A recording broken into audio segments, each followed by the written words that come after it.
or Fight Night, Emmett versus Vallejos, and not in any particular order of which fights we're going to start with, or for that matter, the traditional, what do you call it, uh, timestamp, right?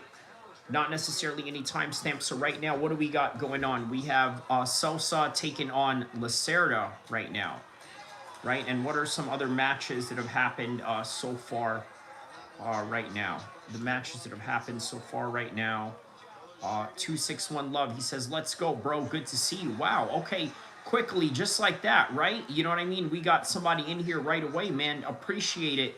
You tapping in with me here. Everybody hit the like button, hit the subscribe button. Well, you for now, you're the only one in here right now. So, yeah, hit the like button. There you go. And let's get this thing cracking, man. So the first fight, obviously, was against Pereira Rodriguez against Sam Hughes. Pereira Rodriguez won by decision in that one. One takedown in that fight out of 6 attempts that she took. Sam Hughes had about 7 attempts in a takedown. No successful takedowns. Higher percentage on the striking, and maybe that has something to do with ground control time, maybe perhaps. But yeah, here we are. He says hit that like button. I'm hyped for this card, honestly, bro. Wow, okay.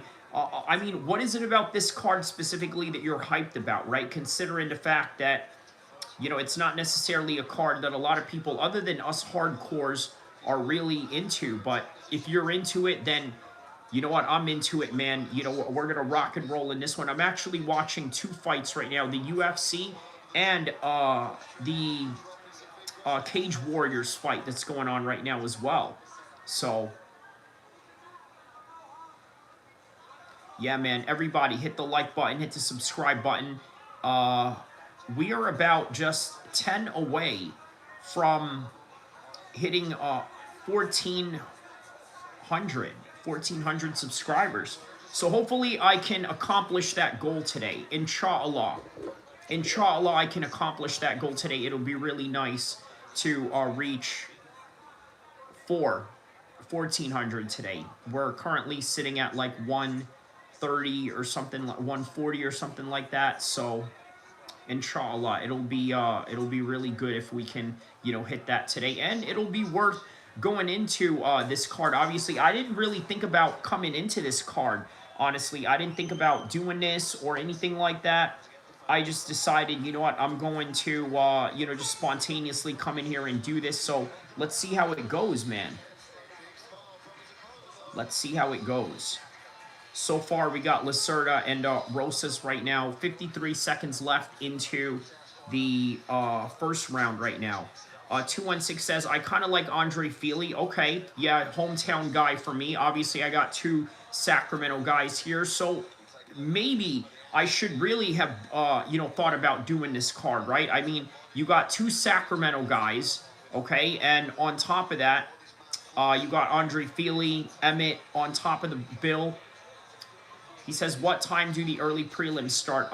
Mike Long says. Mike Long, it's starting right now, actually. Also, Curtis versus MyTech Orbai is a big fight for me. Okay, so good, so good. Okay, we got some good fights then, and you got me hyped up for this fight then. So I know that, you know, a couple of my boys are in it, but, you know, now I'm a little bit more hyped with the other people that are in here that you just mentioned. So also Curtis and MyTech, yeah, it's a big fight, yes.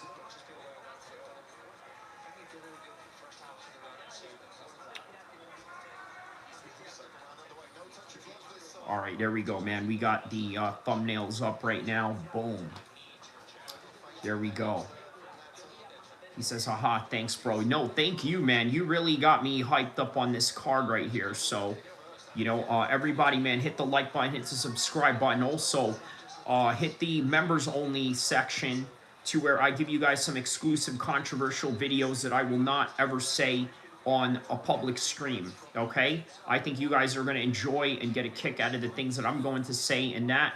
Also, send some super chats, even if it's $1, even if it's $2 here and there, even if it's $10, $20, However you feel generous, it would be kindly appreciated. Also, check out the products that I have on the description below.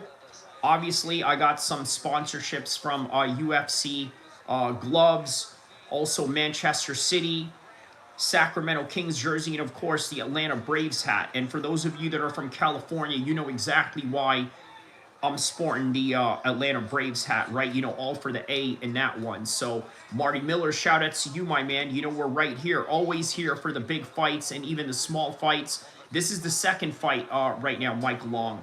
So, here we are, guys. All right, so right now, Sousa has Lacerda clinched up against the cage and then throws an elbow right in the right there. He says, shout outs to our main sponsor, MMA Guru. Ha ha ha. Yeah, he is, man. He is. MMA Guru is the sponsor of this channel. For those of you that are tapped in, we are sponsored by MMA Guru because I'm extorting MMA Guru the minute that he comes to California. Give me all your money, bitch ass nigga. What's up? That's exactly why MMA Guru is sponsoring this channel. So thank you, MMA Guru. Because the day that you come to California, we're going to extort you. Salam, brother, 07, 007. Salam, brother, I am hyped. I hyped your earlier stream. Oh, man, thank you, man. Thank you. That's you know, kindly appreciated on your part, man. He says, that's right, Sacktown Beatdown. That's right, man. That's right. When you told me, man, listen, Marty, you know, don't ever do that again. When you told me that, you know, he was going to pull up in Team Alpha Male, you know, I was like, wait a minute, I didn't hear about this. You know, because Sacramento is a small town, small city. At least in the MMA space of things. I mean, it's a pretty, you know, large city, but in terms of MMA, you know, we all pretty much know each other in the MMA space. So when you told me that, I was like, what? Bro, don't, man, please, you know, don't get me on the Dan Hooker, you know, line talking about, hey, don't threaten me for a good time, yeah? Don't threaten me for a good time. You're threatening me for a good time. You know what I'm saying? You're threatening me for... Oh, man. Listen, what did I tell you guys about that that skeezer that accused Dan Hooker of being G-A-Y, right? What did I tell you? You know, it's white guys, you know, once again, you know, doing gay play stuff. That's all it really was. And this chick was just a bitter woman who was angry. Completely angry at the idea that this guy... did not want to be around her anymore. So there you have it, right? 216 Love says, also, bro, Steven Aspald and Vitor Petrino. Yes, that's also a pretty good fight. It's a massive fight. Check the height differences plus weight differences. I think it will raise some eyebrows. Not only that, too, one guy is built like Arnold Schwarzenegger and the other guy is built like Carl Winslow. You know what I mean? Ooh, nice knee right there by Sousa. Flying knee in the air right now. Republicanism says, wow, shout out to you, man. Here we go. We're up in for another one. You know what, man? Vance is, are you an MMA guy or not, right? Because I think you came here from my political streams, right? And here we are, man. This is great. Like, this is what you get when, you know what, man? I've had people behind the scenes that told me, Kyrie, don't do political streams, don't do MMA streams, and don't do gang streams and mix them all up. I said, why? I'm like, I know about all these things. Why am I not going to mix gang politics, you know, mainstream politics, world politics, and MMA? I mean, those things sort of, you know, go hand in hand. You know, MMA, gang violence, political violence, war that's going on in the world. I think they all are kind of, you know, coincided with each other in a way, right? Victory says, I heard the guy Emmett is fighting is the Argentinian Topora. Okay. He says, how much of MMA guy... okay, I think you mean to say not much of an MMA guy, but I like to watch your dreams, Bub. You mean your streams. Okay, I think you got a little bit of some typo there. No problem, man. All right, well, great. You see, and that's the beauty about it, right? These people tell me, you know, don't mix up politics, MMA, and the gang world. Don't do that. I didn't listen. Obviously, look at the audience that we got over here, right? We got Republicanism, political guy, Mark Haney, the guy from the gang world, right? Victory, from the MMA world. And then we're all mixed in together, as like this, conglomerate of people that have, multiple interests, right? And I think MMA and politics, I think, goes hand in hand. But that's just me. You know what I mean? I'm sure everyone says that. Republicanism says you to goat, man. Thank you for that, man. Thank you much, really appreciated on that. 216 Love says at the White House. What do you mean at the White House? Are you saying that am I going to stream for the White House, or are you saying you're at the White House right now? What you saying? What you saying there, bruv?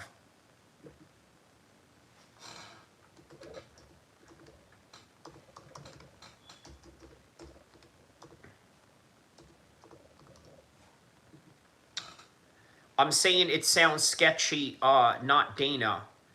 Okay, so you're saying the White House sounds sketchy in terms of, you're saying that it sounds sketchy of what could potentially happen. Is that what you mean?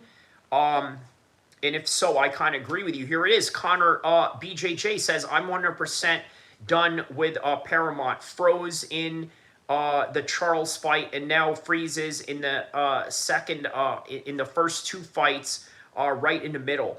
You know what's not frozen? The illegal streams. Now, how crazy is that? Just cancel Paramount, back to streaming this event in HD. Oh my goodness, there it is, man.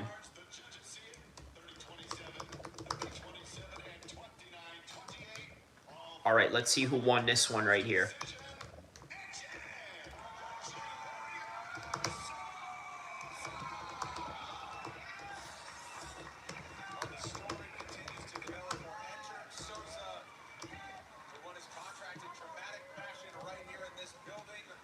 All right, so Souza wins by decision in this one right here. We move on to the next one. He says, can you read my comment?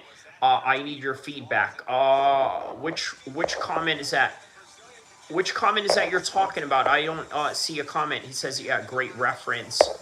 Yeah, which comment are you talking about, Mike? Maybe your comment didn't pop up. Yeah, I had Sosa KO, but I'll take the decision. Yeah, he got a decision win on this one right now, man. Yeah, everybody, man, 10 people in here. Hit the like button, hit the subscribe button. Let's get this thing cracking, man. Drop a like, everyone. This guy is a wholesome man. Much love. Wow, okay, wholesome. That's an interesting choice of words to say, right? Wholesome.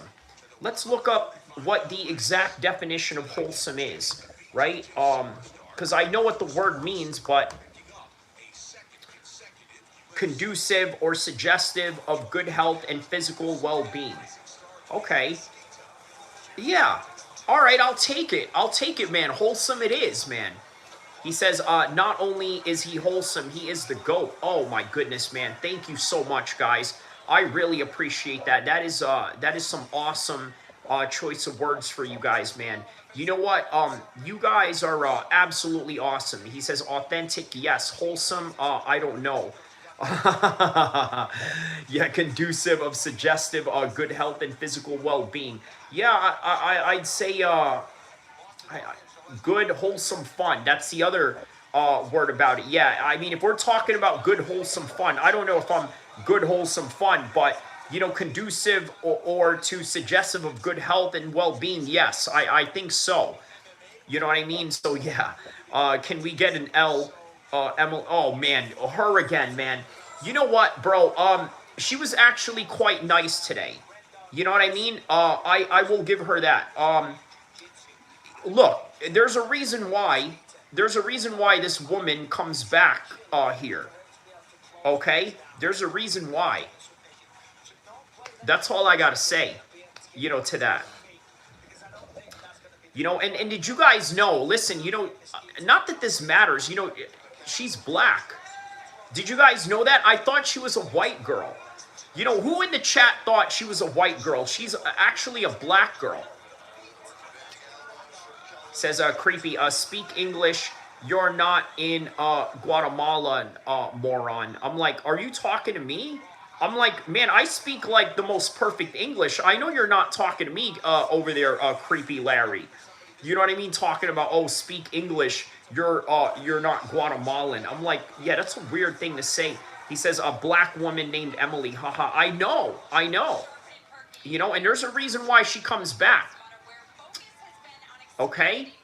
There's a reason. Yeah, she looks like Blake Griffin's daughter, LOL. Yeah. You know what, guys? Black people love me. Black people love me. I mean, it's obvious, right? You know, look, I mean, come on. Of course black people love me, for crying out loud. You know, I'm with a black crew, you know, a black gang, you know, also an Asian gang, but, you know, nonetheless, it's, you know what I mean? Black people love me. I mean, what are we going to say? Yeah, you know, to that. He says, doesn't even look Guatemalan. Yeah, I don't know what, you know, that dude was referring to about Guatemalan. Maybe he was talking to somebody else. I mean, you know, I'm as Arab as they come.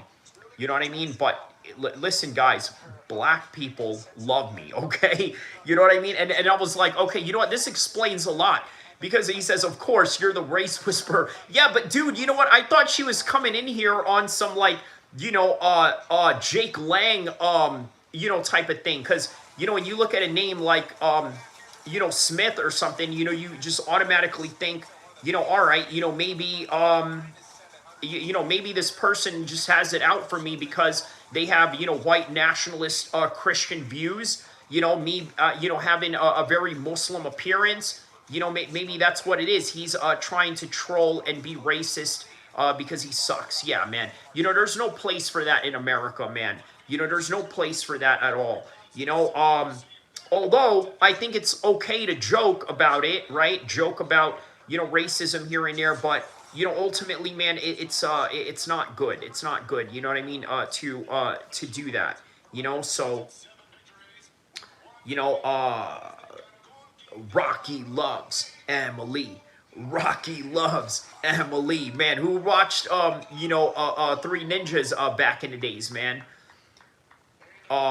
Man, you know what? I don't know why I didn't bring up this reference earlier when I was doing the UFC fighters training FBI stream, but obviously the dad in that movie was, you know, an FBI agent, and so, you know, here we are, man. What's going on in Cage Rage as well, man? Because there's a women's fight going on right now, so let's see if there's anything going on in Cage Rage as we watch both events right now. There's a women's fight going on right now, and he says, I knew Kyrie. Connor says, I knew Kyrie was a real one when he said he would post up on a roof to what? Oh, yes, yes, yes. You know what, man? You know, you kind of took me back there for a second. You saying that because what do you call it? There was a sniper here in Sacramento, right?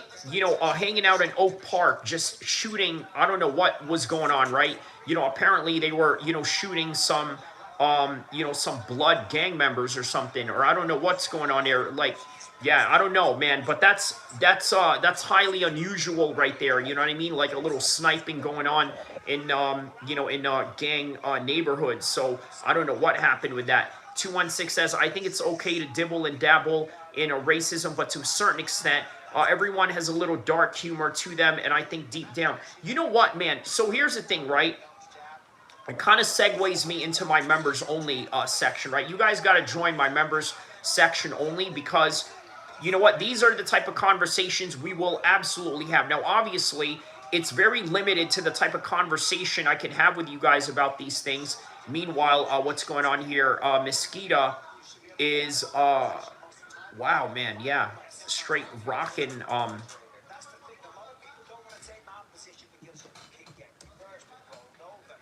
wow, man, straight ground and pound right here.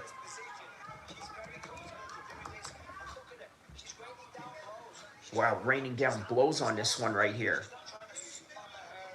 I would go. Oh, okay. I would go with the 50 cal, you know, sniper rifle, victory. Reason being, I mean, look, it's a one shot, one kill, type of thing. I've shot those things before out in a firing range. Wow, just the torque on that is, and the size of the bullets, it's wonderful, man. Really wonderful. 216, he says, I agree with 216. He says, Connor says, I love racism of all kinds, especially with the boys. It's all love. Yeah, that's what I'm saying. Oh, we got to finish right here. All right, we got to finish right here. We got to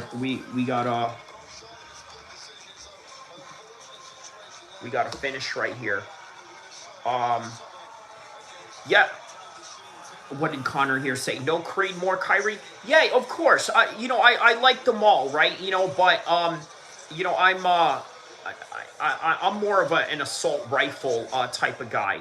Honestly, you know what I mean? Yeah, people love the 6.5. Yeah, yes, yeah. A lot of people do love the 6.5 Creed more. Yes,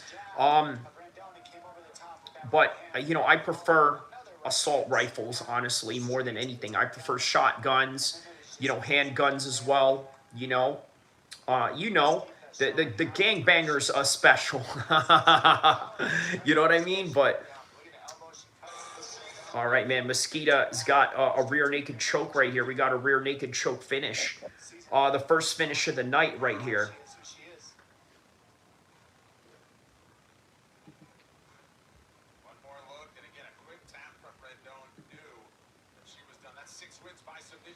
He says, I shot an AK for the first time the other day. I couldn't believe how smooth it was. You know what's beautiful about the AK, right? It never jams. It never jams. And, yeah, the Russians did a very good job on that. Did you shoot the old style AK or the new style? He says, I've got Celtic KSG, 12 gauge. Things is gnarly. Yup. All the recoil is straight back. Okay. Yeah, was it the old AK or the newer ones? Like the modern Russian military type? Let me know.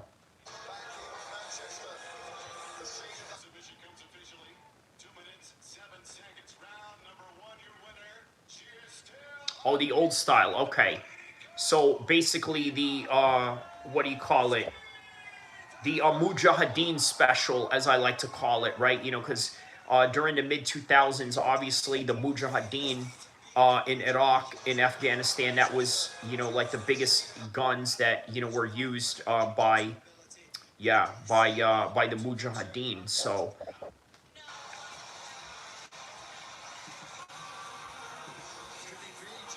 also known as the defender of Islam, as they say. You know what I mean? They say that the AK is the, defender of Islam. You know what I mean? Because it's obviously used for a lot of, mujahid groups and things of that nature. AK-47, it never fails you. Yeah. Yup. Yeah, man. Hate love, man. It's quite sad, man. In England, they don't have, gun accessibility like that. But I'm sure if you ever went to Pakistan, I mean, it's far beyond more than the United States when it comes to, yeah, he says, yeah, I think it was from 1964 and still performed flawlessly. Yep.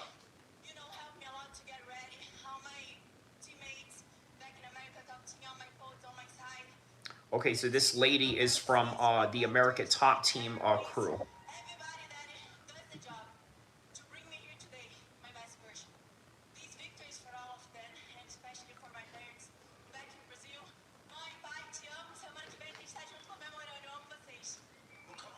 Okay, Brazilian from America Top Team.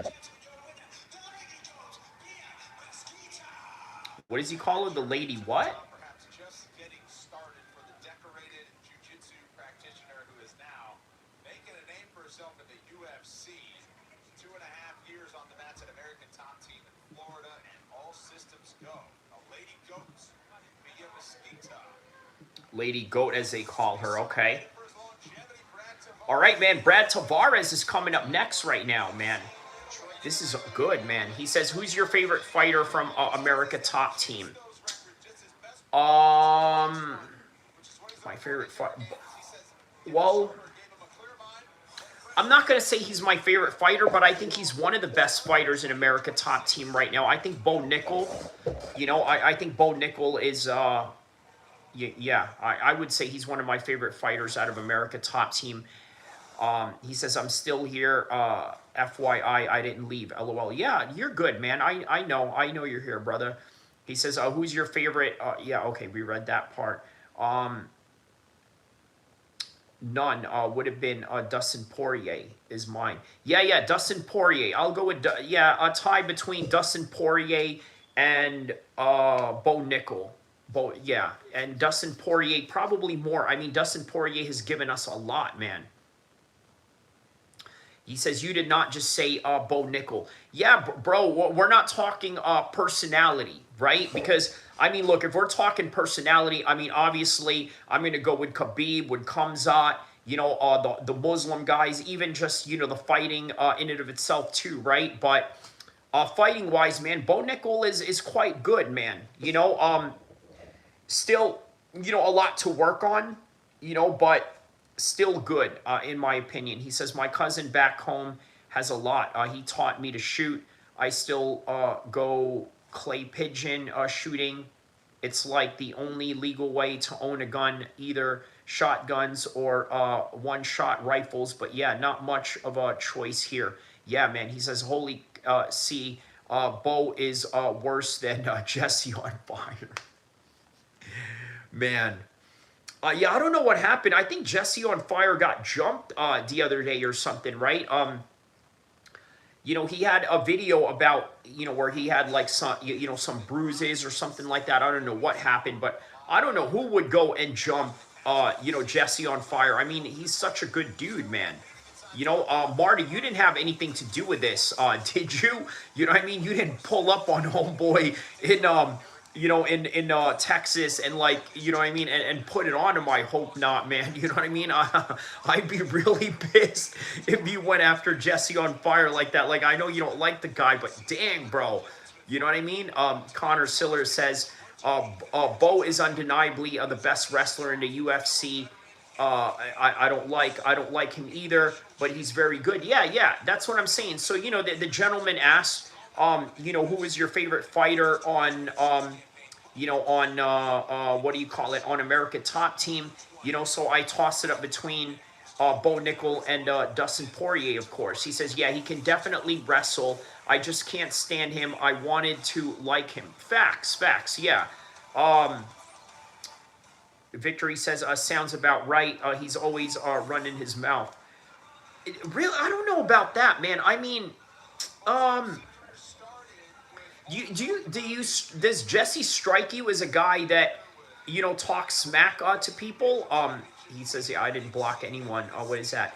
216 says, do you think No Nickel is White House worthy? I saw him at 322, and I think him fighting for a reason to be in the main card was better than anything, made him work harder, in my opinion. All right, so check this out, right? Jake Paul, this kind of goes into Bo Nickel, right? Jake Paul did an interview with Donald Trump, right? Jake Paul is sponsoring Bo Nickel with, I believe, a betting company or something like that. So there's a correlation there. And then also Donald Trump likes Bo Nickel. You know what I mean? Bo Nickel looks like, the prototype, white American fighter. So Donald Trump looks at him like, he's a good guy. He's one of the boys. You know what I mean? It's no different than when I look at, an Arab fighter, or when I look at a Dagestani fighter, I feel right at home with them. Like, man, these are, one of the boys. You know what I mean? If I was a supreme leader of a country and I had a fight event going on for that country, you better believe that I'm going to put on some guys that I like, or guys that, give me that warm, fuzzy feeling when, when we're sitting there talking about jihad and a whole bunch. No, I'm joking. You know what I mean? I'm joking on that part. But yeah. Yeah, he was supposed to wrestle Yoel Romero, but he didn't. I'd love to see Bo do RAF, much better avenue for wrestlers. He did. But he was supposed to. I don't think he did have one match. Or did he have one match yet? Other than, yeah. He says, where's your papers? Be careful with ice, William Rebel says. Okay. I mean, just pejorative terms that you say that really has no bearing to reality. William Rebels, I'm American. I've been an American citizen for a long time. Uh, yeah, I don't understand, like, what's the, ICE thing? Like, I think Donald Trump got a lot of you guys, really hyped up into feeling like you could say this and that to, other people. Unless, of course, you're talking to Connor, who's an Irishman that lives in San Diego, but I don't think you're talking to him. You're obviously talking to me, talking about where your papers be careful. Why do I need to show you any of my papers? You're not law enforcement. You know what I hate? I'm going to tell you what I hate, William. I can't stand people who act like law enforcement officials and they're not. Unless you got a badge, to flash in front of my face, shut up, respectfully. He says, my son's last opponent missed weight by 8 pounds and still took the gold. Man, you're just bringing shame to Bo Nickel in this one, huh? All right, so Eric Anders and Brad Tavares are on right now. This is a pretty good fight right here.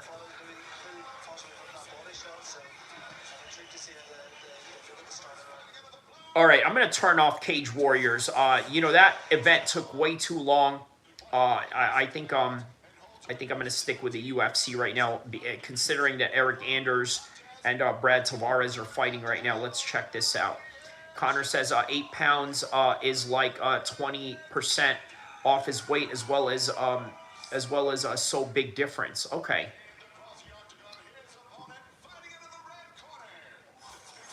Yeah, he took the fight, and Bo Nickel didn't, which says a lot, right?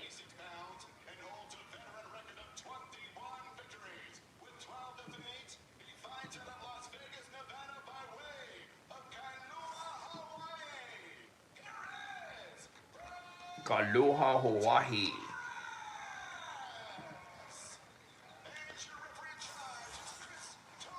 All right, here's Chris Tione right now as the referee.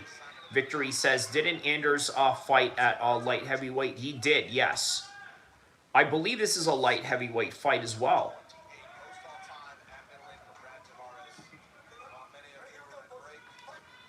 Or he might have gone down. He might have gone down in weight. That's what I think happened here. He might have gone down in weight. Anders KO or a decision? I think I'm going to go with Brad Tavares' decision on this one. Yeah, really quiet inside the Apex right now. Oh, Brad moved up. Yup. No, this is a middleweight fight, actually. Yeah, this is a middleweight fight. It's Anders that moved down. All right, so now here's Anders shooting in on Brad Tavares as expected. I think Brad Tavares is probably the better striker. And as a result, he had decided, you know what, I'm going to try to shoot in. He's looking for a single leg right here up against the fence.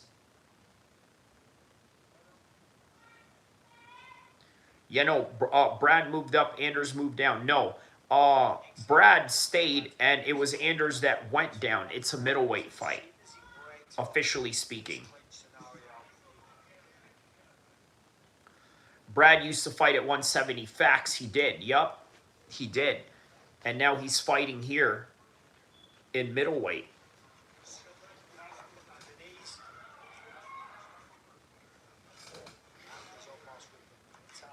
Good knee right there by Eric Anders.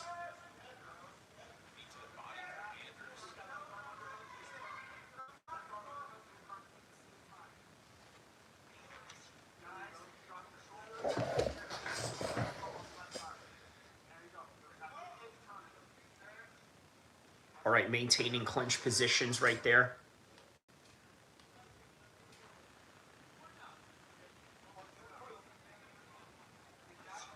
Ooh, good knee by Brad Tavares. Brad Tavares got rocked right there. There's another knee by Eric Anders. Now there's a 1-2 shot going on with Brad Tavares right now. No. Yeah, Brad Tavares did fight at 170 at one point, I believe. No, he didn't. I don't know. I don't think he did. Let's go check right now. All right, Eric Anders, meanwhile, clinching right up against the fence. Brad Tavares with a little bit of some knees right there while he's got a wizard wrapped around the arm of Eric Anders. Eric Anders is trying to position in for a takedown. 216, 215 of the first round right now.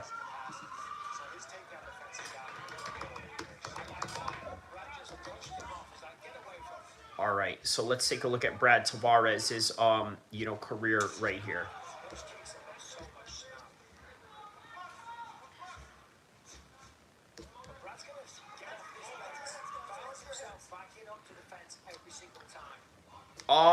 Brad Tavares only fought at middleweight. He's never fought anywhere else, actually. Yeah, so that is confirmed. Republicanism says any gossip action around town in terms of what?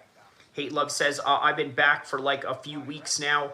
I hear you talk to Victory or Marty, but I can't see anything. They say I did not block them, so I think they blocked me. Otherwise, I'm not sure. Yeah, I don't think he says. Yeah, I don't. Yeah, he didn't block you. He said. Oh damn, he's kind of small for 185. Yeah. Put on all the messages.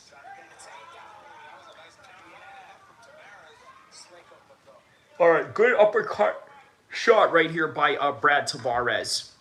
Guys, I can't wait for Ramadan to be over. It will be this week that Ramadan is over. So next week is going to be Eid on Friday. I can't wait to be able to drink coffee in the middle of the day. I'm going to be so hyper in these streams. You know, now, speaking of hyper, here's some hyper movement right now with Eric Anders, right? Looking to take out Brad Tavares.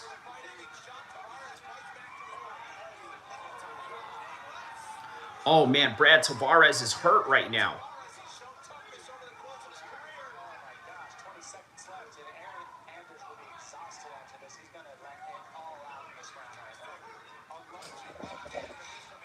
Oh, damn. Connor says I'm coming. I'm coming! Is that Prohachka reference, maybe?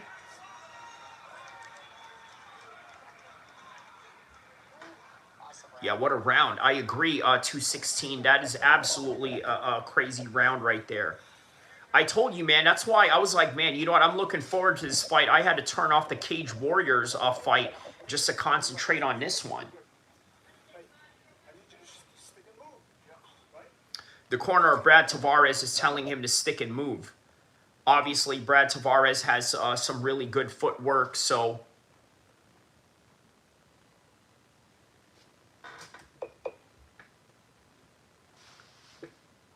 Eric Anders has a bit of a small cut right here in his eye. Yeah, a little bit of a small cut right here.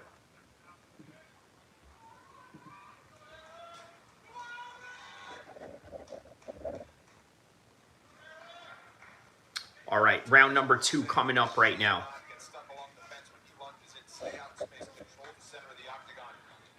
Hate Love says, Connor, it's all on the messages now, so I'll wait to see. But either way, thank you for the advices. 216 says, shout outs to Harry Hardwick, former Cage Warriors fighter too. All right, man. Yeah, shout out to Harry Hardwick.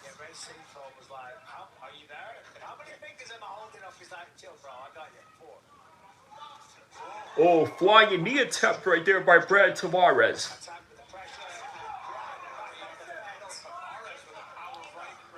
Connor says Hardwick's going to get slimed bad.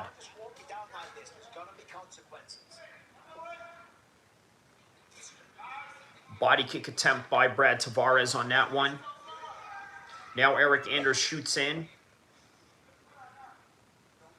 This is where Tavares' coach is getting real upset. He said, you can't sit still. You can't sit here. And what you see Tavares do is he's so confident in his defense that he tends to stay still here instead of using his defense.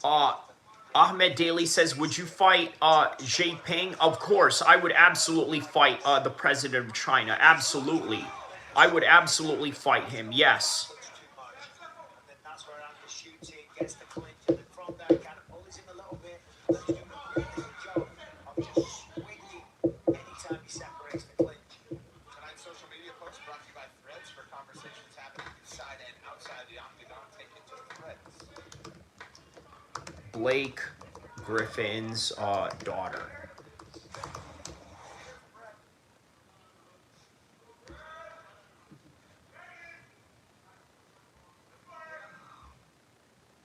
Oh, okay. Yeah. Oh, you're saying that, okay, yeah, that's what Blake Griffin's daughter would look like. Gotcha. He says, in all honest, UFC fighter, do you think would whoop? He says, Blake Griffin's daughter. Yeah, because Marty mentioned earlier about, a person that would resemble somebody that would look like a great Blake Griffin's daughter, the person that trolled me. Oh my goodness! Oh my goodness! Oh my goodness! Brad Tavares just knocked down Eric Anders. Eric Anders is down right now. All right, now they're scrambling on the floor.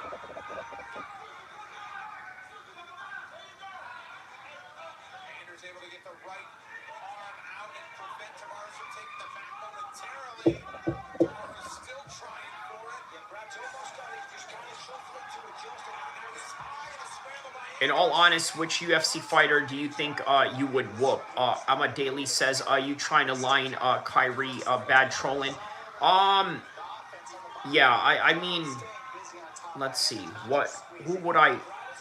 Do they have to be active? Do they have to be active? I mean, dude, I train with guys that are in the UFC. Yeah, I don't know if I could answer that question, man. But let me just say that I like my chances with certain guys. You know what I mean? Just, I'm not going to mention who.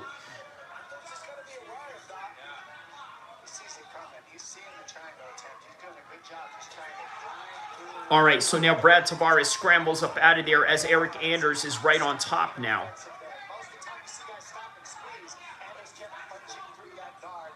Yeah, what is your Harry Hardwick question? They say 145 wasn't Harry's weight. It was on a short notice. Thoughts? Yeah, I don't know much about Harry Hardwick to kind of give an honest answer on that one. He says, what about the green hair kid O'Malley fought? Moutinho? What about... Hate Love says, Kyrie. He wants you to say an active fighter so he can report back to MMA Guru. Okay, that makes sense. He says, I'll tell you who I could take and give Anush Jubilee right now. I would sub him. There you go. Yeah, I'll go with Jubilee as well. I would absolutely beat the living heck out of Jubilee. I would beat him so bad he would sell me his 7-Eleven store. Okay? I would beat him so bad that he would sell me his 7-Eleven store and he would snitch on me to Cash Patel on the live stream that I did today. Okay? That's how bad I think I would beat, Jubilee. Oh, you don't know? I think I can beat Khabib. I can absolutely submit Khabib. How dare you? How dare you, sir? How dare you? Remember Harrison Ford? He had that movie, Clear and Present Danger, back in the days, where he played a CIA agent and he had to meet with the president. He goes into the Oval Office, the guy who was playing the president. He starts telling him, listen, I don't think this is a good idea, yada, yada. And then the president's like, how dare you come into this office and bark at me? I am the president of the United States. And then Harrison Ford looks at him like, how dare you, sir? How dare you? Well, Jubilee, how dare you? How dare you, Jubilee? How dare you? 216, describe Josh Emmett's UFC career in one word. Jeez, man. Describe him in one word. Fulfilling. Fulfilling, okay? Why I say fulfilling is because, when you see a guy that you train at the gym and then he, makes it at a high level, you know, it's very fulfilling, right? Like, Has the best gas tank right now. even if this doesn't work out for him, Josh Emmett would go become a cop, right? He actually wanted to become a police officer, but you know that got derailed because of UFC. So I'd love to see Josh Emmett as a cop here in Sacramento. Now, how awesome would it be if Josh Emmett was a cop here in Sacramento, right? He would absolutely give me all the drug money. It would be great, man. You know, we'd have some training day, you know, Rampart scandal going on with Josh Emmett as a cop in Sacramento. You know what I mean? Imagine the kind of, you know, conversations we would have behind the scenes.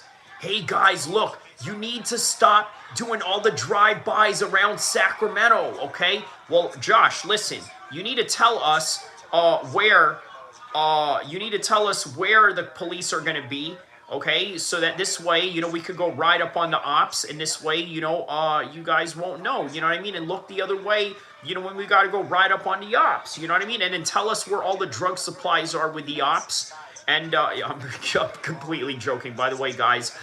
Completely entertainment, right? I am an entertainer. I am a legit, legit citizen, right? So, just so you know. He says, in my weight class, though, I'll take Tucos. Haha. Tucos, okay. Yeah. Yeah, Hate Love. Josh Emmett is the guy that is headlining the fight card tonight. He trains out here in Sacramento. I've trained with him before out here in Sacramento, so yeah.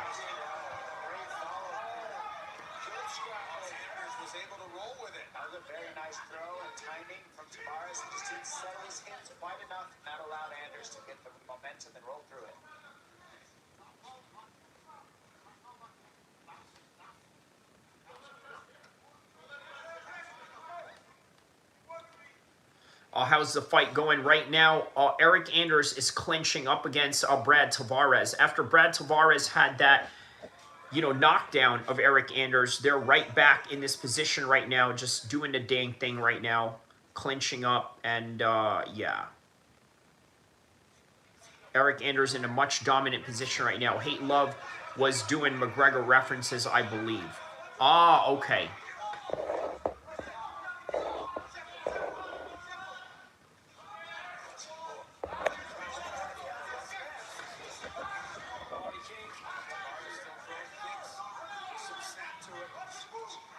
Good 1-2 shot right there by Brad Tavares.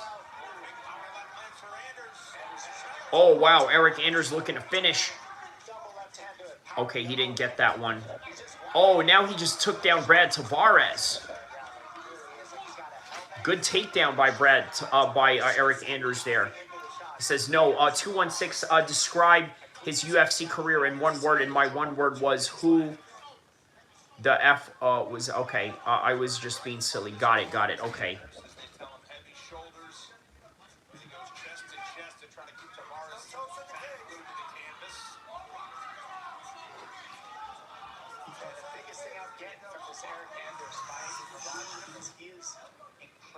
Strong, just so strong. Even that way he lifted Tavares up like that, second down, that is in the third round. Yeah, after the fight they've had, this man is strong. Tavares is not a weak guy. Oh wow, man, I got a footage to show you guys, right? I don't know what part of the United States this is, but you know, Uber driver gets mugged and carjacked while delivering food. Man. I gotta find out what state this is. I'll show you after this round, by the way.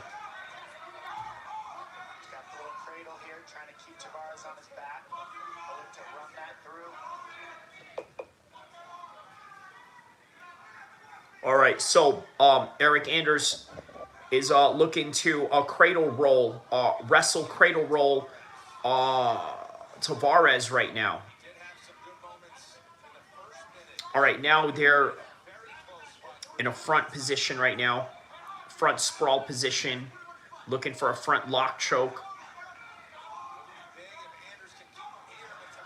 All right, Brad Tavares gets out of that one as Eric Anders is trying to attempt a single leg there. Now they're brawling away with 20 seconds left in the second round right now. Hey, thank you for that, thank you for that, 216. He says, can you see me yet? Hate Love. Yeah, Hate Love, can you see Victory right now?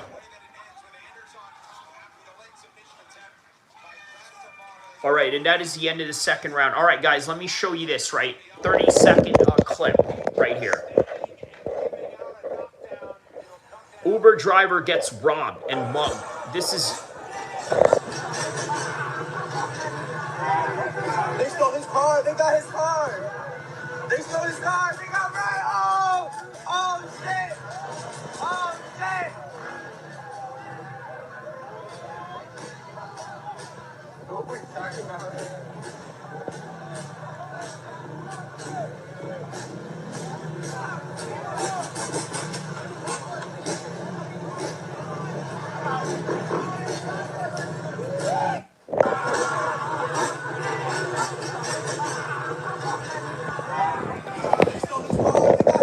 Yeah, dude, I mean, you know, completely unprovoked, man. Completely unprovoked. I guarantee you. Oh my goodness, man. Let me read some of the comments here on this videos section, right? He says, what was he delivering? Bananas. Noel Vinola says. Okay, I mean, obviously, a bit of some racial undertone to that. You know, as expected, right? You know, something like this, you know somebody's going to be dropping N-bombs after N-bombs after N-bombs. And then Steve Coe says, watermelons, bananas and rice. I don't, oh my goodness, man. These dudes are brutal, man, talking about bananas and rice. He says, I got a banana. Oh, wow. This dude says, I got a banana for your mom. Banana is objectively hilarious. He says, must have been that fried chicken and watermelons. Man, this is brutal. He says, no, but they were delivering karma. They were delivering karma. Huh? What does he mean by that? Well, it definitely wasn't a shopping order for a smoke detector, Derek Barbosa says. All right. See, I told you, when you see something like this, okay, he says, no problem. Everyone likes gifts, man. Thank you, man. Thank you for that gift, my man. Shout out to you on that, man.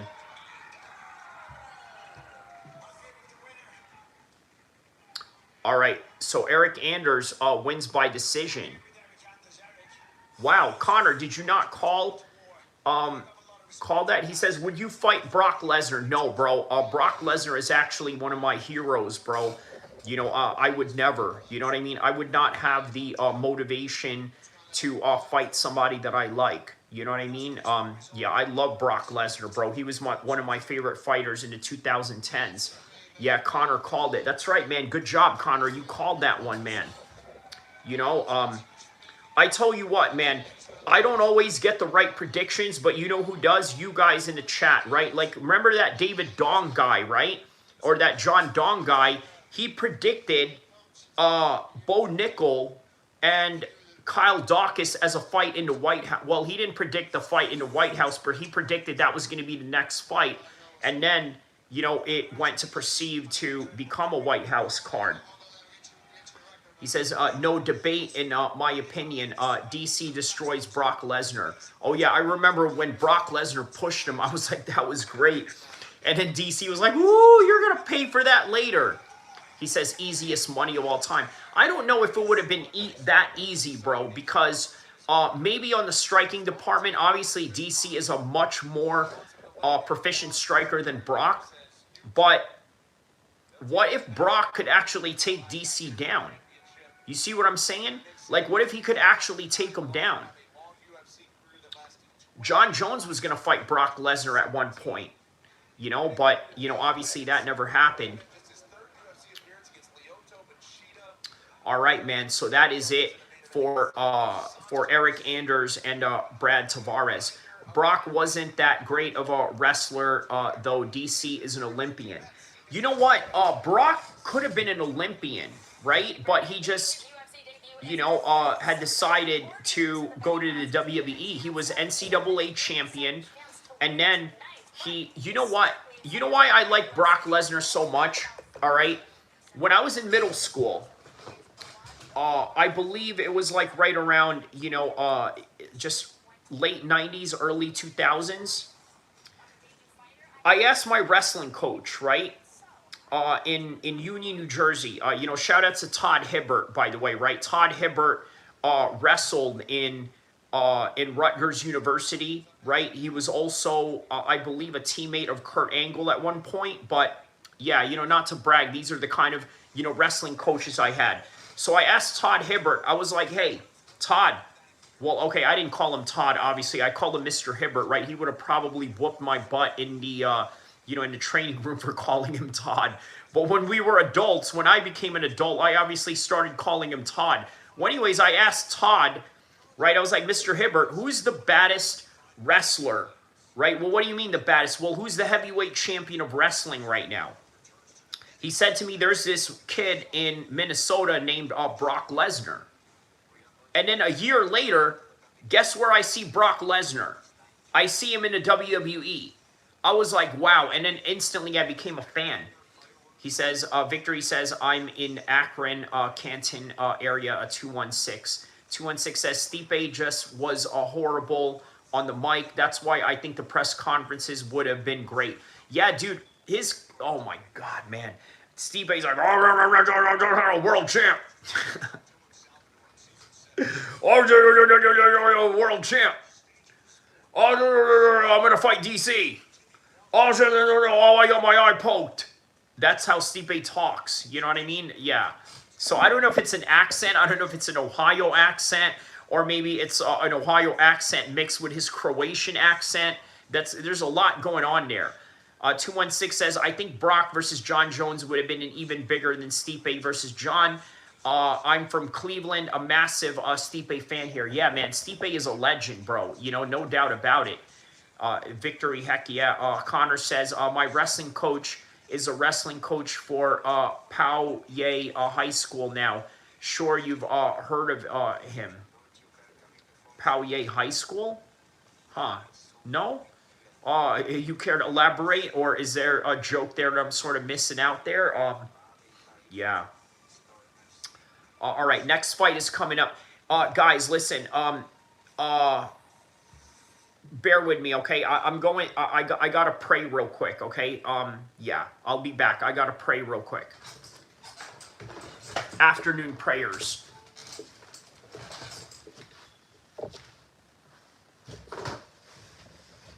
Allahu Akbar, Allahu Akbar, Ashhadu an la ilaha illa Muhammad Rasulullah, Hayya Falah, Hayya Salah, Hayya Kama, Qad Salah, Qad Kama, Allahu Akbar, La ilaha illallah.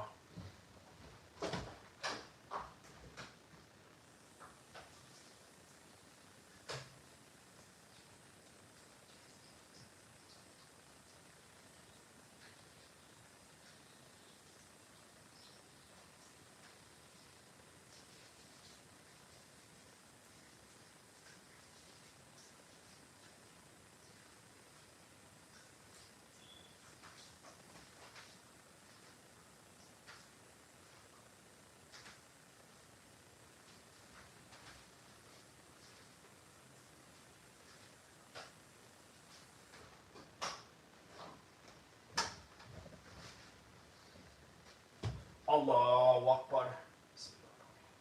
Alhamdulillah Rabbil Alameen. Ar-Rahman Ar-Rahim. Maliki Yawmiddin. Iyyaka na'budu wa iyyaka nasta'in. Ihdinas siratal mustaqim. Siratal ladina anta alayhim ghayril maghdubi alayhim waladdallin. إذا جاء نصر الفتح ورأيت الناس يدخلون في دين الله أفواجا أسبح بحمد ربك أستغفر إنه كان توابا الله أكبر سمع الله رب الحمد الله أكبر الله أكبر الله أكبر الله أكبر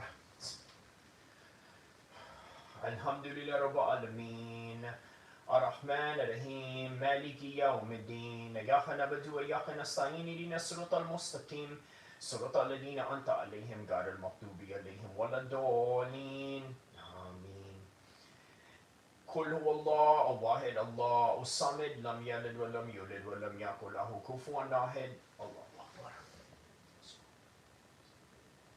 سمع الله لمن حمده الله أكبر الله أكبر الله أكبر الله أكبر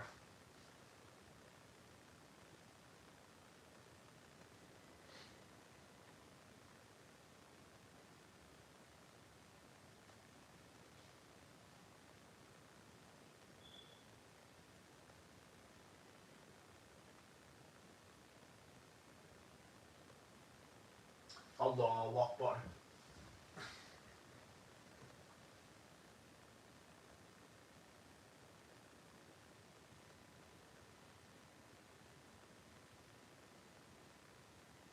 الله أكبر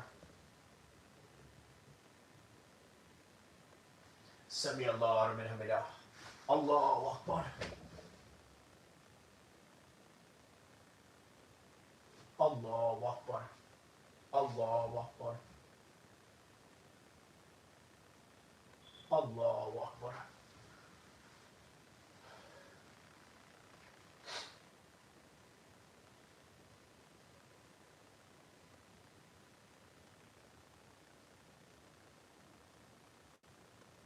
الله أكبر سمع الله لمن حمده الله أكبر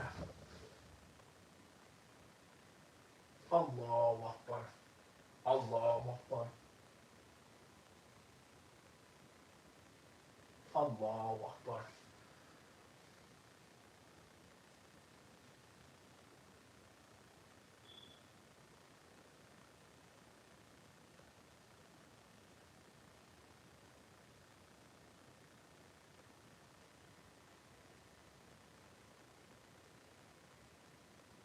السلام عليكم ورحمة الله السلام عليكم ورحمة الله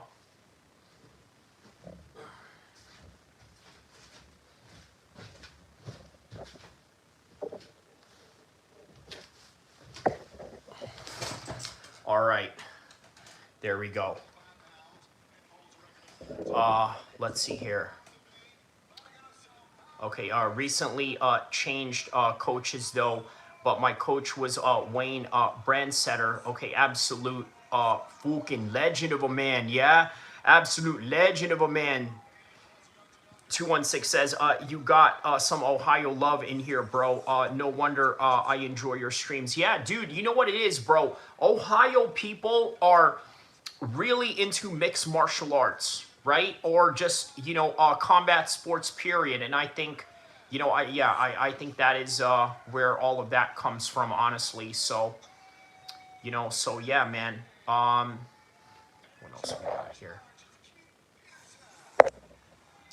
All right, yeah, Ohio boys can wrestle. Two facts, man.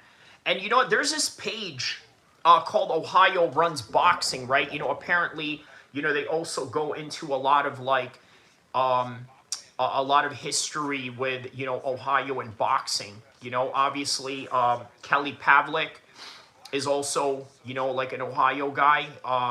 Who else is an Ohio guy? Adrian Broner is an Ohio guy. So not just boxing, but also wrestling as well, right? So wrestling and boxing. So, all right, here we go. El-Kheer versus Souza coming up right now, man. You know, I'm surprised Eric Anders and Brad Tavares weren't higher up in the cards, but, you know, I guess that's, you know, what they got going on here.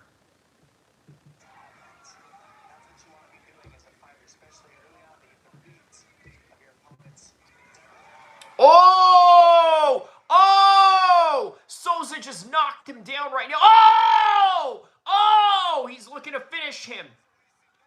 Oh, he's wasting no time whatsoever, man. He's looking to finish him right now.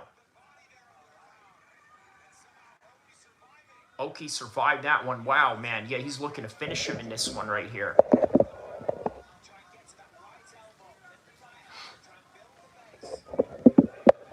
He says, supposedly with the Paramount cards, they're trying to spread out the talent to keep people from watching longer. Okay, so that's why Brad Tavares and Eric Anders were, you know, like just, yeah, a little bit early into the card. Okay, that makes sense. You know, speaking of which, Eddie Hearn, right? He said that, well, no, Dana White said that if him and Eddie Hearn were going to fight or box, right? That Eddie Hearn said that, well, no, Dana White said they should do it like in the prelims. Yeah, that's a nasty Kimura, man. Yeah, a real nasty Kimura.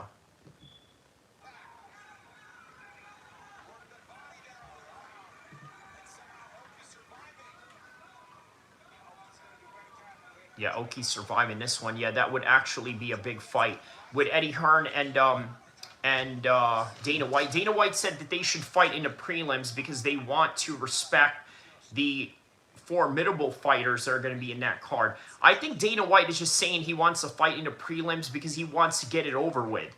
Right? For anybody that's ever fought higher up in a card, you know, just sitting there in the locker room waiting, you know, it's going to be serious pressure on you, right? Even if you were, let's say, you know, wrestling back in the days, right? If you remember, they'd start off the wrestling meets, you know, school versus school with, you know, the kid with the lowest weight class, and then they would gradually go up all the way to heavyweight as basically the main event.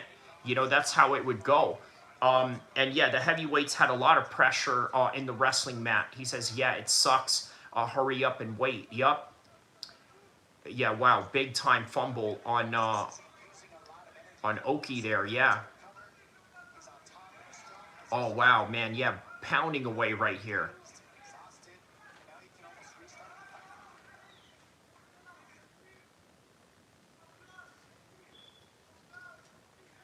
Yeah, the crowd in the Apex is not really that exciting, really. If you think about it, it just, I don't know, it doesn't feel exciting. You know what I mean? It's like a gym fight again, you know, kind of like, you know, the pandemic days, really.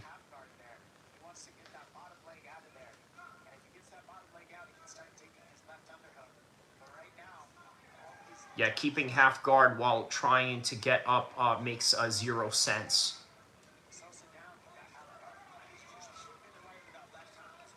All right, look, he's looking for guillotine here. Nope, doesn't get it. Ooh, there's a good knee right up top right there. Wow, it was supposed to be an illegal knee, but I guess the referee didn't catch that.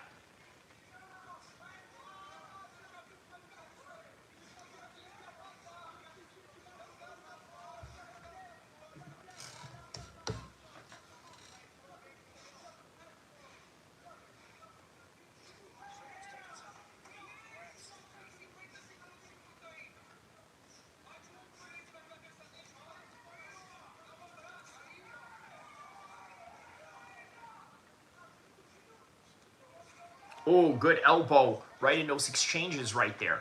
37 seconds left in the first round.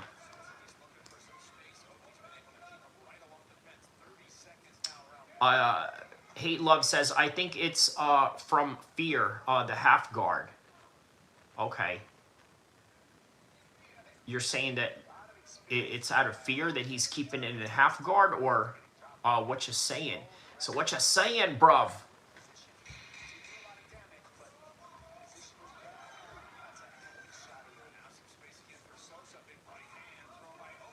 Oh, spinning back fist attempt right there by Souza.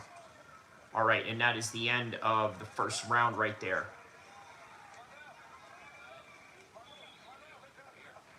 He went in the wrong direction. The officials in the cage are telling him to go. I understand, man. You know, being in the cage sometimes can be very confusing. You know, for anybody that's been in there in the cage, yeah, it can get confusing, you know, depending on the directions, right? Connor says, I had this one ending in the second round, but it looks like it's going to be a decision.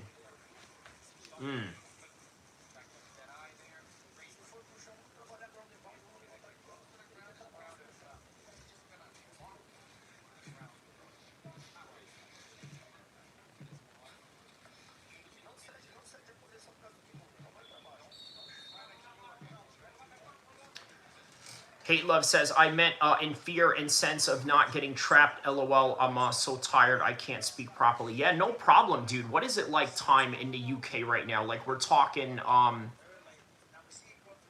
like very early morning, right? You know, you're probably, you know, in time for suhoor right now.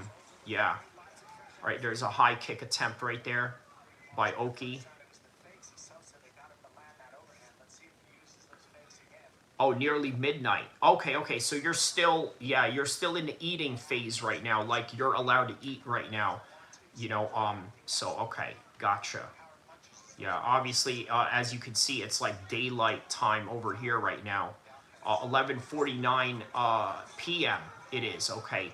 So it is 3:49 p.m. right here in the west coast of the United States.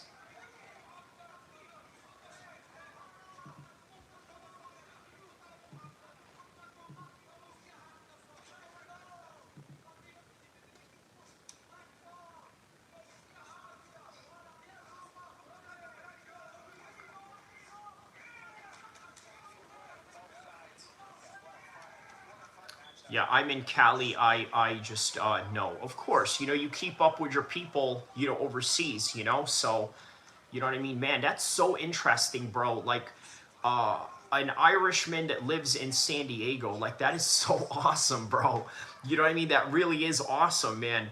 You know, yeah, you must you must have a lot of friends in San Diego. I could just imagine, right? They're like, yeah, you know, we want to hang out with the Irish guy named Connor. You know, he's Irish, he's 6'3".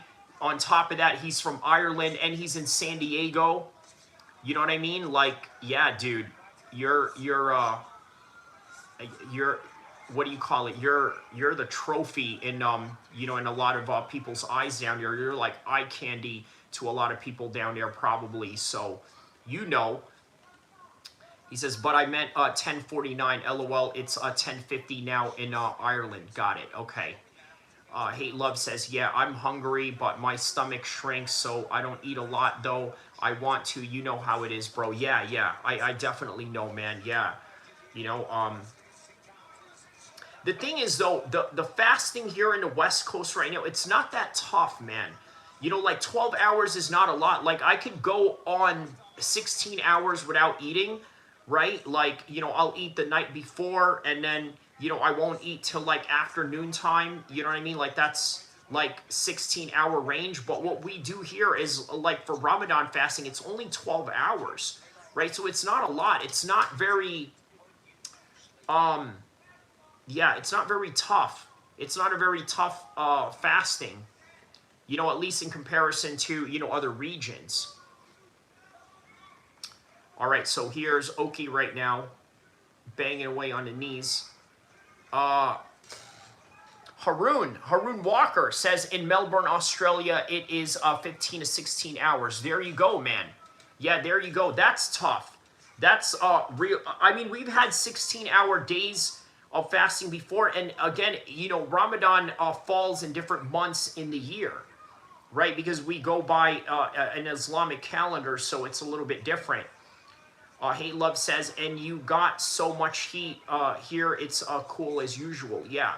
Yeah, I would say England makes that a little bit easier because, you know, it's not that hot, so it makes it easier. But I've had 16-hour fastings before where, yeah, where I had to, what do you call it, do it in heat, so it's a little bit harder.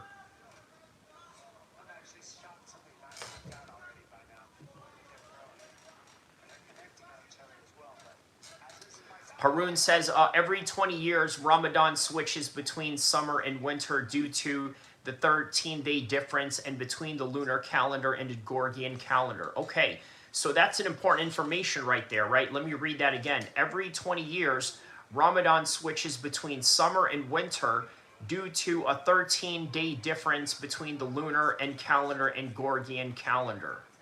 Yes, so that's very important information right there. Connor says, of course, couldn't have a card without an eye poke. Yup, yup. There it is. Another eye poke going on right there, man.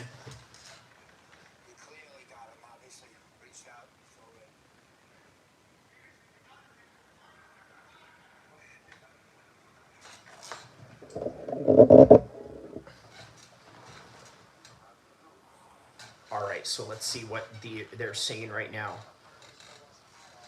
Yup, and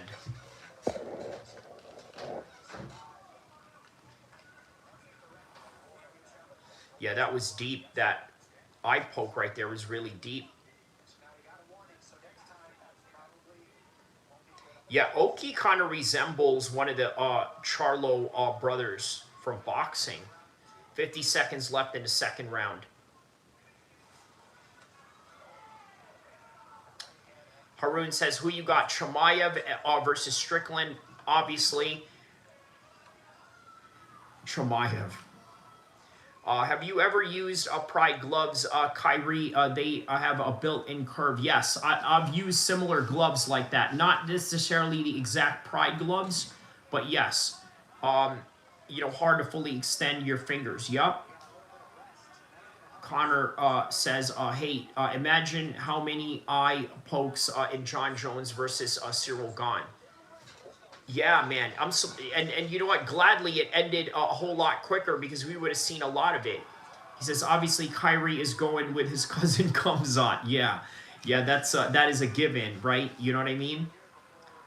That's what I was going to say, Connor. Yeah. Yeah, Haroon asking, you know, who I'm going with. I mean, Haroon, that's a Muslim name, right? I know who you're going for, Haroon. You know, but I don't know the Walker last name. Who knows? But I know Haroon is a Muslim name. So, yeah, I know who you're going for. You know, I know who Hate Love is going for. So, there it is. Yeah, Kamzat for sure. Because you're Muslim, right? You're Muslim from Australia. So, if you're Muslim from Australia, Allahu Akbar, Allahu Akbar. So, if you're Muslim from Australia, I'm assuming you're Lebanese. Right? Is that right? Let me know if I'm right about that. Let me know if you're Lebanese. I know there's a big Lebanese population in Australia. That's like their dominant Muslim group. He says, yeah, Kyrie knows. Connor says, we're all kind of biased at the end of the day. To be honest, I always root for the UK guys, even if they suck. For the UK guys, is that because of close proximity? Or is it because there's not a lot of high-level Irish fighters like Connor or Ian Gary that's in the mix right now? Victory says, Connor, have you got to hear Kyrie's new racial attribute promo? Yeah, he's seen the shorts on that one. You know, he's seen the shorts on that one. A couple of you know, my Middle Eastern audience here, you know, they hit me up on Facebook, and he said to me, he's like, brother, you know, when I see that, you know, you sound like a very angry guy. You know, you sound like very angry guy. Mark Haney, ADD gang in the house in here, man. NorCal slang in this bitch. Hell yeah. Man. You know, but, yeah, man, everybody give a warm welcome to Mark Haney, man. You know what I mean? One of the most famous Northanios in the world. You know what I mean? I don't know, yo, bro, I don't know a Northano gang member ever that went to war with Kamala Harris in the courtroom. You know what I mean? Mark Haney is a legend right now. He says, what fights are we on in the prelims right now? We are with Oki versus Souza right now. Hate Love says, yeah, Connor, it's jokes having you here. Perfect combo for this stream. Yeah, dude, yeah. So, you know, I was saying, you know, yeah, they were very angry at that promo. You know, some of my, you know, Arab, Middle Eastern audience members that, you know, I made friends with on Facebook. You know, one guy said to me, brother, you sound like very angry man in this promo. Okay, very angry man. Did you know, brother, it is a sin. Okay, when you are angry like this, it's sinful. I said, listen, I get it. You're not from the United States. You don't understand entertainment, respectfully speaking, right? I said it in those exact words, you know? But you guys know I'm not an angry guy, you know what I mean? But I know how to play an angry guy, you know what I mean? I know how to turn it up. You know, if you really want to, you know, get me angered and pissed off, obviously, right? But you know, yeah, that's what it is. It's just, you know, kind of playing a character, entertainment. Playing a character, but also not too far-fetched from who you are. right? That's the best balance, right? The best balance is that you sort of keep up with, you know, the reality scope of who you are, but a little bit of an exaggeration for entertainment's sake. Hate Love says, Kyrie, even coming from another brother, but will never admit he was wrong. We saw you crash out. Which one, in the sauna with that lady, or with Emily? Which one?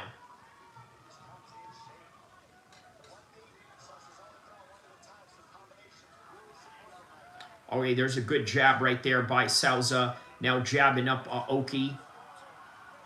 Yeah, which crash out are you talking about specifically, Hate Love? Let me know, my man. Because I think I've had a few different crash outs already in this live stream. You know what I mean?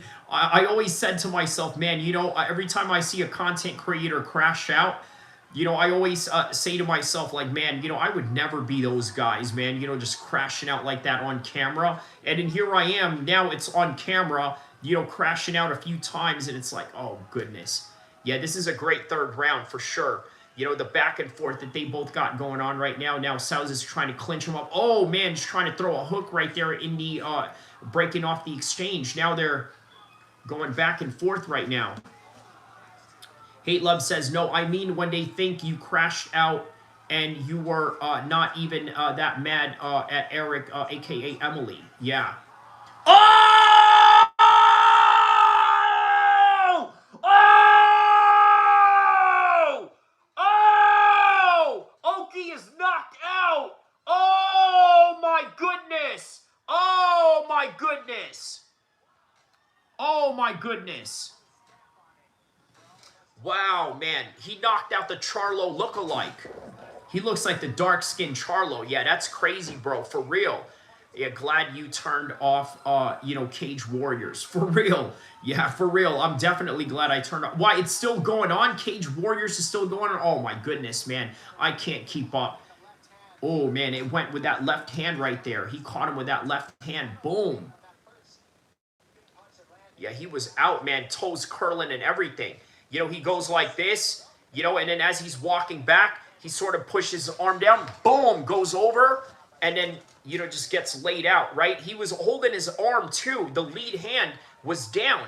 So he was, like, pushing the hand down, and then boom, because it looked like Oki was a little bit tired there, man. Wow, man. Great knockout by Souza.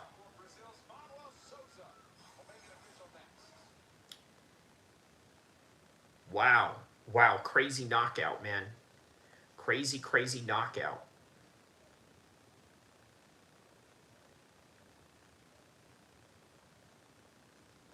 Man, yeah, that, I hope that screaming didn't make me break my voodoo, man. You know what I mean? Like, you can't break, hey, Hate Love, you can't break your voodoo if you're screaming, right? Let me know.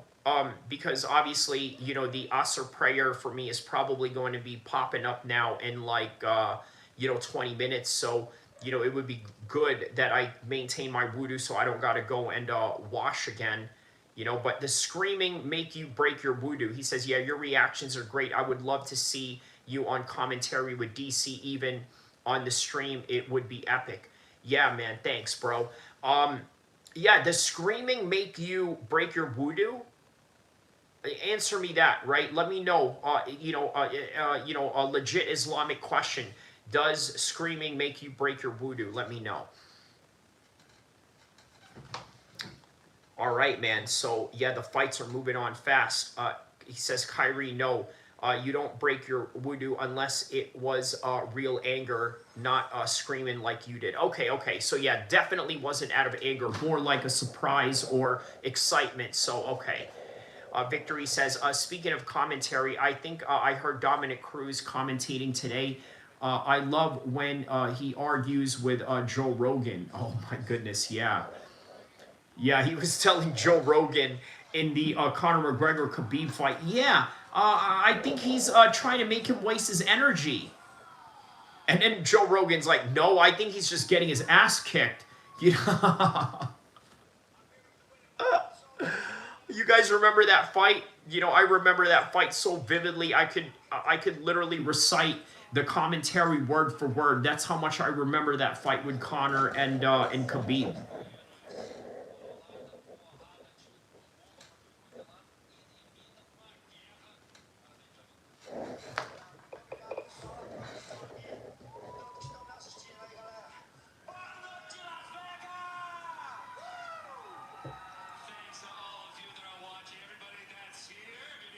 Connor says, "Yeah, let's not bring that fight up. Thanks." Oh, sorry. Okay, got it. Bad memories for you, I'm assuming, right? Yeah. Victory says, "Yes, I remember that for sure. Two short guys, two short guy egos colliding." Two short guy egos. I mean, you know, you would consider Khabib in that category. I mean, Connor obviously, fits that category. But yeah, Hate Love says, did you see his face when Joe Rogan corrected him? It was priceless. Yeah. Yeah, man. Abdul Rahim says, Assalamu alaikum. How are you? Also, how is your family? Very good, brother. Friends and loved ones, very good. Blessings and greetings to you. I would like to have a meal with you one day. You're a wonderful, fantastic, and kind person. Thank you, Abdul Rahim. Man, I would too, man. I would definitely love that, man. If you are in California, of course, give me a shout out and, and I'll take you to some really good Iraqi, Greek restaurants, Afghan restaurants. What else other type of ethnic food we have here? We have Cuban restaurants here. Absolutely, man. I would absolutely love to, have a meal with you as well, yeah, inshallah. Victory says, no, man, Dom Cruz and Joe Rogan. Okay, and then Hate Love says, Abdul Rahim, salam, welcome back, brother. Man, this is great, bro, man. You know what, man, every time I see you guys here, I am so thankful to have an audience, right, that is a mixture of, Americans, Irish, Europeans, gang members, Muslims from around the world, Muslims from the United States, Muslims from Indonesia, Muslims from the UAE, and of course, the 300-pound CIA agent, Fresh Melon Juice. Man, that is beautiful, man. That really warms my heart in a very fulfilling way. I want to thank you all guys for being here and tapping in as always and being such a loyal audience. You know what I mean? It warms my heart. And of course, not to mention Emily. You know what I mean? That's cool too. Oh man, black people love me, man. Black people love me, bro.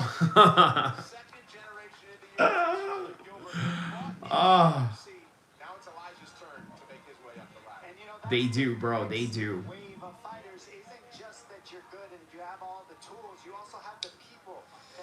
Hate Love says, that's why I'm so confused why I can't see Victory or Marty. Fresh, even if we have different opinions, I still think of him as friends. Yeah, that's beautiful, bro. I'm glad that you guys are, becoming friends and you guys look forward to, speaking with each other. That is, really fulfilling for me. More than anything, to be able to build that kind of platform to, build that kind of cohesiveness. He says, Victory says, yeah, I don't have a hat. I don't have hat blocked. Okay, maybe he accidentally blocked me. Perhaps, yeah. If he did, I don't know. Can you block someone from you or? Yeah. Oh, hey. Yeah. Yeah, I didn't know you could block somebody from the chat from you. Yeah. That's kind of strange. Victory says, come on, Kyrie, use some context clues. Come on, Kyrie, use some context clues. That's regarding what exactly?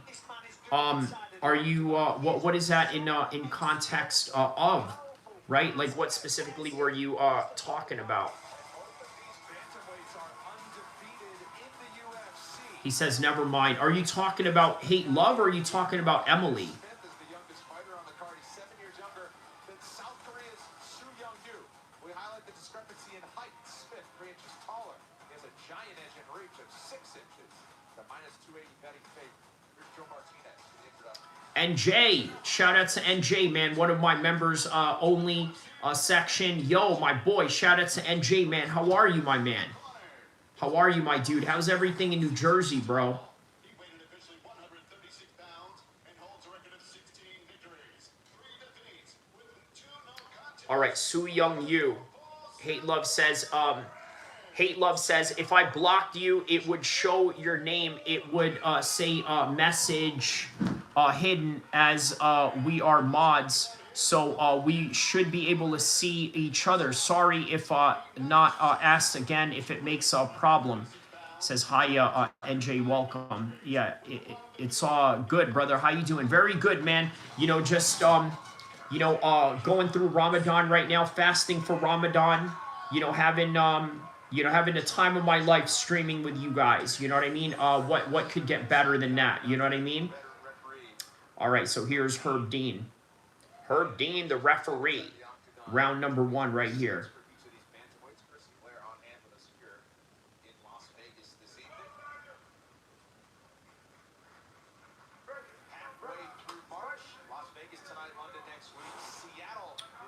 Abdul Rahim says, hi, Kyrie in chat.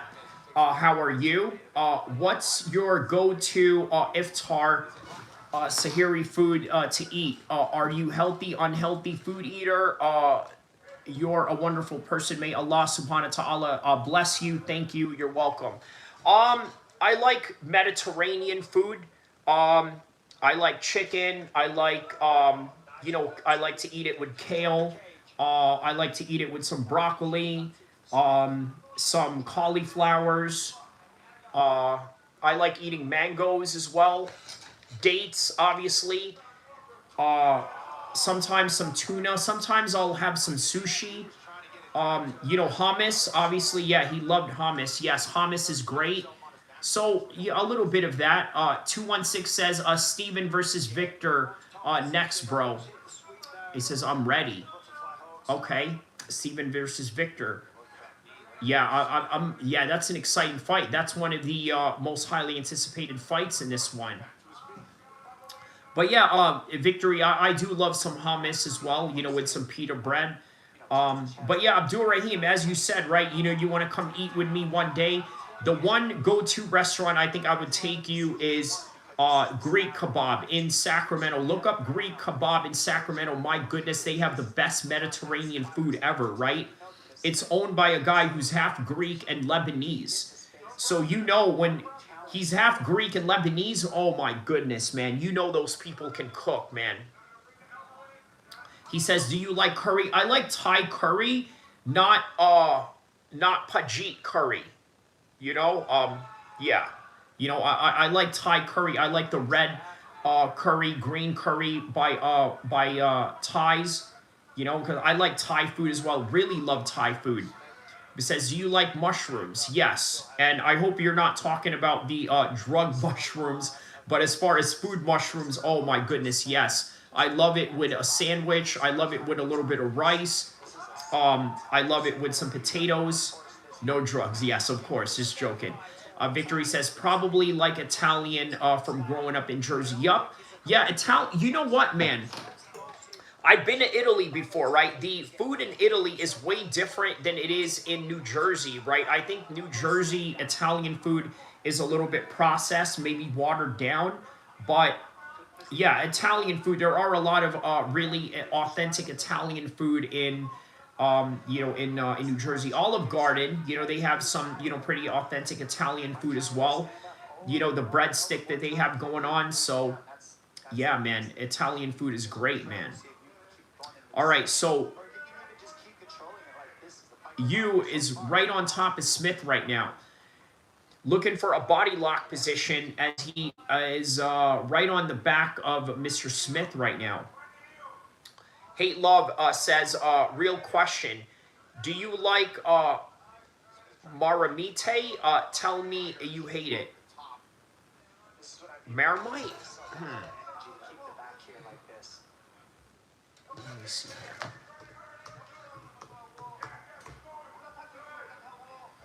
Okay, Marmite is often a divisive British savory spread made from yeast.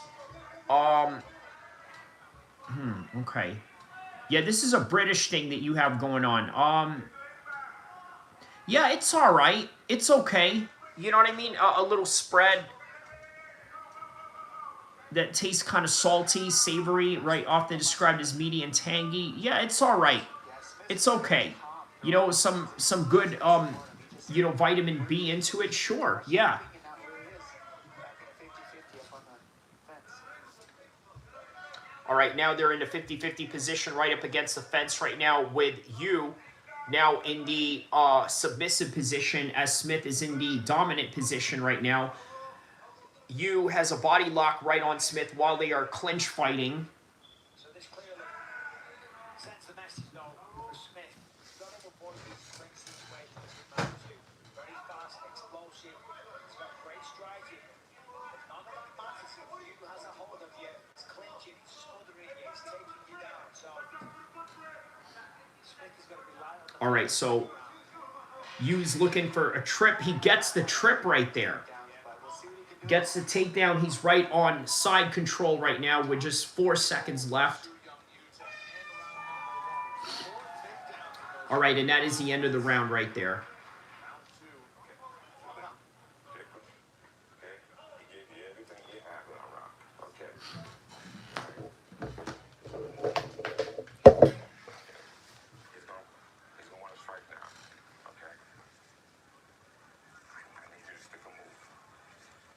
The corner of Smith is telling him that they want to strike now. He's going to try and stick and move. You've got to find a wrist and hand fight and disengage. Okay, that's the biggest thing. If you lock up, find a wrist, disengage. Okay? That calf kicks there. Okay? So the corner of Smith is telling him to disengage if they were to clinch up. So Hey, find that calf for me. Yeah.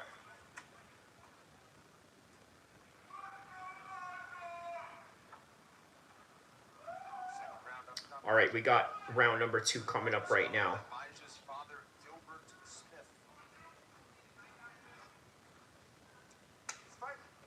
All right, round number 2. Takes on the feet, stick and move, and stay upright and strikes of his own.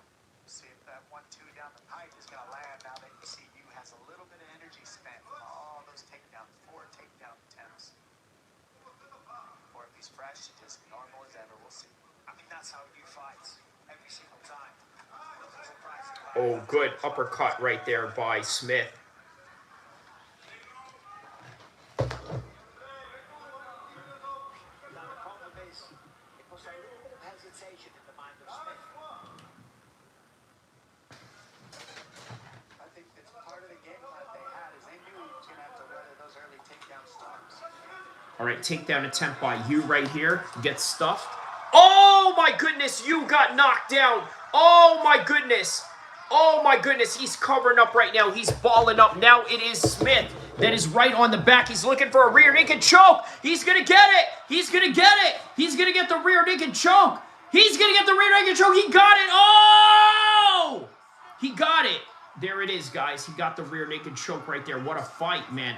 Especially considering the fact that Yu was literally, you know, beating him, man. He was beating him on the grappling exchanges, and there it was, man. That was all she wrote from there, bro. Watch the energy meters. Let's see the breakdown here. Nice jab. Good defense with that underhook here. Then an uppercut hook on the break. Wow, man. And Pulling it. He's his corner told him to do that, right? You know, throw some shots on the break, right? Or get away from the clinch. His corner literally told him to do that. 216 says, I honestly figured with how the grappling went in the first round, I figured it would end in a submission. Yeah, but not on the other side of it, right? 216 says someone was going to get tired. Got it. Yes. Okay. So you getting tired, I think, was, you know, sort of, you know what, it was a game changer there. 23 years old, and in a division that's tough to make some noise and stand out. Yeah, man, 23-year-old Smith, man, great job on his part right here. As he checks himself in the mirror, Victory says, what do you think will happen between Armin and Giorgio next week? Is that submission grappling? That's still on, right? Well, I'm going to go with Armin on that one, right? Because, well, no. You know what? Yeah, I'm going to go with Armin, okay? Only because I know that he has the capability of taking Giorgio on the ground. And once he gets him on the ground... Oh, RAF. Okay, so they're going to do an RAF rematch. Yeah, bro. Easy win for Armin. Easy win for Armin. Hate Love says, it's like left until Eid, I think, inshallah. He says it's like 1 week until Eid, inshallah. Will be peace in the Middle East before Eid. I know it's a dream, but inshallah. Yeah, bro, that's not happening. You're definitely right about that, right? Trump ain't letting up. The Iranians are not letting up. So you know this is going to go down, you know, all the way to Chinatown. You know what I mean? So speaking of Chinatown, that's exactly the reference, right? The Chinese are now involved in the whole thing. Thursday evening, we find out. We find out if Eid is on Friday or Saturday. You know, I hope Eid falls on a Friday so I can come in here and do the stream for UFC London. I'm really looking forward to that one as well. He says, I want Armin to win even though Giorgio is from Ohio. Yeah, dude, you know what? I think it was really blatant of him to, you know, really foul Armin Sarukian in that one. 216 says, my buddy said Charles was going to sub Ilya in a rematch. I mean, it wasn't too far away. It wasn't too far long ago that they fought. We kind of know how that story ends.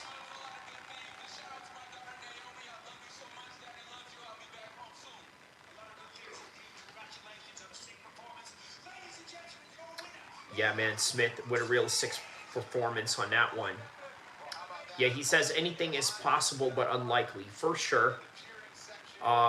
He says Eid stream would be amazing, but we're going to have a bus day on Eid. Eid stream would be amazing, but we will all going to have a bus day on Eid, a busy day on Eid. Yeah. You know what, man? A few people have been telling me about that. You know, get on and do, you know, an Eid stream.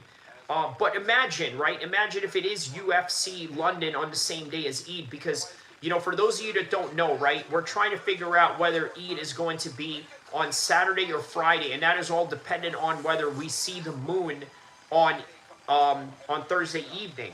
Thursday evening, Saudi Arabia time, right? So let's say right around this time in the West Coast Thursday, right, we're going to know by then on Thursday, because, you know, the Saudis are going to, you know, take a look and see if there is, you know, any moon sighting or this and that. And then, yeah, he says, holy cow, he figured out you meant busy. Yeah.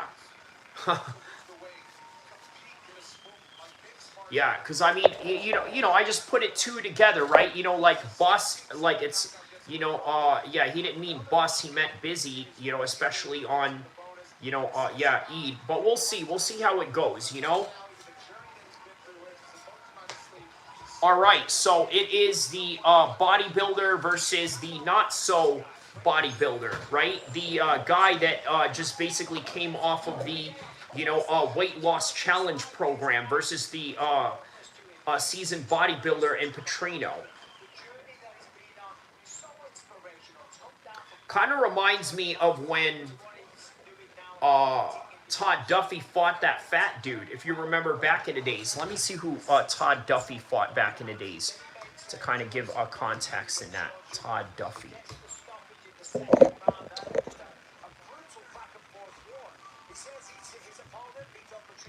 Wow, man, Todd Duffy already 40 years old, huh?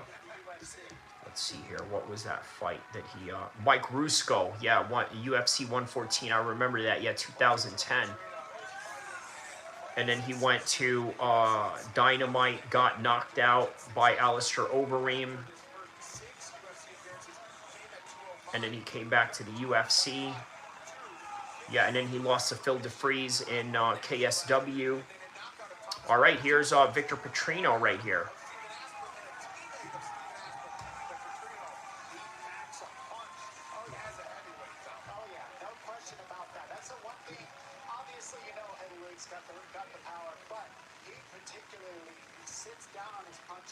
He's got very good technique, so he stands in balance, and he uses that to land a heavier shot. We'll see how this man absorbs the shot that he's fighting from, because this is another big man in front of him. Yeah. I really want to see how Petrino's able to stuff the takedowns and piece the grappling transitions into the striking so that he can get to the next level on the ladder. Those are the things he's going to want to practice mixing up now. This man is an absolute monster. All right, man. Yes, Petrino walking out right now. This guy's going to hit hard, but he really does. He's one jumps off the paper and you watch him. He had 2 losses along the way in the UFC because he was making some... All right, guys, one more like would be appreciated. Anybody out there, you know, just hit me with the like button if you can, please. It would be really appreciated.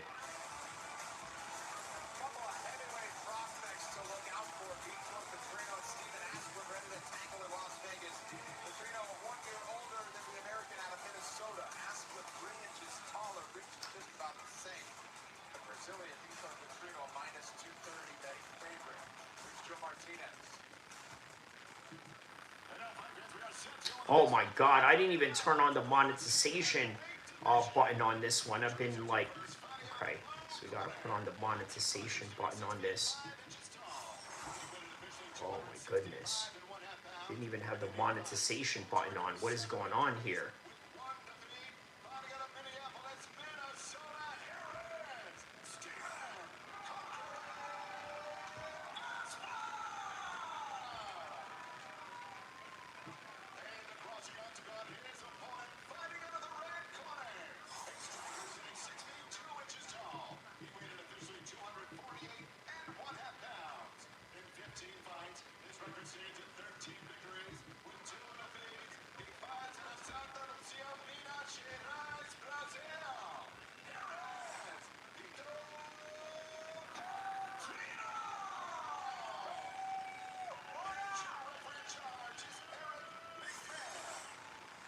All right, here we go, man. Round 1.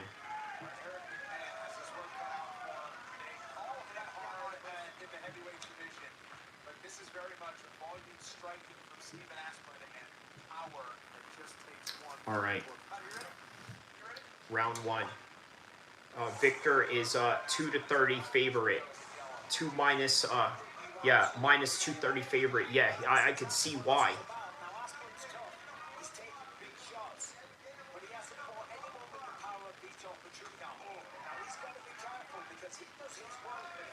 It was Haram, the guy's message, so sent him to the moon. Got it, yeah. What did he say?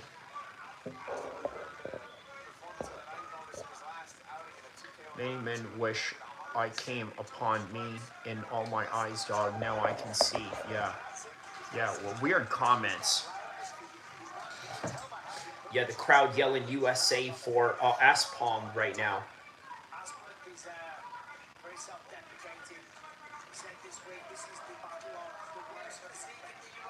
It was a 50 Cent song, yeah.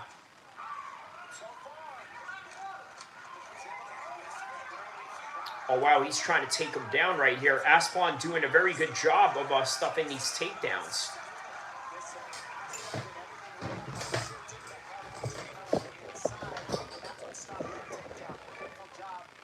All right, man, yeah, good takedown defense on the part of Aspalm here.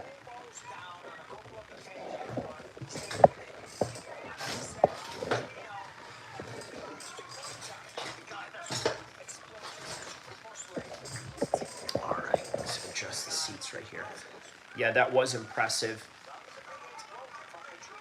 Oh, he was meaning LBGTQ and it's Ramadan, so I sent him. Okay. Did you guys really listen to 50 Cent overseas before going? Man, 50 Cent was the main soundtrack for a lot of people in, you know, in Iraq, bro.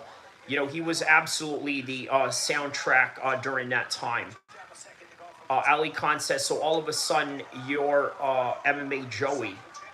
What do you mean by that? All of a sudden, so you're MMA Joey. Why? Is it because I'm like, you know, I got it all up close, or what do you mean by that? He says, yeah, that's awesome. Yeah, man. Yeah, at the time, man, a lot of people didn't know, but he was, you know, he was what do you call it? One of the biggest supporters of George Bush.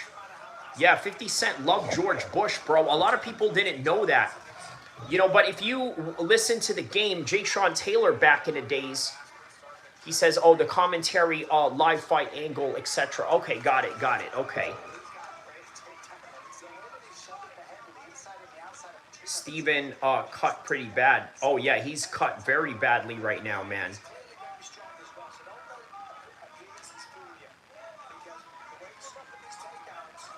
I would be surprised if he knocks him out like Mike Russo did Todd Duffy. It's kind of like this similar fight right now.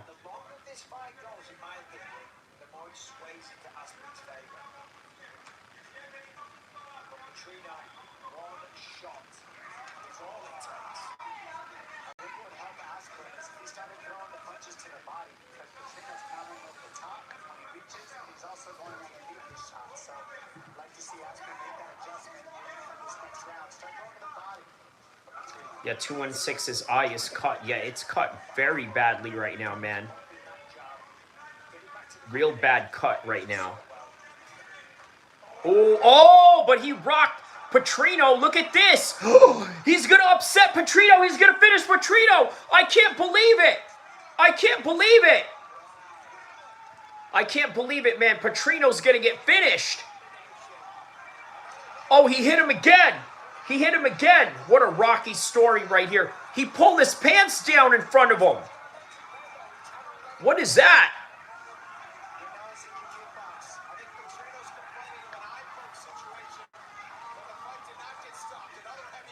Yeah, complaining for an eye poke situation, but, you know, it didn't get stopped, so...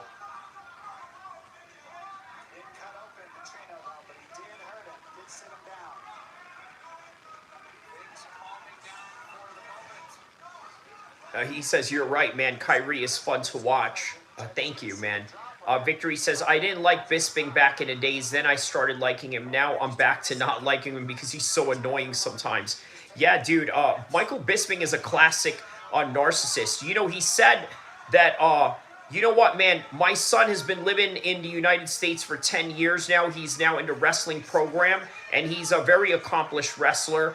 But I would still beat my son's ass because wrestling is a real fight. He literally said that he would beat his son's ass, right? You know what I mean? But I know it's just tongue-in-cheek banter talking, you know, so...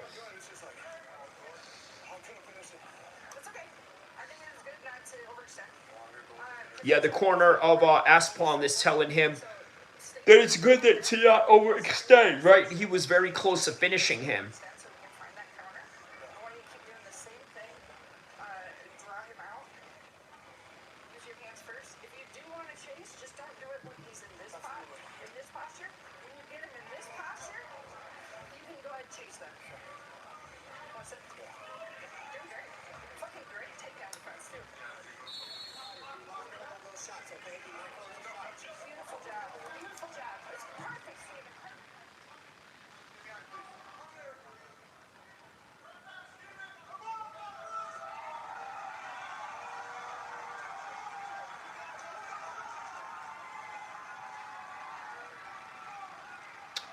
All right, man. Yeah, let's go Steven, man. Yeah, I'm getting excited for Steven on this one, too.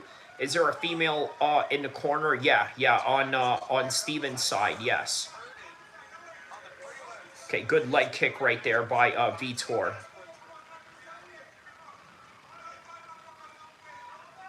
Probably either a fighter herself or a relative or maybe a love interest for Steven of some sort, so... Victory says that's haram.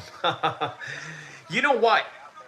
If there's one female that I would be okay with to have in my corner in a fight, you know who it would be?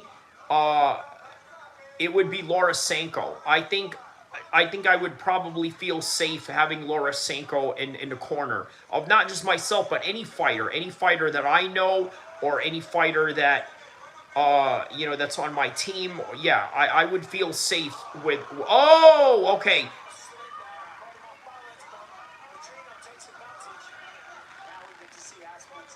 All right, so now he's got his back right now. Victory says, hashtag keep women out of the cage. Right, right. Now, I agree with that sentiment, but if they're already in the game, then, then I guess they could be of some useful end to some sort. All right, he's out of there. All right, Aswan now got his back. 216 says, I'm looking for a third round KO. Yeah, we're in round number 2 right now. If that's what you're looking for in terms of what, like betting odds, or is that what you're hoping for, is a third round KO because of a bet prediction? Let me know.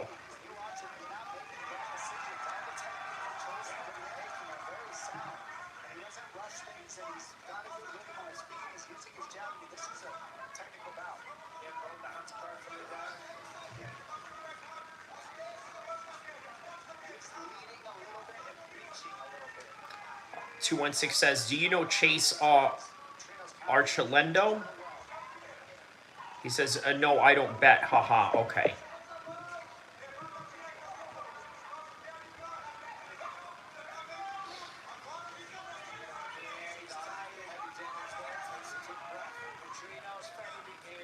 Yeah, Petrino is definitely tired right here.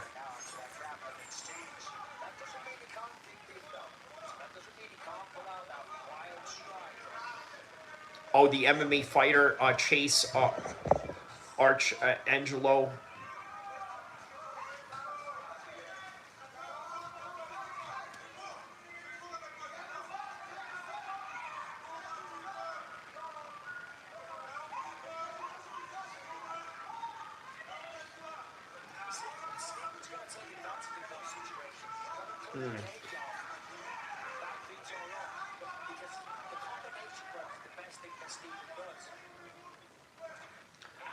All right, man. Good exchanges in these shots right here between them.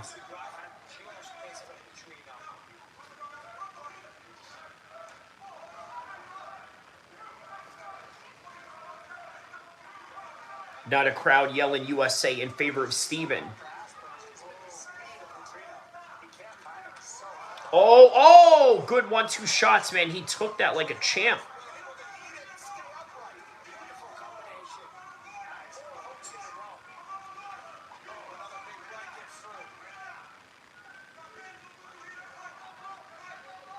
All right, 1 minute left in the second round right now. He says, just wondered if you knew him. One of my buddies might be fighting him. Oh, okay. Is that Nate who's fighting him next, or?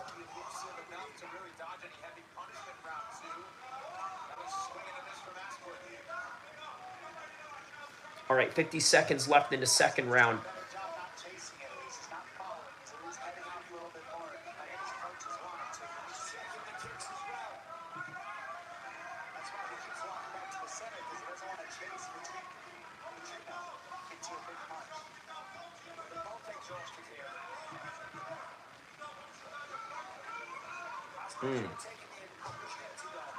All right, 20 seconds left.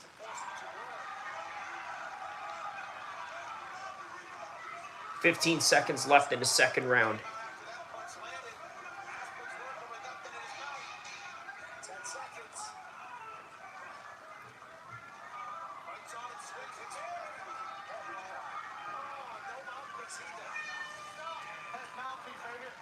Yeah, Nate the Train, Nate Davies, yeah.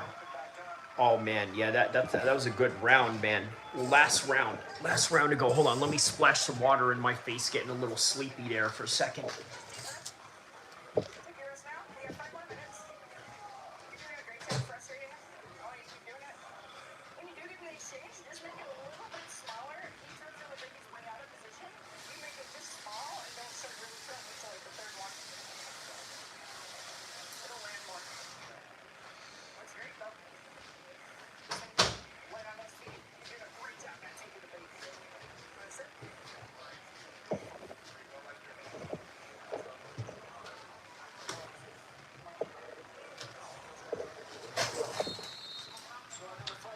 All right. Oh, wow. His mouthpiece fell out on that one.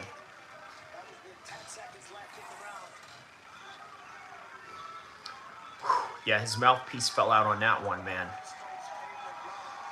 All right, Steven roaring up the crowd right now.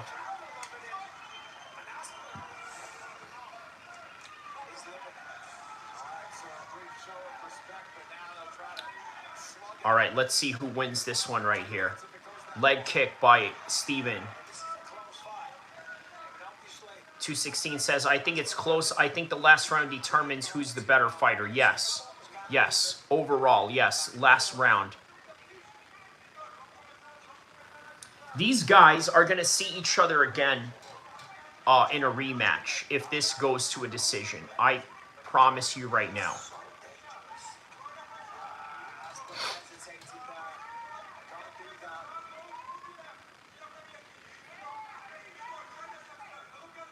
Yeah, man. And then we got the main card coming up right after. Oh, oh, oh, oh, oh, oh! Both back and forth at each other right now. Wow. What a fight, man. Yeah, Michael Bisping is right. Yeah, this is a great fight. I feel sorry for anybody that decided to skip out on this. You casuals don't know what you're watching, man. And then we got Chris Curtis and My Tech coming up next. Dude. Yeah, I see what you were saying, Marty, when you said that they spread these cards out in order to kind of like keep the attention span of the fans. I see what you're saying now, right? Because then you got Chris Curtis next, right? And then you go into the main card. It's a little lackluster. Yeah, Charles Johnson, Bruno Silva, that's all right. And then you got Ion Kutulaba taking on Omar Sy at light heavyweight. And then, yeah, you got Harry Hardwick against Marwan. And then you got Andre Fili taking on Jose Delgado. And then you got a women's fight. Nah. And then Josh Emmett versus Kevin Vallejos. Right? He says, yeah, they said they are trying to get watch hours just like YouTube. Got it. Okay, that makes sense. Yeah. Drizzy Goat says, how trash are the UFC matchmaking, LOL? In terms of what? Are you talking about the White House, or are you talking about this card specifically? Okay, you're talking about the White House. Ilya versus Gaethje, Khamzat versus Sean is weak. Dude, Khamzat versus Sean? I understand your complaint for Justin Gaethje, right? But Khamzat versus Sean is a great card. He says F and everything. Dude, I disagree. You know what? Here's the thing, right? The White House card, specifically the main event, it doesn't seem much right now, but on fight day, if Justin Gaethje was to knock out Ilia Topuria, that fight will age very well. Yeah, they hyped it up for a year and gave us a good regular card. Dracy said, Khamzat subs Sean in one. I don't know about that, man. Listen, as much as I love Khamzat, and as much as I believe in his ability, I don't think it's going to be that easy for Khamzat. I think that he's going to have to work for it a little bit. I'm not saying that he can't finish Sean. I'm just saying that he's not going to finish Sean in the first round or in a decisive matter within the first 30 seconds.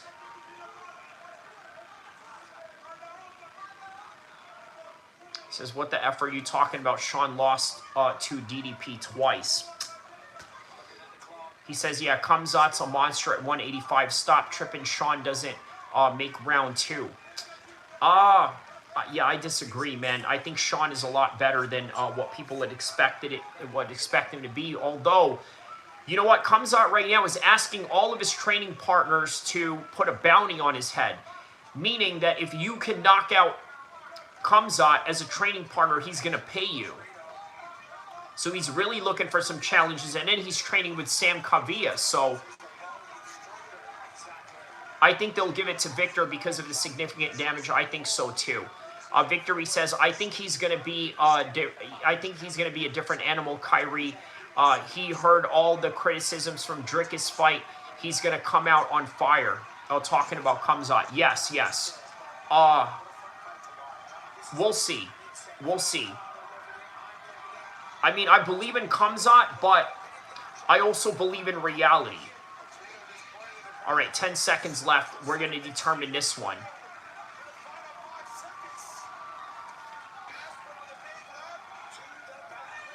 All right, guys, that's the end of the fight. Let's see how this one ends. Let's see who gets a decision. Let me get a quick afternoon prayer real quick, okay?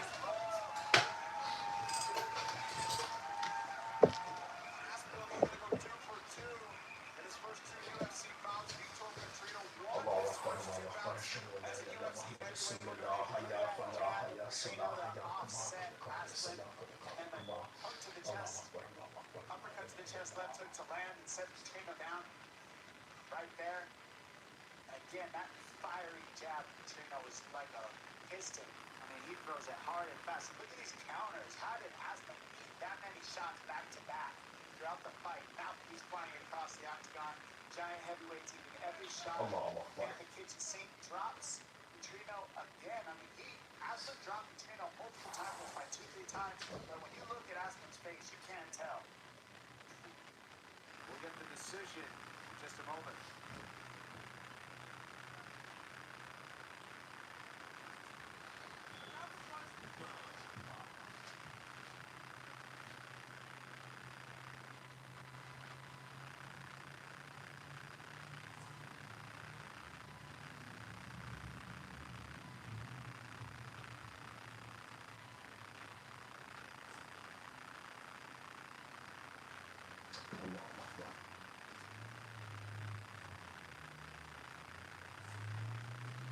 Scorecards for the heavyweights. Here's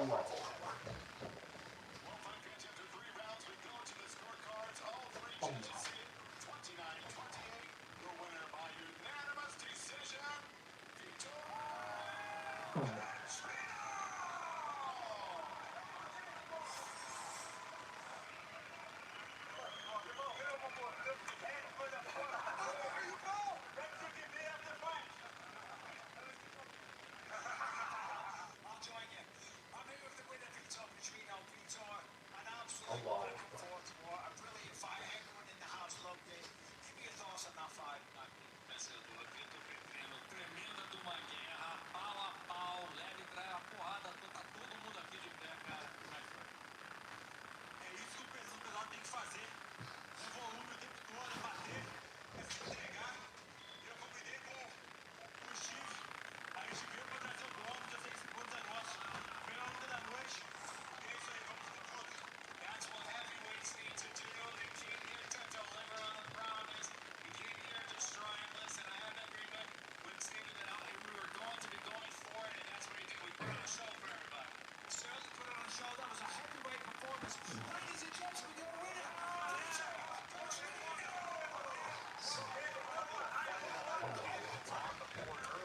prelims. Trino outlasting Steven Asplin by unanimous decision. One more prelim before we get to our six-fight main card. Let's get to it. The most experienced fighter on tonight's card, well-rounded veteran Chris Curtis, goes searching for his second straight win since returning to welterweight. He steps in against Buck-to-Beck Orlovai.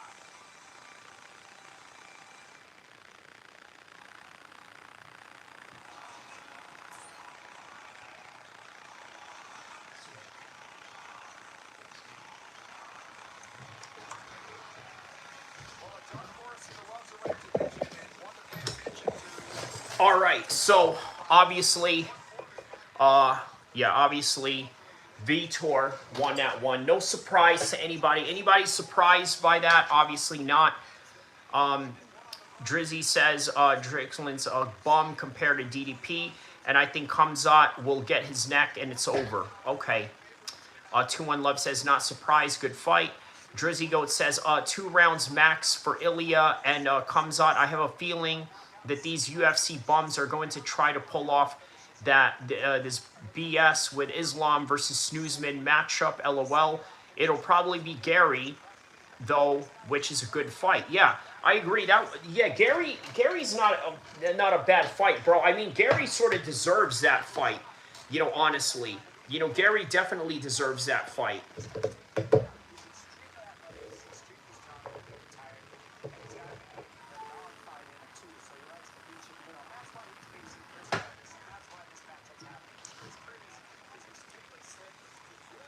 Yeah, there's Uriah right there.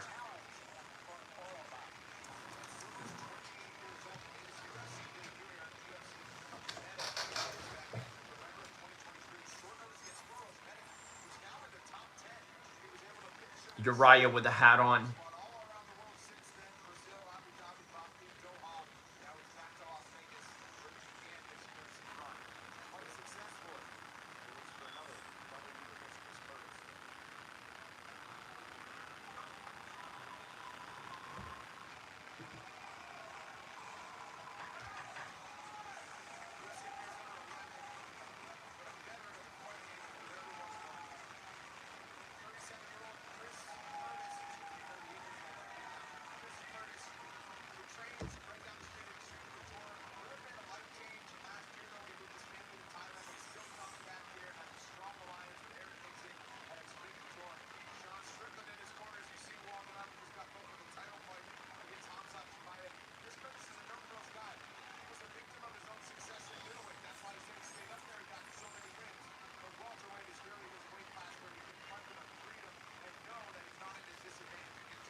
All right, so Chris Curtis taking on My Tech right now. Another good fight coming up. There's Sean Strickland right there. See, here's the thing, you guys.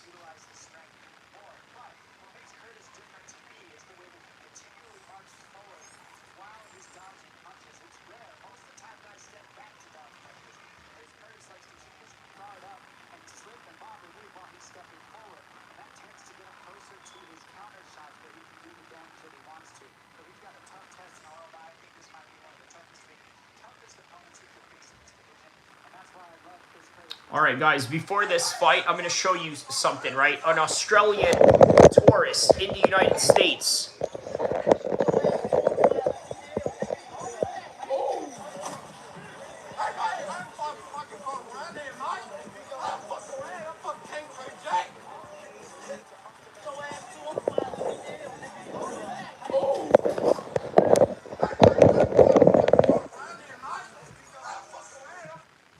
Yeah, there it is. He says, yeah, this card has been good so far. I kind of like Usman versus Islam rematch. Right. He says, damn, sucker punch from hell. Right. You know what I mean? Yeah, dude. Hopefully, you know what, man? Hopefully nothing happens to that guy because, you know, he's a tourist in America. He's an Aussie, you know, coming here. Yeah, you know, hopefully nothing happens to him. But yeah, Francis Brunti says, hi. Hey, how are you, Francis? Let me know what part of the world you are from. Daniel says, this card has been good so far. I agree. Emily, all right. How you doing? Says, yeah, you're a lot more humble today. What's going on? Oh, man. Well, thank you. Thank you for that. You know, obviously, if, you know, if I'm not being insulted, I guess I can, you know, remain a little humble if I'm, you know, not being insulted. But, you know, thank you. Thank you for noticing. Glad you are here, of course. You know what I mean? And, yeah, guys, you know, there it is, right? You know, the star of the show, guys. Okay, yeah, he's a good guy, Emily. You'll learn to like him. There you go. Yes. So, all right, guys, we are up on round number 1 right now. Chris Curtis taking on My Tech. Okay, fighting out of Sacramento, right, by the way. You know what I mean? I see him around the gyms. I see him at 24-Hour Fitness. I see him at Whole Foods, right? Him and his crew, right? Big Mongolian guy taking on Chris Curtis. Obviously, the training partner of Sean Strickland, as Sean Strickland is in the corner right now. So,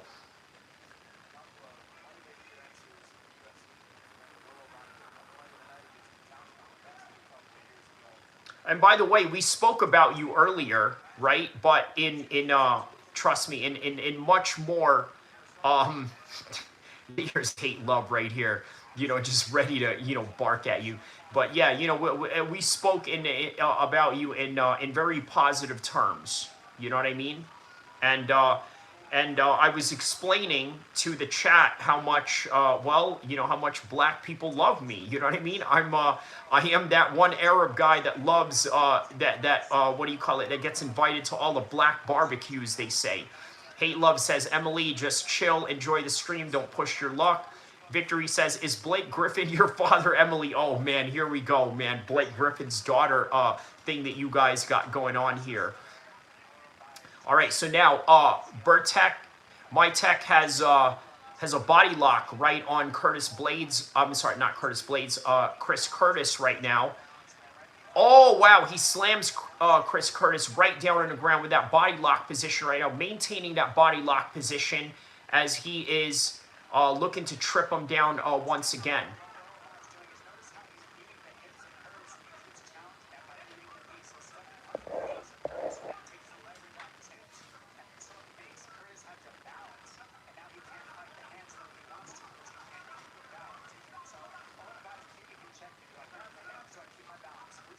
All right, Orabai maintaining that body lock position after he slammed him down. Now he's continuing on again. Knees from the back. No diddy. Okay, there it is. He's looking to ankle pick him from behind right there. Now he's got Chris Curtis down.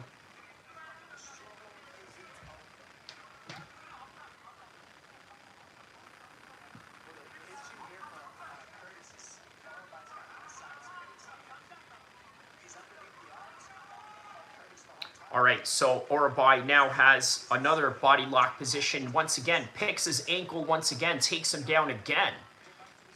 All right, so now maintaining top control position over Chris Curtis right now. I could see this being a rinse and repeat cycle all throughout this fight right now.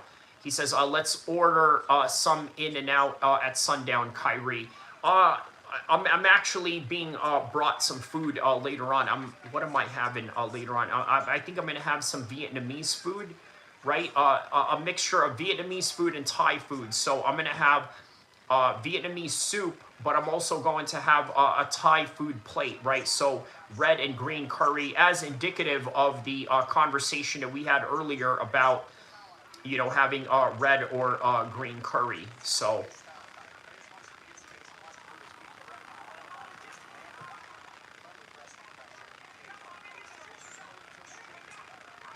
oh, wow, man, he's about to choke Chris Curtis right now. So now he's got the biceps right under the chin of Chris Curtis, just right over his beard right here, right? And then, okay, now he's looking to turn back. Now he's in a full mount position. He's got him in a back mount position right now, looking to lock the legs in. Now they're scrambling out. Now he's maintaining a back position. Now he's in a referee's wrestling position. He's banging right on Chris Curtis right now.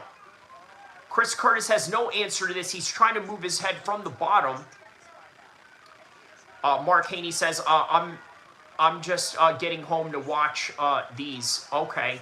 Wow, man, he is banging at Chris Curtis. Chris Curtis is about to get finished right now. He slams him again. Wow, dude, this dude is badass, man. You know, the wrestling on this guy. 216 says, watching this fight makes me realize Shafkat's story is so unfortunate, Kyrie.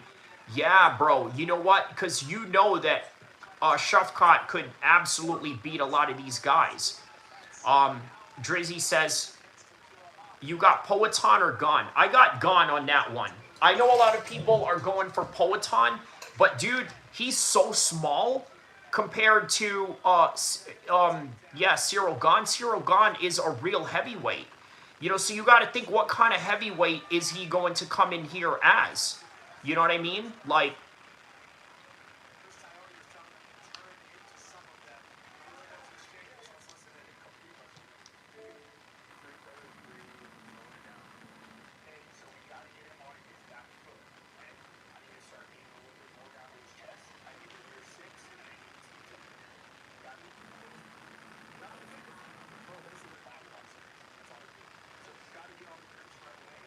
all right, so the coach of Chris Curtis, Eric Nixick, is telling him, you know, get him out of these body lock positions, push those arms out. Drizzy Goat says, what a bum, Poatan knocks him out. He says, bad take, bro, just awful. You know what? I'm going to screenshot this, and I'm going to save it on the day of the White House card, and you might be in for a surprise, okay? Look, man, Cyril Gane is a lot better than what we would expect. We just don't think that because of how John Jones really put a number on him. But you fight, I don't know, man, maybe it's the pressure, right? And look, and you got to think he's fighting at the White House, so that's some serious pressure right there. So I don't know, maybe he'll just fold under the pressure just like what he did with John Jones. You know, and this is a way bigger fight than John Jones, so you never know. Ooh, nice body kick right there by Chris Curtis. He says, no, you're wrong. Go eat something. No, not for another 2 hours, my man. I got 2 hours to eat. So, Hate Love 216, yes, he did.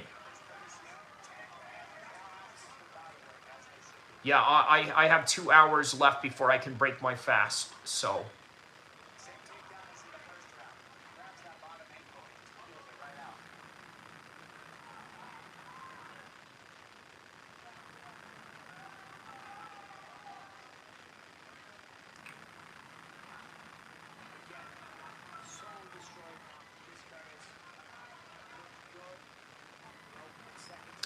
All right, so now he's looking to cinch in that rear naked choke once again. He's now in the back of Chris Curtis once again.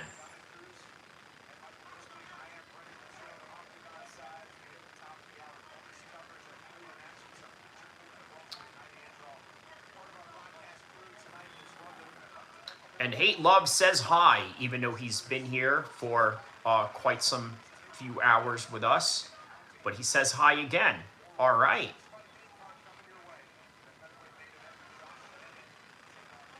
216 says Gon was beating Tom while looking sharp when he was fighting him. Gon was beating Tom while looking sharp. Yep, that's exactly why I am going for Gon in that same exact reason. He says, hiya, I'm new. You are? Okay. Wow, you're new, and all of a sudden you're already a moderator.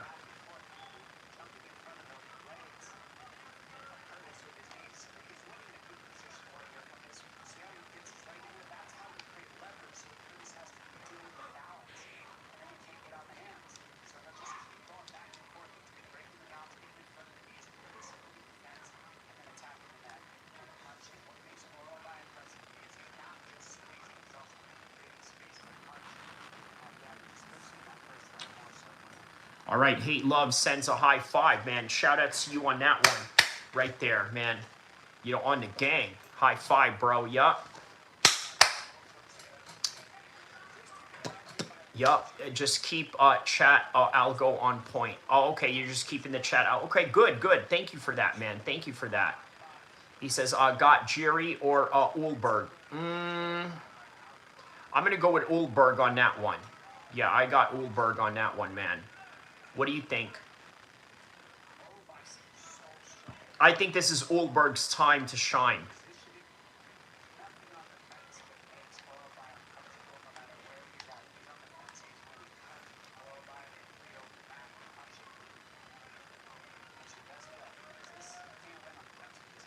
All right, yeah, still maintaining this body lock position right now.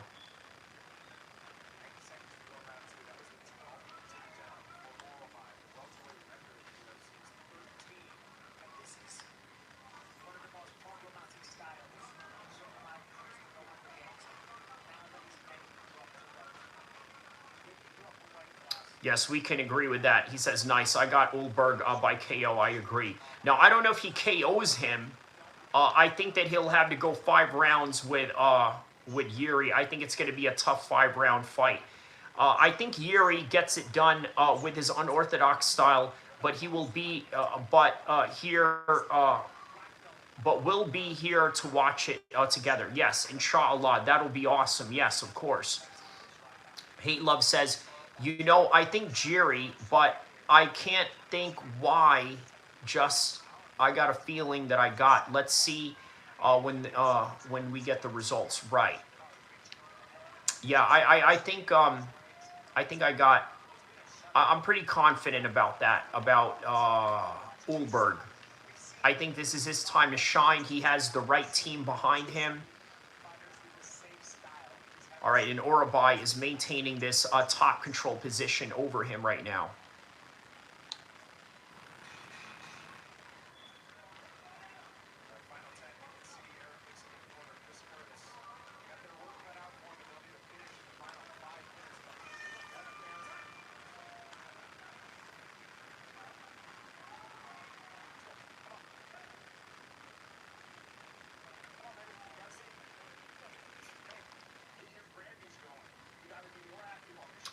So Eric Nixick is telling Chris Curtis, get your grandies going. I don't know what he means by that. Obviously, that's just a language that they both understand and can communicate with each other. In the meantime, says you got to get your uppercut going.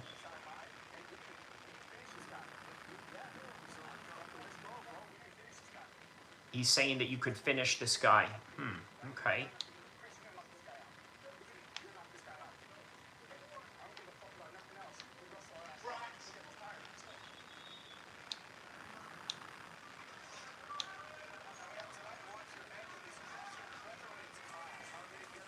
All right, man. So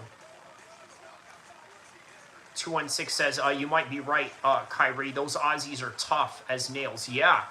And you know what, man? Carlos Ulberg as champion, bro, he will absolutely bring the UFC to a different level of, like, marketability. You know, you look at the guy, he's very marketable.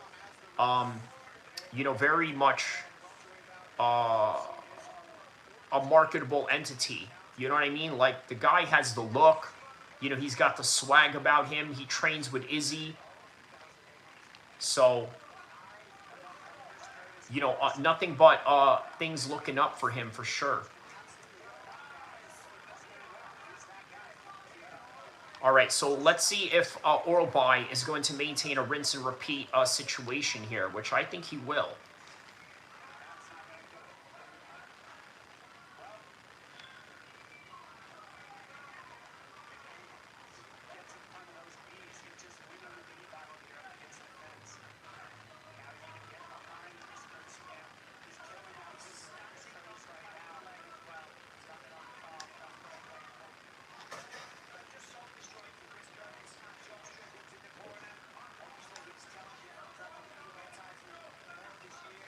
All right, so once again, still maintaining the same body lock position. Right on his back. Chris Curtis with no answer for it whatsoever.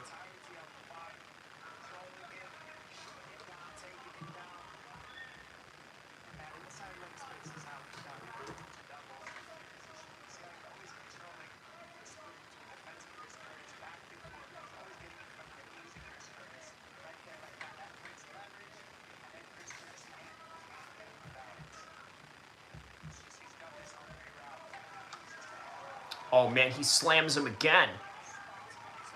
He literally spiked him on his head this time.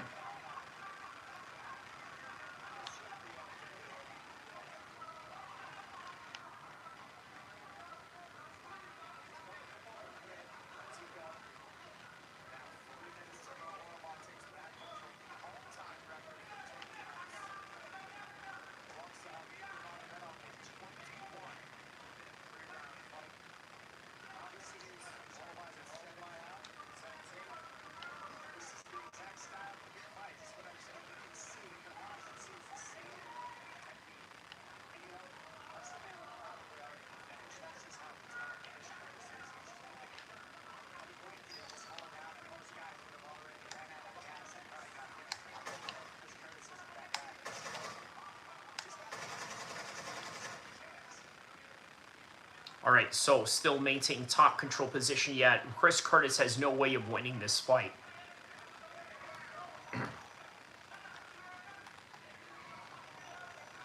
Yeah, he'll have no way of winning this fight at all, man. He's not going to win this fight whatsoever. No chance. No chance. That's what you got.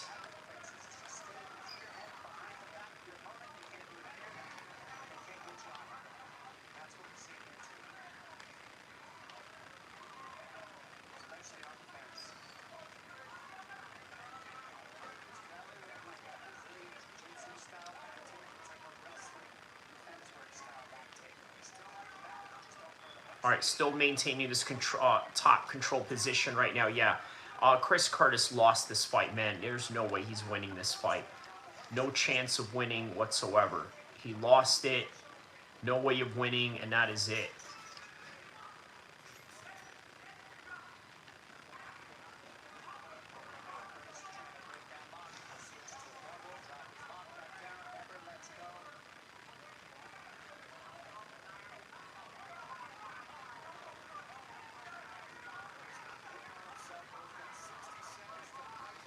All right, man, 60 seconds left on this fight.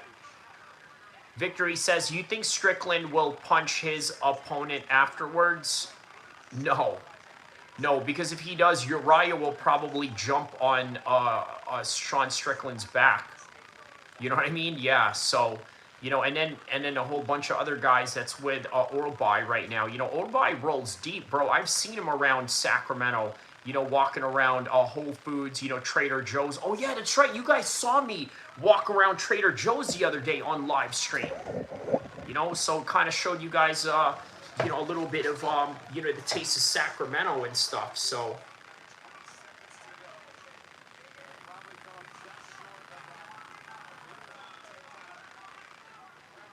He says, you need to go interview him.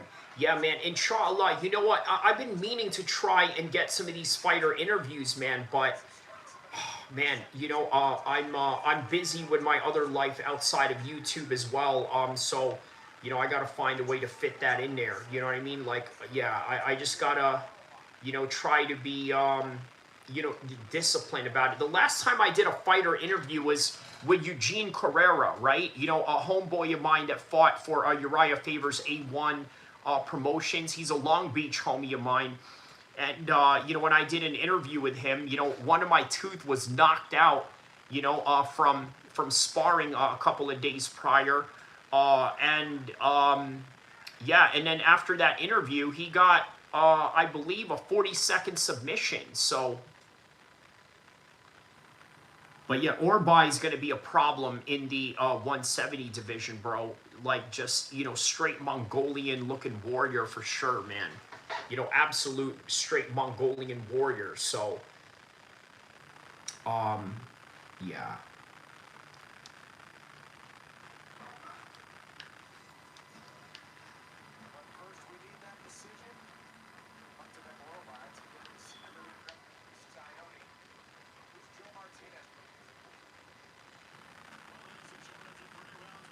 All right, man. 3-round decision right now. I think this is going to go to Orbai, obviously.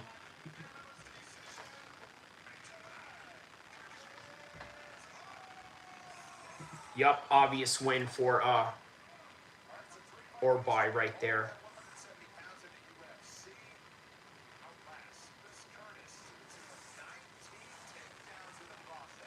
Yeah, I wonder if he's fasting today. You know, because I know he's Muslim. I wonder if he's fasting for Ramadan today.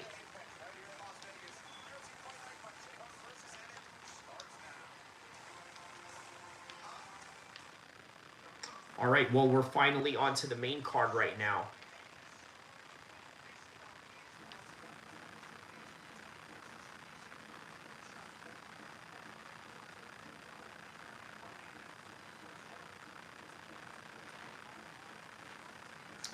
All right, man. He says, why do Muslims fast?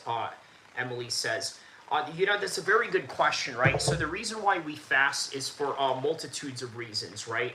Obviously, there's, you know, a health component behind it, but also a spiritual component more tied into it. Also, it helps us remember the poor, right? Because remember, you know, even though I'm fasting right now, you know, for, you know, a certain amount of hours, there are people around the world that are still going to not have food, right? So it helps us sort of remember the poor and the misfortunate. So that's one aspect of it. The other aspect of it also is, you know, it helps us increase our spirituality, right? So that has, you know, a component to that as well. So MJ says, hello, MJ, how are you, my man? He says, for some reason, you keep coming up on my algorithm. How are you? Good. Well, I guess that sounds like a positive thing, isn't it? You know what I mean? If I keep popping up to your algorithm, and I hope that I continue to pop up in your algorithm. And yeah, Emily says the same thing.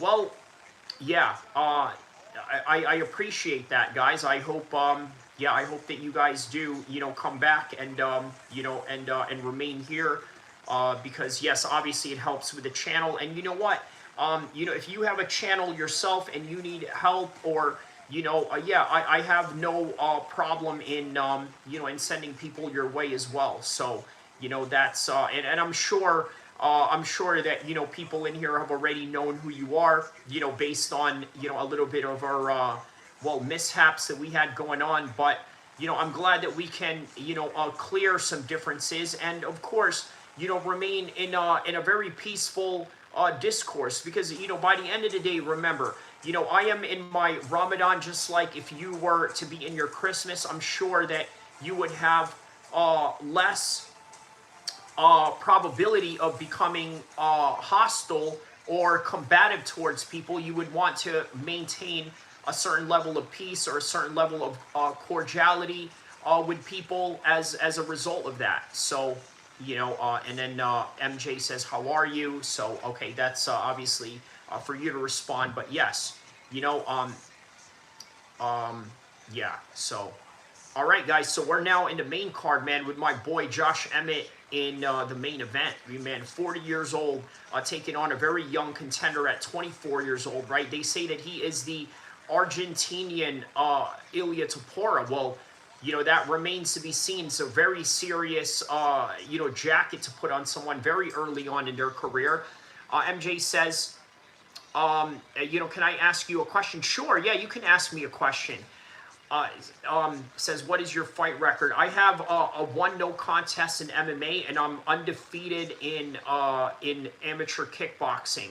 So I have about you know, 10 amateur kickboxing fights, Muay Thai, and then you know, I have one MMA fight, you know, that went to a no contest. So yeah, that's pretty much my fight MMA experience. So. But yeah, MJ, what question did you want to ask, my man? Yeah, let me know what your question is.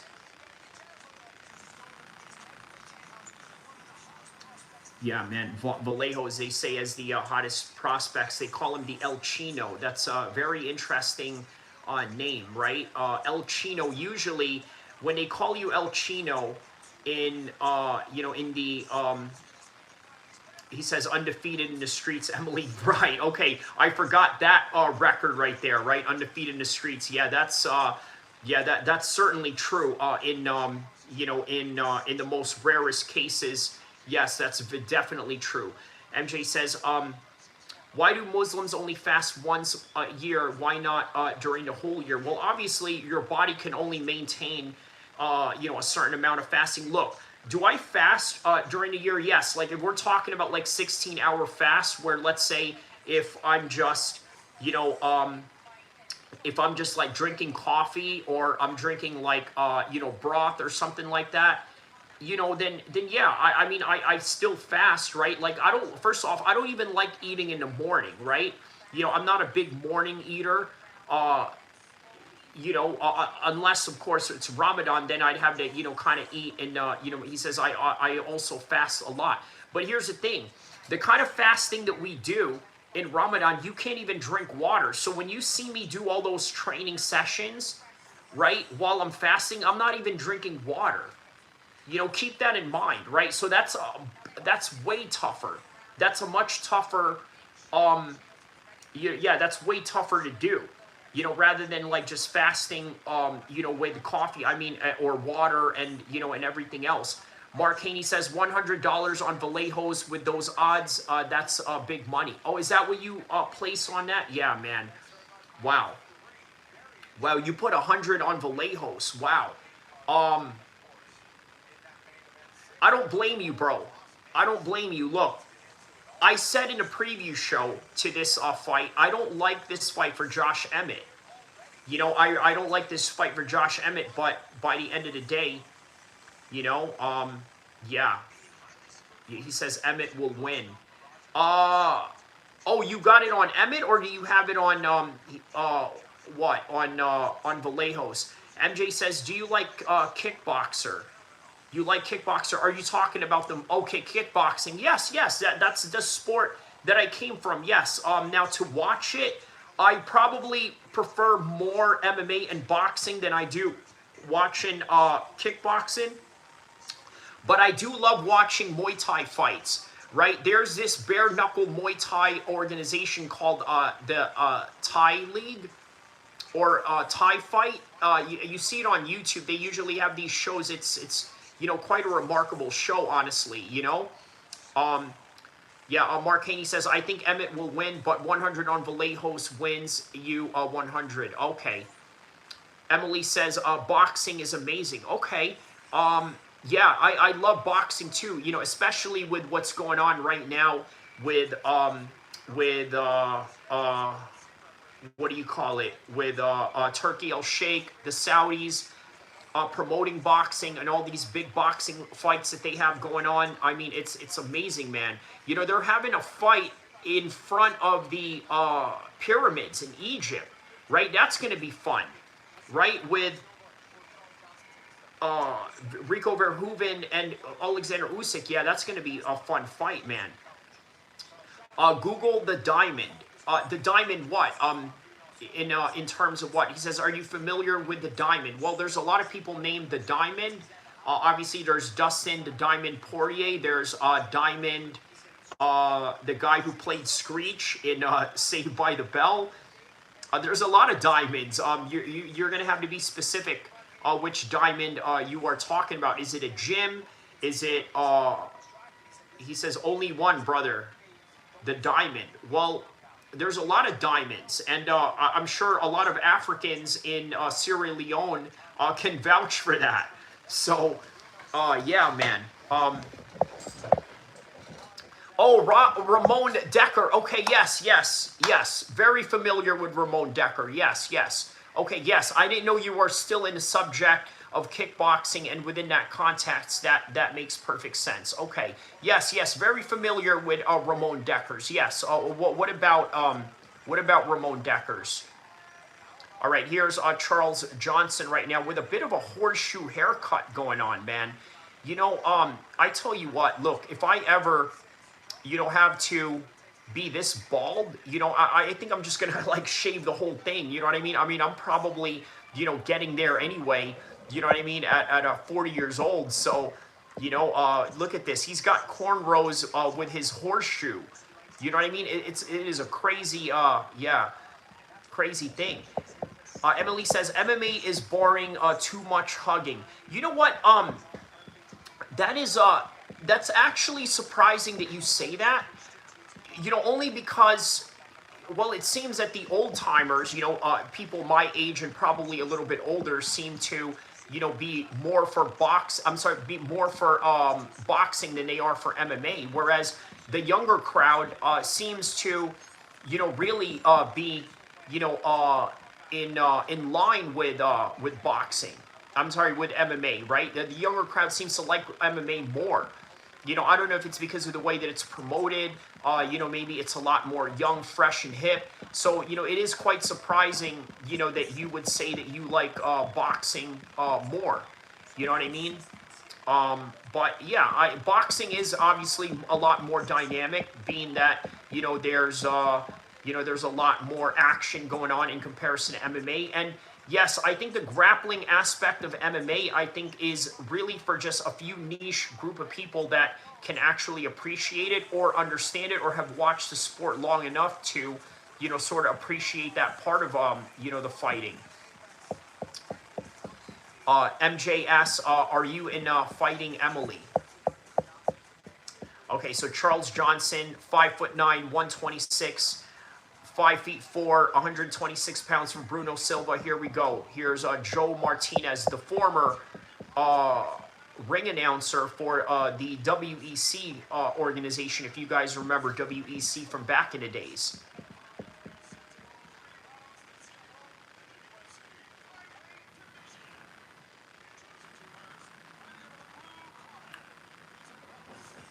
All right, Balkania says, can you film for us a little bit? Can you film for us a little bit? I mean, it's quite a strange question. What do you mean film for you a little bit? What exactly do you want me to film? Or do you want to film, I don't know, I mean, who do you want to film? Like, it's a weird question to ask just out of nowhere. Oh, the UFC screen. No, I cannot do that. That would obviously violate a lot of the copyright laws, right? And it would get my channel banned. So, yeah, I can't do that. Sorry, man. Okay, MJ says, are you in boxing now?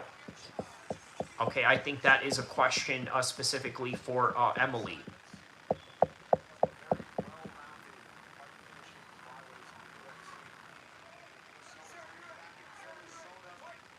All right, here we go. Round number 1. Charles Johnson versus Silva. All right, so Johnson is circling right around as he is getting backed up against the fence. Silva is walking him down. There is a calf kick attempt by Johnson, switching stances as Silva is walking him down.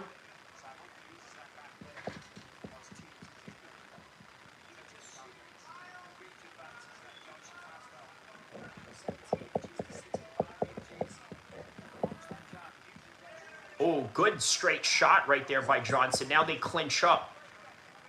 Silva is pushing him up against the fence as they are in a clinch position right now. Silva is trying to lock in a wizard, and there's some knees right there on the inside clinch exchanges by Charles Johnson.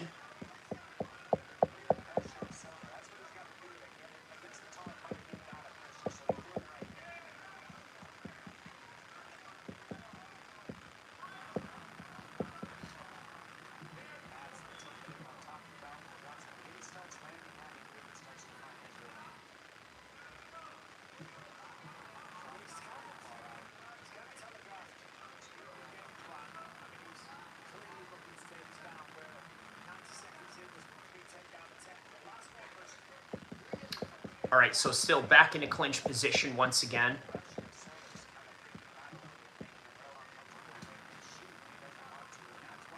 Maintaining a body lock position for Silva right now.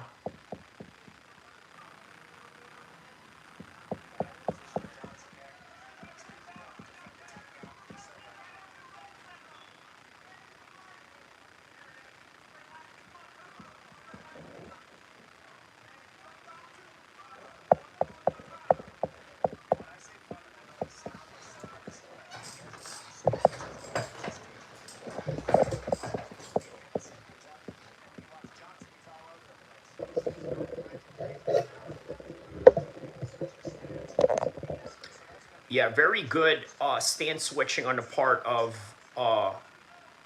Charles Johnson here, right? Just constant stance switching, circling right around the cage.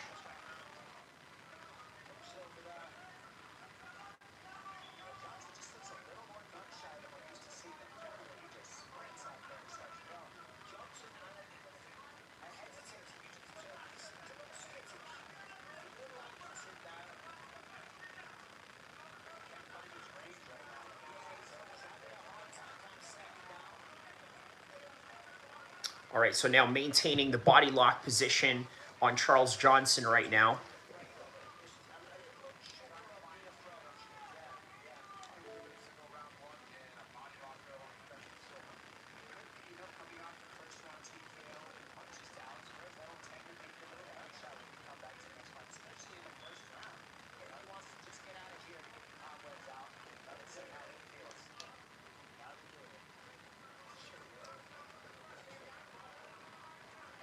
Okay, good elbow in those exchanges right there. Very good elbow. Now they are back squared up in the middle of the octagon right now. But Charles Johnson has this propensity to move back and also fight behind the black lines. But right now, they're sort of exchanging leg kicks at each other right now.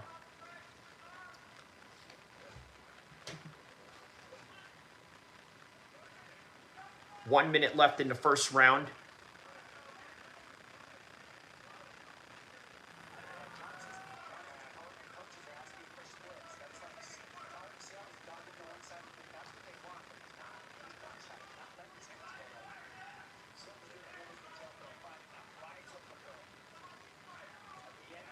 Oh, wow. There's some nice head kick right there by Charles Johnson. Man, and it seems that Silva ate that. Emily says, I did judo for 4 years at Obikan Academy. Then I did Muay Thai when I lived in Portugal. Wow, okay. Muay Thai is much better. It's less painful and less hugging. Okay. All right. Well, that explains. Okay, so that explains a lot. So you do have some martial arts experience. Okay, so bravo to you. Yeah, you know what? Honestly, you look like a fighter. You look like you have a fighter's built. So it doesn't surprise me that you do have that going on, man. That's awesome, man. That's really awesome to hear. Obakan Academy. That's let's take a look at where that is.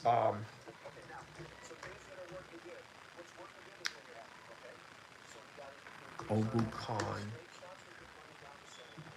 Oh, okay. All right. Okay. Portland. Got it. Okay. Yeah, man. That's a real combat town right there, man.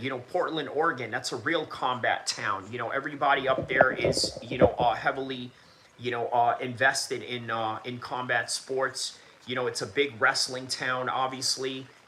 So man, that's awesome, man. Also big into MMA as well. Chael Sonnen is right up that area. Demetrius Johnson right up in Washington. So, and yes, you are right. Non-grappling combat sports is less painful in terms of your joints, right? That's why you often see like older MMA fighters go into boxing later in their career, like Anderson Silva, like like Jeremy Stevens. But now he's coming back into the UFC for that New Jersey card with Kamzat and Sean Strickland. So, all right, there's a bit of some stance switching as well for Silva right there.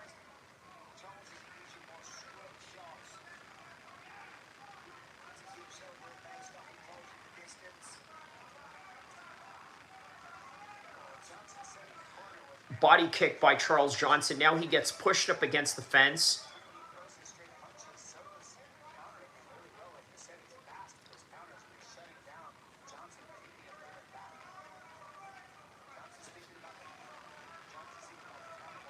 Yeah, less painful for sure. I agree. Yeah, much less painful.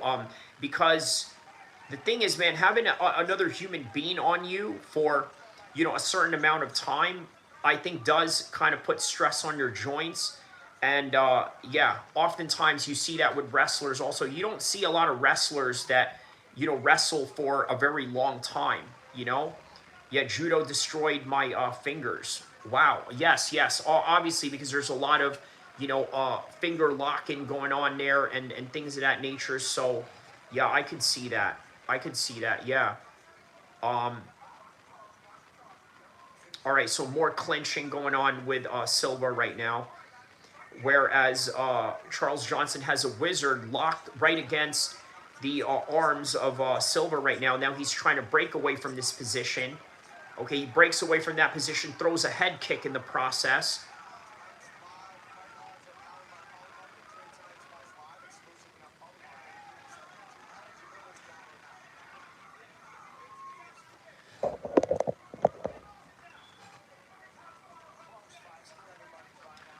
All right, he went for a teep kick right there, and he went a little bit low on that one. A little bit of a complaint there by Charles Johnson. Getting kicked in his Johnson, no pun intended, obviously. But yeah, there's that teep kick right there. Boom, right into Johnson of Charles Johnson.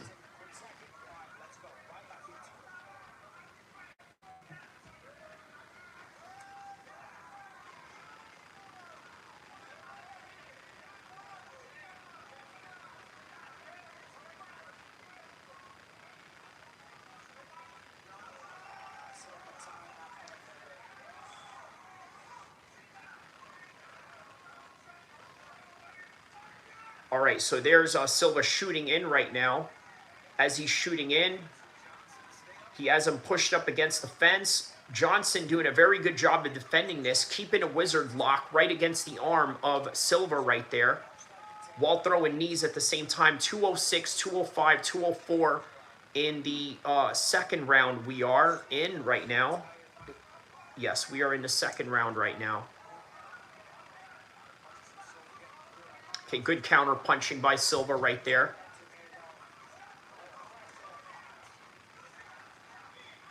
Yeah, even judo, right? You could also suffer a lot of brain damage in judo as well, even if there is no striking involved.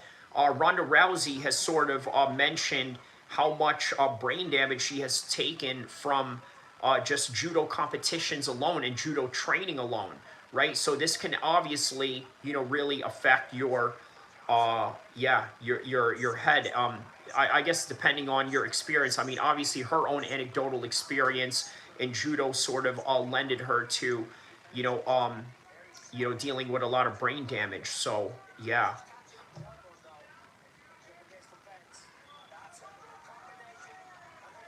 Yeah, Victory says, nice, Emily. Judo kills your grip. For sure, because there's a lot of gripping going on. And obviously there's also a lot of, gi manipulation that you have to, sort of, get entangled with as well. So yeah, that's definitely true.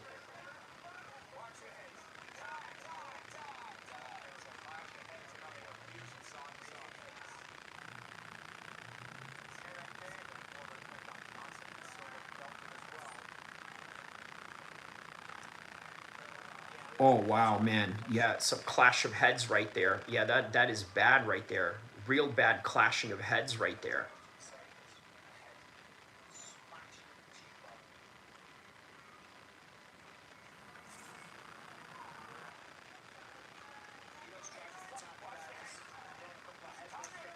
All right, there we go. Time in. 35 seconds left into round number 2. There's a body kick right there by Silva. Oh no! Oh no! Oh no, that's going to be a point taken away. Oh no, no. You are doing so good in this fight, man. That is going to be a point taken away. There's another low blow right there on the Johnson to Charles Johnson. Okay, so a calf kick. It's a little bit of some heel action right on the Johnson of Charles Johnson.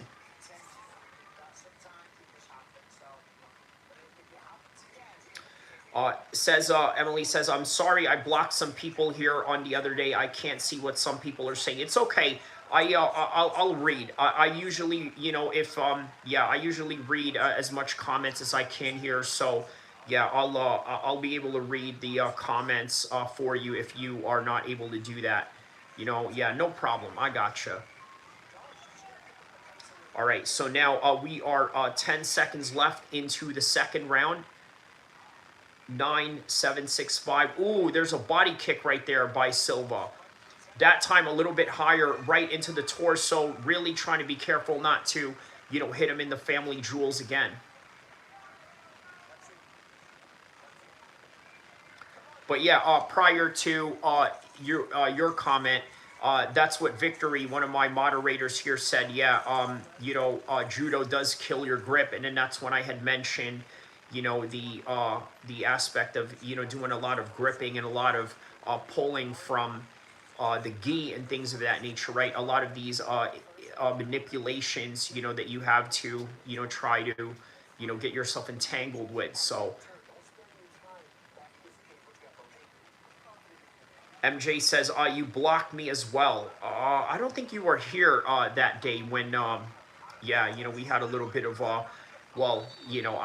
not worth mentioning, now that we're sort of in, in a cordial state.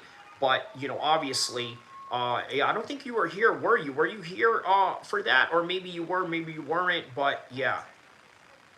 Yeah, see, definitely not you, right? Because you definitely were not here during that day, I don't think, right? At least I don't remember seeing you for that live stream. Maybe I saw you on the live stream after that, but not this one. I think I blocked the mods. Okay. Okay, that makes sense. Yeah. Well, I mean, that would only make sense, right? I mean, obviously they are mods for a reason, right? They would only have my back as as a result of that. But yeah, I understand what you mean. Oh, it's all good. And what's fun about that is Silva's corner says counter his first move, get hands on fast tail on his first move, counter his hands. And so each corner is telling each fighter the Now we are in round number 3, and Silva has Johnson pushed up against the fence.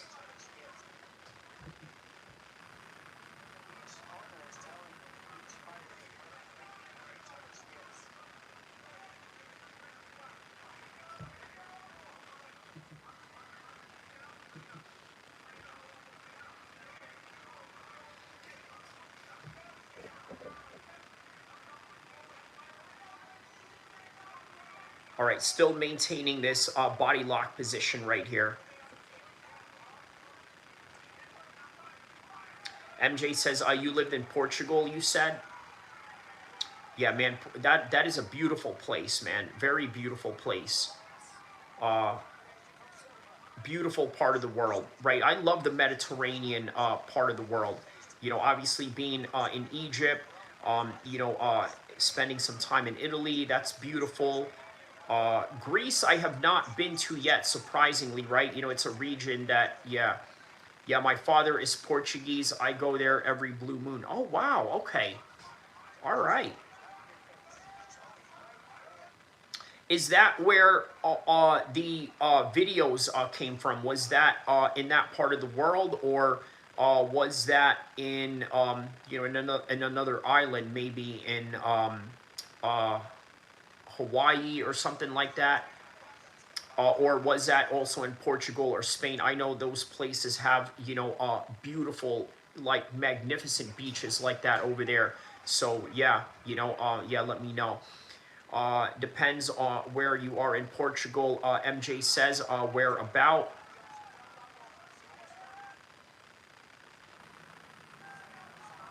Okay, it was Cape Verde. Okay, nice, nice. Okay, Cape Verde. All right, so 3 minutes left between Johnson and Silva right now.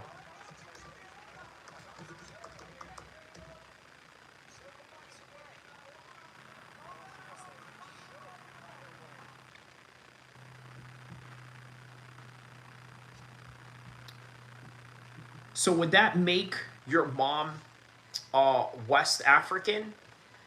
Uh, does that so you're Portuguese and West African? I'm assuming, right? Is that accurate? Yes, she is. Okay, okay, so that makes sense. So you're visiting your mom's country. Okay. So, Victory says, so I guess her dad isn't Blake Griffin. Yeah, the chat was making a joke, saying that you are the child of Blake Griffin, right? So maybe perhaps a bit of some resemblance to Blake in some kind of way. But yeah. All right, so 132, 130 left into the third round right now. Okay, there's a nice elbow by Charles Johnson right now.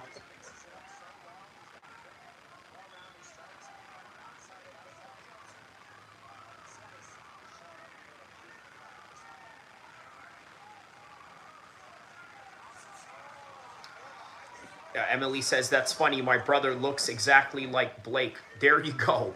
There you go right there, right? So, the chat knew exactly what they were talking about. He is the same height, too, as well. Wow, okay. Victory says, see, I was on to something here, Victory says.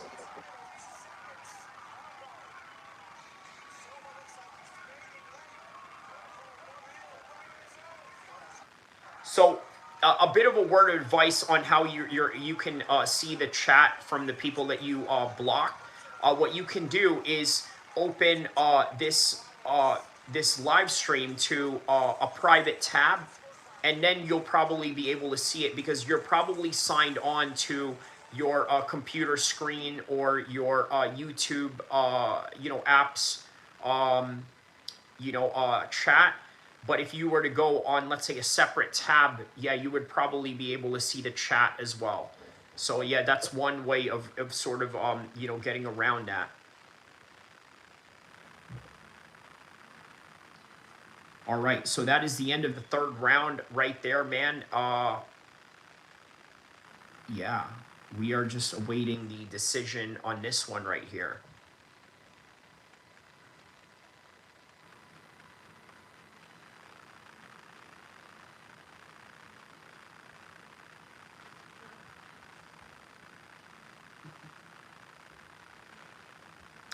Who's up next?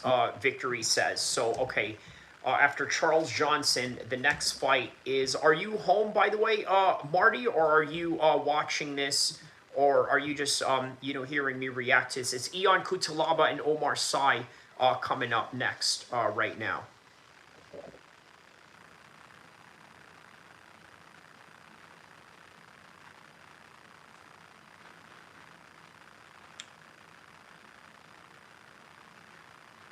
Switzerland is my favorite country to go by far, but it's way too expensive. I am not trying to spend 10K on a vacation. Yeah, you know what? Switzerland is quite beautiful, especially if you're a bit of a skier or you're into, let's say, snowy mountain activities. But yeah, Switzerland is wonderful as well. Great coffee, great food, great cheese, right? Some of the best cheese that you will probably eat, you'll probably ever taste. Victory says, I never heard of them. Ion Cutelaba, he had that series with uh, Ankalaev, remember? He fought Ankalaev a couple of times. I believe there was a bit of some controversial fights that they both had. Omar Sy is an upcoming light heavyweight. He's like 12-1 right now. So, yeah, that guy you probably won't know, but I'm sure you know who Ion Cutelaba is. Switzerland is paradise on earth. I wish U.S. was like that. Let me tell you, a lot of people wish the U.S. was like Switzerland right now in more ways than one, okay? If there's one thing that people know about Switzerland, is that it is the most neutral country in the world, right? In fact, they are so neutral that even in World War II, they sided with both the Nazis and the Allied forces, right? So that's what they're known for. They're known for neutrality and not really interfering in war. But obviously, that is what many people wish America would be on that same tip right now. But, obviously they are in Iran right now, bombing the living heck out of Iran. Now, look, here's the thing, right? As a Sunni Muslim myself, right, I'm not a big fan of Iran. I'm not a big fan of Iran at all, right? And you would probably think that I'm for the U.S. bombing Iran or, conducting military campaigns out there. But at the same time, I don't like what this will do for the United States. That's just the only thing I don't like. I don't like what this will do for the United States. I don't like what this will do for the economy. I also don't like what it will do for the morale of our troops, because Iran is a very tough military, and obviously you've seen we're already taking casualties as a result of that, and I don't think that it's going to, really perpetuate, into anything positive, as time goes on. So, but all right, man, Omar Sy from Paris, France, taking on Ion Cutelaba, coming up next right now. Yes, yes. When I was very young with my parents, Victory, yes. Like very young, very young. Like we're talking like, not even in double digit ages. I was in Switzerland. Yeah. So here's a promo going on right now for Joe Pfeiffer and Israel Adesanya. Victory says, well, you've been everywhere. Well, that's the thing, isn't it? You know, you can't be called a race whisperer if, you know, if you haven't been anywhere. You know, I mean, in order to relate to people, I suppose, you know, you have to, you know, be of in certain places. Emily says, yeah, I was about to say something about Israel, but I don't want these people to show up at my, I mean, yeah. Yeah, I mean, well, okay. Are you in favor of them or against them, or okay? I'm assuming you're against them, being that you know you're saying you don't want these people to show up at your house. I see what you're saying. Yeah, yeah. They're not a very popular. Yeah, Israel got us in all this mess. Okay, so all right. So you obviously you know sort of stand in that you know in that direction. I understand you. Yes, they definitely did, and unfortunately a lot of the older people don't get it, right? Like this is sort of common with a lot of young folks now. Like a lot of young folks now sort of understand that, you know, this is a problem. It is only the people that were born anywhere between the 1940s to 1964 that are for Israel. Okay, because they have this religious Christian belief that you must protect Israel, being that you are the United States, the superpower of the world. And I think a lot of young people nowadays are sort of really steering away from that, you know, idea, right? They're sort of understanding that Israel has caused a lot of problems for not just the Palestinians, but also people around the world. And yeah, that right there is probably, you know, the reason why Israel is unpopular right now as a result of that. But don't worry, you're actually here's a little bit of you know some YouTube advice, right? You're actually allowed to say stuff about Israel right now, only because we're like probably how many hours are we into the stream right now? I think this is like you know 3 hours into the stream. It is only within the beginning of a video or a live stream where you cannot talk bad about them, right? But if you're like somewhere deep into you know the waters of 3 hours or 4 hours into the stream, it should be safe to talk about where it doesn't you know sort of trigger the algorithm in any kind of negative way. So all right, so Omar Sy is now walking out of the cage right now, and we also await Ion Kutalaba as well. Cowgirl Wyoming says, sleep paralysis demons. What is that? That's, yeah, you keep saying that. You've been in this chat before saying that. What exactly does that mean exactly? You're going to have to elaborate on that a little bit, Cowgirl. Emily says, they show up in my friend's house in Miami for saying something about them. Wow. Yes, yes, because you know what? They own Miami, right? So here's the thing about the history of those people, them boys in Miami. There was a time where in the 1940s they were discriminated out of Miami, right? You know, just like any other marginalized group, you know, have been discriminated at some point, right? So they get discriminated, and as they get discriminated, they started you know, becoming influential in the banking world, in the world of law, right? They became, a lot of them became lawyers, a lot of them bought real estate property, and now they own Miami as a result of that. So now that they own Miami as a result of that, now they are pretty much running roughshod, right? Look at what happened with Sneeko and Andrew Tate and Nick Fuentes when they were down there sort of playing that Kanye West song, right? What happened to them? All of a sudden, the mayor of Miami, you know, went down on them. No Diddy, right? Yeah, went down on them, you know, really hard, and yeah, no Diddy again, but yeah, and basically went after them in you know in not the most pleasant ways, right? Trying to get them canceled, trying to you know stain their name, trying to you know destroy their reputation, right? So that's literally what they will do to you, you know, especially if you do that in a very prominent area. Do you think the painter was right? Yes. Yes, I do. Uh, I've had some.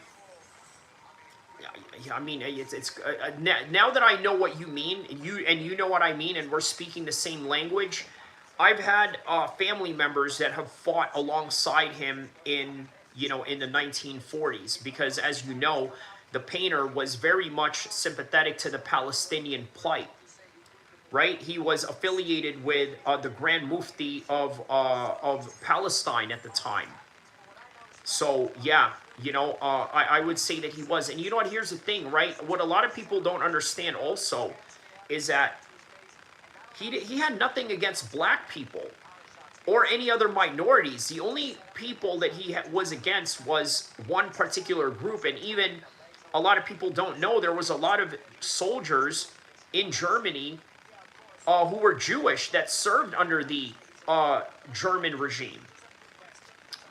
So yeah, RH says, hey bro, hey, how are you, RH? Shout out to you, my man. Banana asks, what came first, the chicken or the egg? I mean, that's quite a weird question to ask, right? You can't have the egg without the chicken, but you need the chicken to have the eggs. So, it's a bit of a complicated one. He disliked the Slavic too.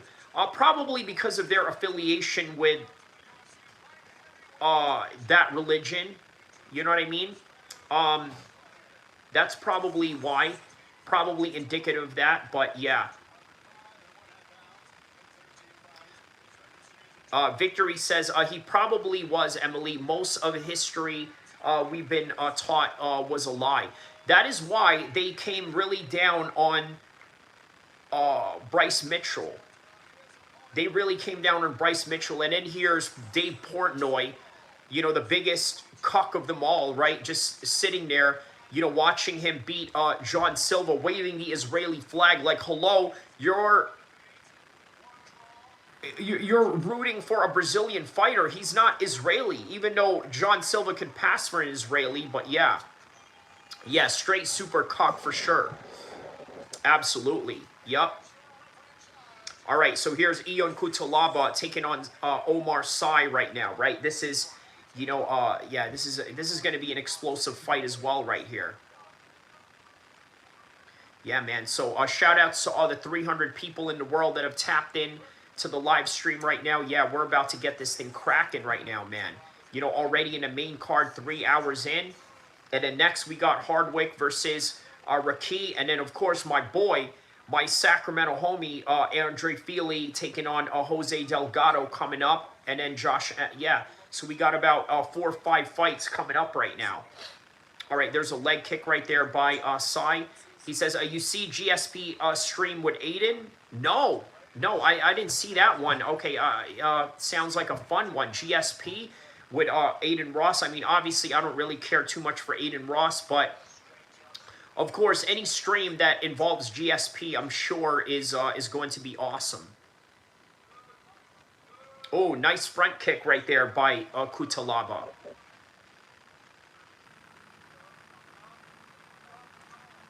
Oh, good leg kick by Omar Sy.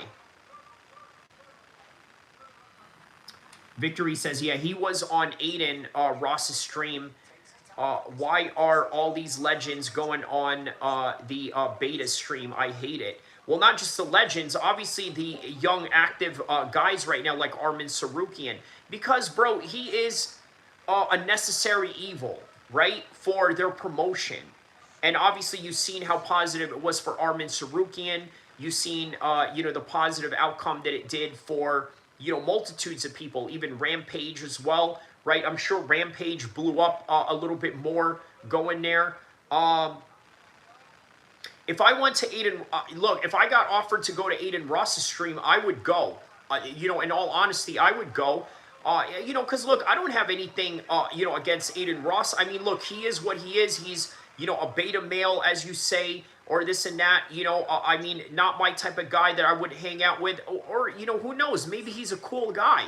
We never know, but, certainly not my cup of tea, but you better believe if I'm going to go to Aiden Ross, I'm going to bring some homies with me, you know what I mean? Because he probably got some bodyguards that, will do God knows what, and yeah, I will absolutely I would absolutely bring some homies with me. You know what I mean? Like, hey, homies, y'all want to go to Aiden Ross stream? Oh, they would love it. They would absolutely yeah, they would absolutely savor the idea of going to an Aiden Ross stream and and backing me up, as my security force for sure. So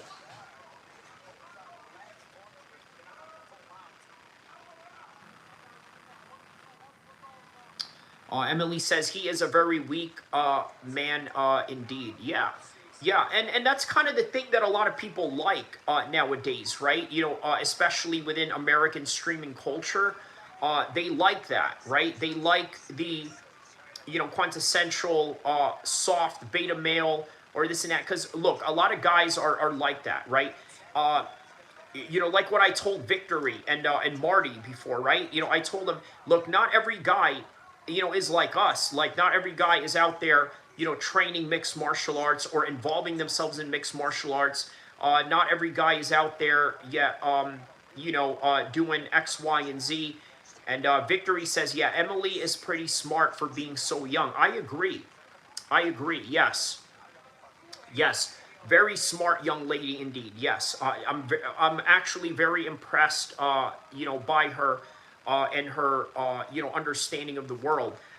Kind of look, it kind of reminds me of myself when I was younger. When I was younger, I had conversations with people that were, in their 30s and 40s, and they would be impressed by some of the conversations that I would have with them because I came across as somebody that was, quite knowledgeable with, a lot of, a lot of different stuff. So, Victory says she's like a female fresh. LOL. Well, Emily says, thank you at Vic. Yes, if you didn't see that, I don't know if she blocked you or not, but yes, she's saying thank you to you. But yeah, I agree. I agree. Very, very, wow. Ion Kutalaba just now got a finish right now. I think he just submitted. Okay, you can see what she says. Okay, good, good. Okay. Okay, so no problem. Good. Yeah, man, Ian Kutalaba just got a finish right there. Guillotine choke right there. Team Alpha Male style, too. Yeah, it was a guillotine choke that he converted into a guillotine mount choke, man. Very impressive submission by Ian Kutalaba.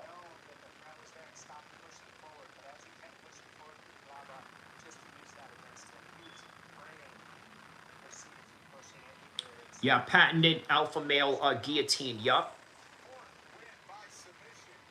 Yeah, man. And you know what? Even in our rolling sessions at Team Alpha Male, from the first time that I stepped foot on the mats there, bro, it was like, it was the same thing, right? A lot of guys there, like, they really know how to put on that guillotine, right? It was just like guillotine city over there, right? Like, I don't know, but I mean, maybe, maybe a lot of gyms also, get a lot of guillotines in their practices, but yeah, guillotines was, something that we definitely practiced and applied, also in practice during, these rolling sessions. But yeah, great nonetheless, man. He says, kind of ironic coming from a bunch of wrestlers. That's what I'm saying, right? Like, because, well, you see, that is the reason why, a lot of guys in Team Alpha Male develop guillotines, because guess what? What do wrestlers do to each other? They shoot on each other. And then when they're wrestlers who become MMA fighters, they just easily develop, that guillotine habit, right? The minute somebody shoots in, boom, you get it right in there, and it sinks right in.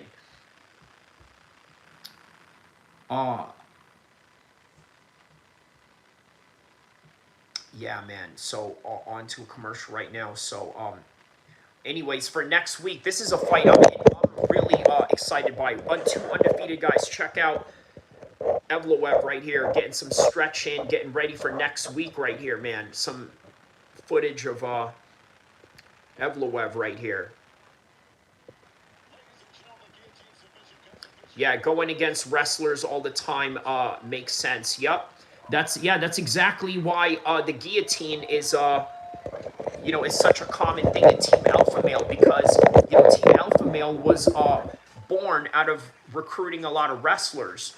And yeah, man, I'm excited for that fight for next week, man. Evloev versus Laron Murphy, two undefeated guys. Laron Murphy is literally like the Manchester version of 50 Cent, right? It's gonna be awesome, man. That's gonna be an awesome, awesome fight.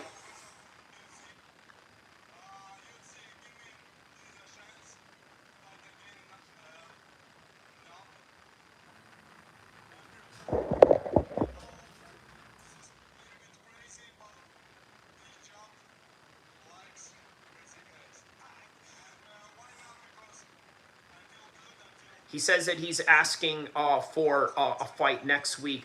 Emily says, do you coach? No, I actually don't coach, but I have cornered some guys before.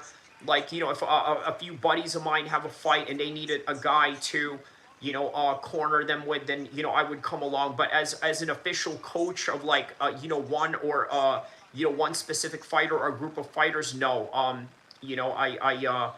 I don't coach on a full time basis like that. No, but I have cornered guys, just based on my experience alone. But yeah, no, I don't coach.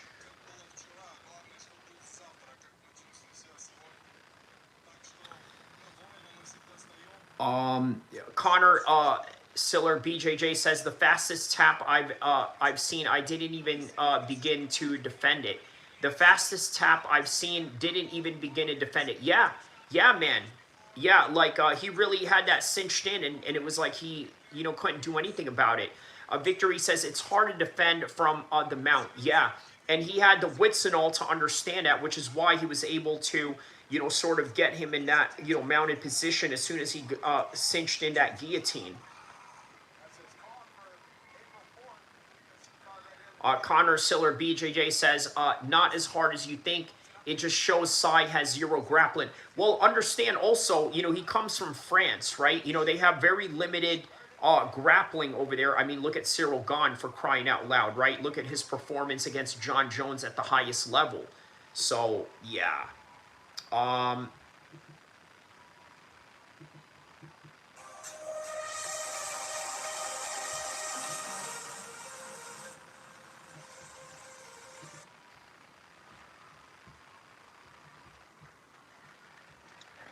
right, man. So coming up next, what do we got? We got Marwan Rocky versus Harry Hardwick.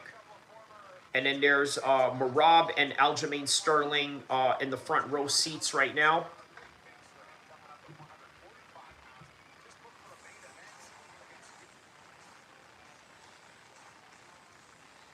Emily says, "Who is the greatest MMA fighter ever?" Wow, that's always a tough question to ask, right? Because it depends what you look for right now. If you're looking for dominance, overall dominance in career, right? We could say Khabib, right? The guy who's never lost a round, the guy who's never been cut, the guy who's never been dropped.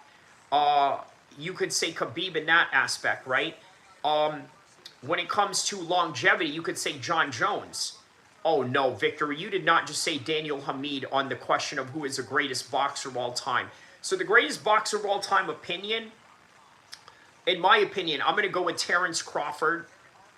Terrence Crawford, I may not like him because, he sides with the boys, right? Floyd Mayweather, you know what I mean? But we got to give it up to him regardless of his political views and his political stances on things. So Floyd, Terrence, Joe Calzaghe is also another one. Ricky Marciano, Muhammad Ali, I guess you could put in, but Muhammad Ali is more for cultural impact rather than the actual sport itself. So yeah. So to answer your question, yeah, those names in boxing, Emily, and then for MMA, I will go with John Jones for longevity, GSP for longevity as well, Anderson Silva for longevity, but obviously he sort of lost in the end, and then Khabib also because of such a dominance, but also lack of title reign in the way that, let's say, GSP, Anderson Silva, or John Jones had, right? So yeah, though it's a little harder to subjectively say who is the best in in boxing. I mean, in MMA as opposed to boxing. Yeah. But again, subjective, depending on what era you like or the type of competition that each of these men had faced in that particular era. So, Daniel Hamid, man, I can't believe you said Daniel Hamid, bro. Yeah, Daniel Hamid is a bit of an inside joke to us. He was a guy that that was in here one time. He kind of had beef with my boy from London, Zane. Zane has done live streams with me before, plenty of live stream shows. So yeah, that's where that's from. Yeah, Connor says Peter Yan, pound for pound. Okay, you're saying he's pound for pound right now. Peter Yan, pound for pound, is the greatest and most complete fighter, hands down. Wow. Okay, that's a very bold statement to make about Peter Yan. Emily says Terrence is nowhere near Sugar Ray Robinson, in my opinion. Yeah, and I can see why you would take that opinion. George Foreman was also very good too. Wow. So it's amazing that you are very familiar with these names for someone your age. Obviously you have probably really looked into a lot of these fighters before, right? Either that or maybe your dad is probably a boxing enthusiast and may have put you on it. But yeah, man, that's very impressive that you actually know all these names. Because look, what I told you earlier, right? This is why I was surprised that you actually like boxing more than MMA, because MMA seems to be more for, let's say for, what do you call it? The younger crowd, right? The UFC is very good at attracting the younger crowd, whereas boxing, it tends to, have a little bit more of an attraction towards boomers, maybe some millennials and mostly Gen Xers, but unless, of course, if you're, a young boxer yourself, you know what I mean? So, Emily says, my father used to watch boxing all day long. Okay, so there you go. That's yeah, that's okay. That's good. That's good. So you were basically raised well by your father. So that's good to know. Okay. Victory says, surprise Zane wasn't here trying to get advice on bets to make. Well, you know what? Since it's Ramadan, bro, I hope he's not making any bets, right? I mean, he shouldn't be betting, period. And you've seen me argue with him on this live stream plenty of times of not, well, and then also, you called him out for it a few times. So, yeah, yeah, man. Toxic gameplays, man. Shout out to you. He says, this brand risk is just low-hanging fruit, man. Brand risk? What are you talking about specifically? Let me know. Connor says, out grapplers, elite grapplers, and out strikers, elite strikers. Peter Yan is top 5 of all time. Okay. Emily says, my father has a picture with Roy Jones Jr. Oh man, that's awesome, man. What I'm assuming in the 90s or sometime in the in the early days. He's a huge fan. Yeah, bro. In the mid 2000s, man. We all loved Roy Jones, man. He was the man. 90s, yeah. Okay. Yeah, in the 90s he was unstoppable in the 90s, in the mid 2000s he was wildly popular as well, but he had some challenges in the ways that he didn't in the 90s. So yeah, he looked unstoppable in the 90s. So yeah, your dad caught up with him at some very prime years of Roy Jones's career. But towards the end, like most boxers and most combat athletes, I mean, it was tragic, the way that he got laid out against Seth Petrozelli. And that was a fight in Russia, right? That was Roy Jones's debut fight as a Russian citizen. So yeah, for those of you that don't know, Roy Jones Jr. is a Russian citizen. So, all right. So on to the next fight. Right now we have Hardwick taking on Marwan Rakihi from Middlesbrough, England. Yeah, he was out of his prime by then. Yup. Yup, yeah, man. Salute to you, man. You know your stuff, man. You know your stuff. That's why, as they say, never judge a book by its cover. You know what I mean? So, salute to you.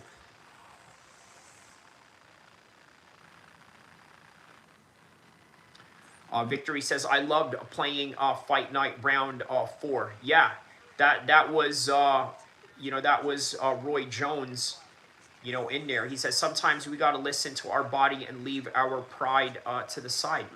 Okay. Sometimes you got to listen to our body and leave our pride to the side. I like that. I like that. I understand everything that you mean by that. By the way, you know what I mean. That's yeah. That's very insightful right there. You know what I mean. So I agree. Sometimes we got to listen to our body and leave our pride to the side. So.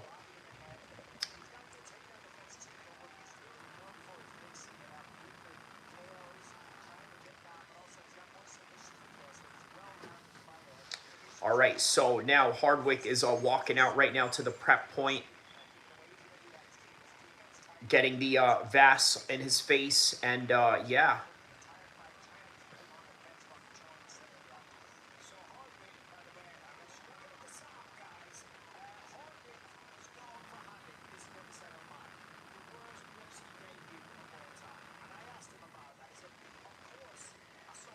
So they said he had the worst UFC debut of all time. I wonder what they mean by that when he says that he had the worst UFC debut of all time. What exactly, did they mean by that? So,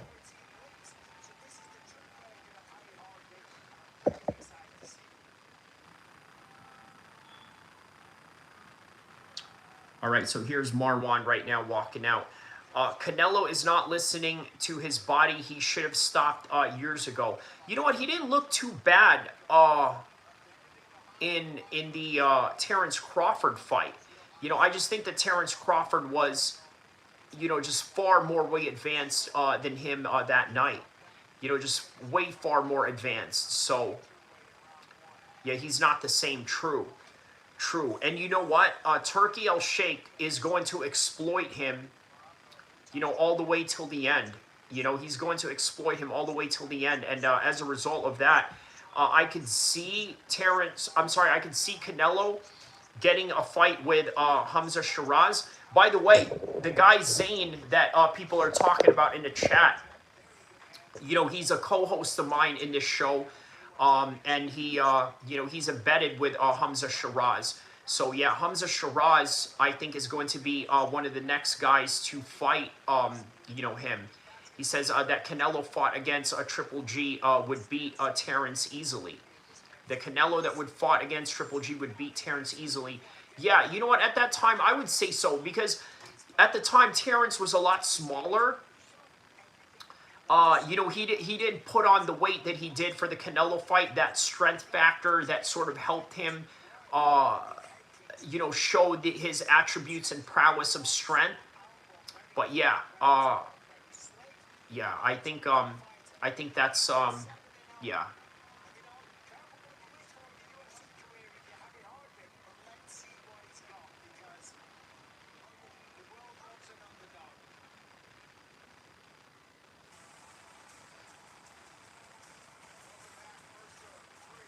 All right, so here we go. 23 for Marwan, 31 for Hardwick, 5'8", both virtually identical, 146, 145, 71, 72-inch reach advantage.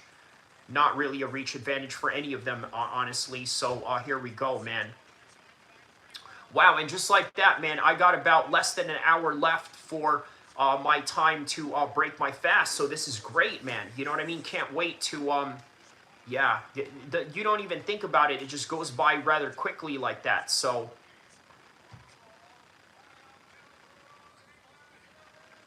all right, Middleborough, England. Harry Hardwick. Here we go, man.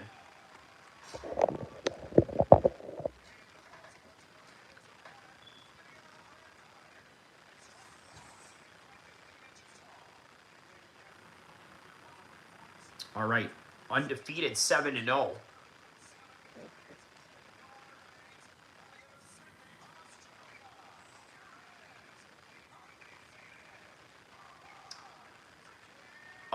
Emily says, I don't know much about MMA. The only person I know is Ronda Rousey by name.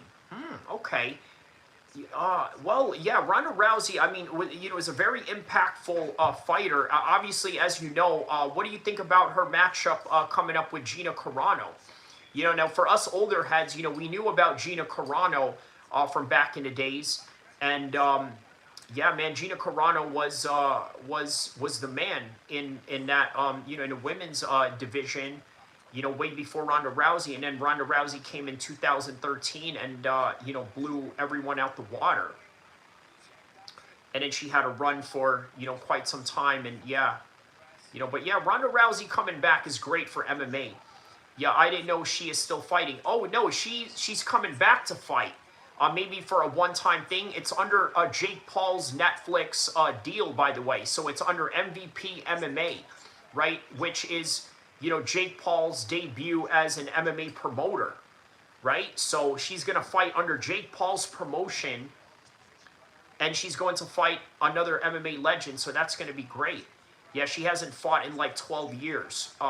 9 years, Ronda Rousey. Yeah, 9 years, 10 years now. Because remember, 2016. No, wait, that was December 2016. Okay, you're right. 9 years. 9 years. Because obviously, 10 years is December 2026. And yes, he says you like women's boxing, MMA. Well, I like all fighting. Period. But I will say right now, women's MMA is, very underdeveloped. I will say women's boxing is a lot more developed, right? You got Katie Taylor, with a lot of stiff competition out there. Clarissa Shields, she has some, tough competitions, but, I mean, yeah, as far as MMA, female MMA, it's very underdeveloped. Alicia, yes. Bob Garner, yes, that's another one that's big in the scene right now. So, but yeah, MMA. When it comes to MMA women's fighting, it's not that good right now. It's very hard to, sort of show interest to it. But boxing, MMA, for female boxing, I think is a lot better right now. Right, more stars, more competition, more names. Like Alicia Boggarner that you mentioned, Katie Taylor, Clarissa Shields, and then the list goes on, and then a whole bunch of other niche names that Clarissa Shields has fought as well. So, all right, there's a calf kick right there by Marwan.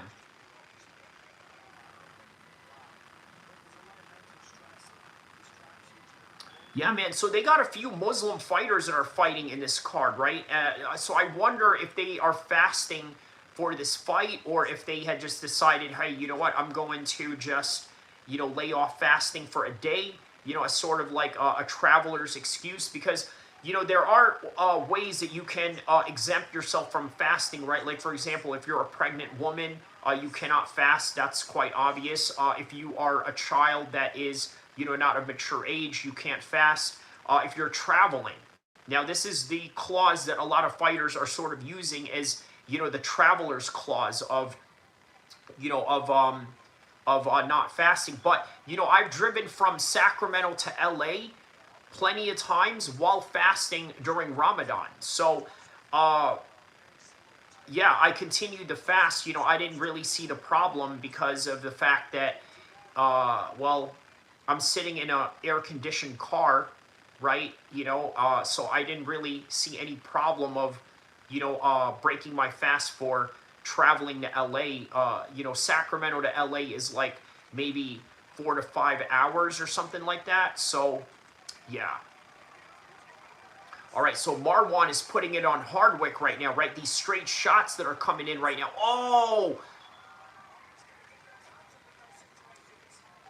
All right, so there's a high kick right there by Hardwick.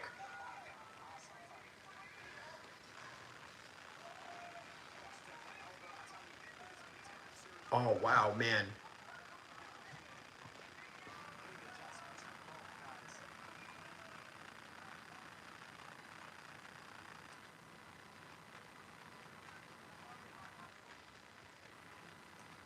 Nice low kick right there by Marwan.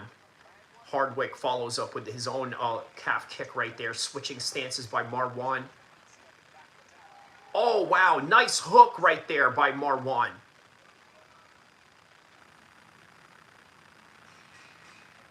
All right, so that's 10 seconds left into the first round right now. There's a spinning attack attempt by Marwan right there. T-Drop says, if I close my eyes when you talk, it feels like I'm listening to a cartoon character. You know what? I've been told that my face does not match my voice, right? Like, I don't know what they're expecting me to sound like. I mean, I don't know if they expect me to sound ghetto or if they expect me to sound like a foreigner or maybe a combination of both. But yeah, you know what I mean? I get that a lot. T-Drop, hold on a second.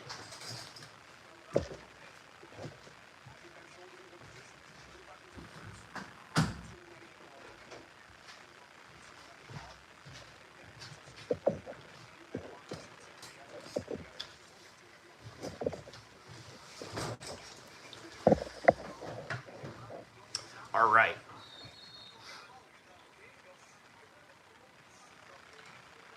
All right, so here we go. Round number 2 right here.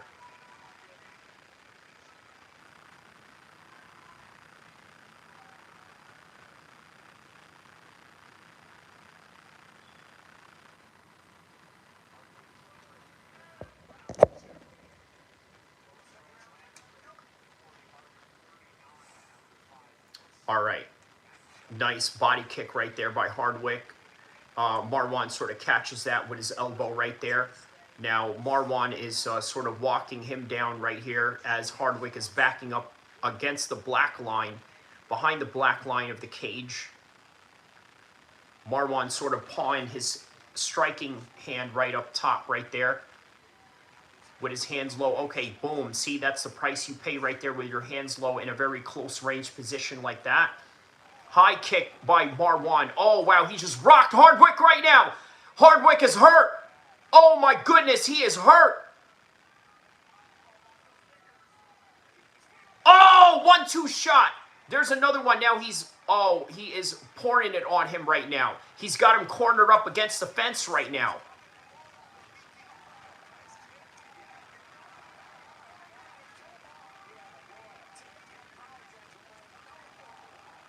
Wow, man, he's throwing some hard shots at him right now. There's another high kick right there by Marwan.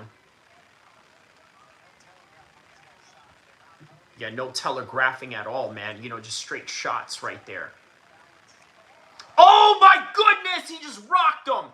He just rocked him. Marwan is looking to finish Hardwick right now. Oh, my goodness! He's about to finish him. He's about to finish him. Oh, oh, oh, and then he throws back. Hardwick throws back. He's showing him, I'm still alive here. Victory says, yeah, rocked him with that. Rocked him with what? A hook. He rocked him with a hook. Spinning back elbow right there by Hardwick.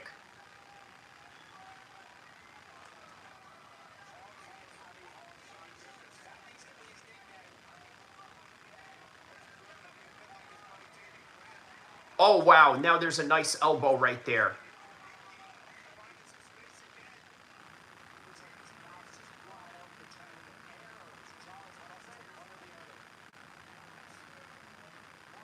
Oh, wow, man. Hardwick's face is busted up right now. Busted up bad.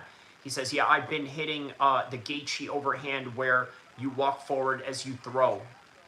I've been hitting the Gaethje overhand right where, yeah. Yup.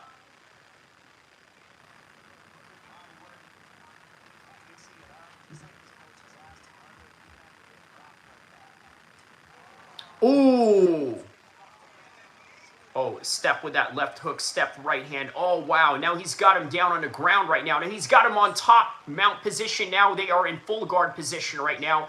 As they are in full guard position, you got Hardwick putting a figure 4 body lock on Marwan as Marwan is right on top of him right now.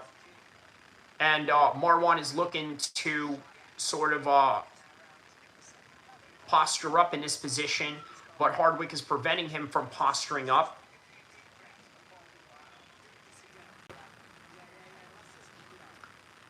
All right, he has decided to release the body lock right there. Now he's just in a conventional full guard position right now, with Hardwick maintaining a wizard right on the arm of Marwan, as he is trying to prevent Marwan from posturing up in this full guard position. As he's doing that, Marwan is giving him some punches in the body right now on the top with a full guard position, as Hardwick, what he needs to do out of this position is sort of move his hips out of the way, right? Like really, you know, try to hip escape from this position. But Marwan's doing a very good job of maintaining his head right on Hardwick's head, preventing him from getting a hip escape of some sort.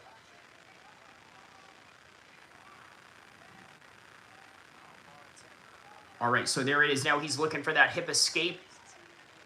All right, now they scramble out. Now they're both up. As they both up, they break up. And as they're breaking up, there's a high kick in the head for Marwan. Kind of grazes Hardwick a little bit. Okay, there's a low kick right there by Hardwick. There's a follow-up low kick by Hardwick. 17 seconds left into this second round right now. A very exciting fight.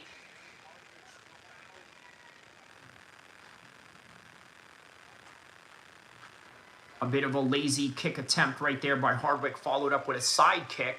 And that is the end of the second round right there. Wow, man, very exciting fight right there. Hardwick got rocked several times in that fight. He needs to do something drastic for this fight, for this second round right now, in order for him to, you know, really mount anything, you know, at this point.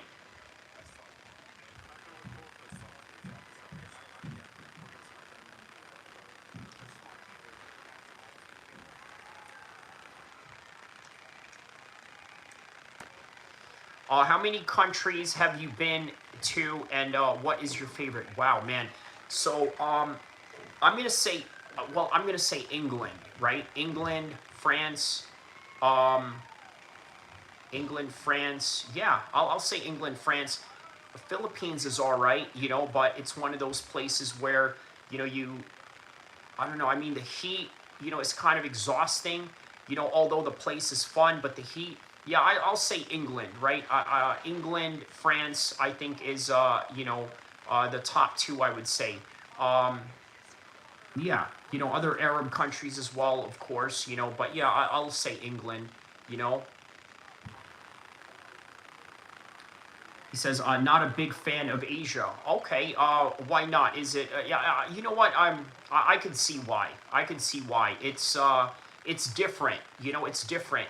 Look, also, well, I'll just say this, right? If I'm not in a Muslim country in Asia, I would be, you know, like if it's not Indonesia or like a Muslim part of the Philippines, I would be a little bit wary of what kind of food they're serving me. You know what I mean? Like there's a lot of strange types of food they have in Asia that, you know, may not be an acquired taste to, let's say, you know, Westerners or even Muslims. You know what I mean? So, you know, I can understand why.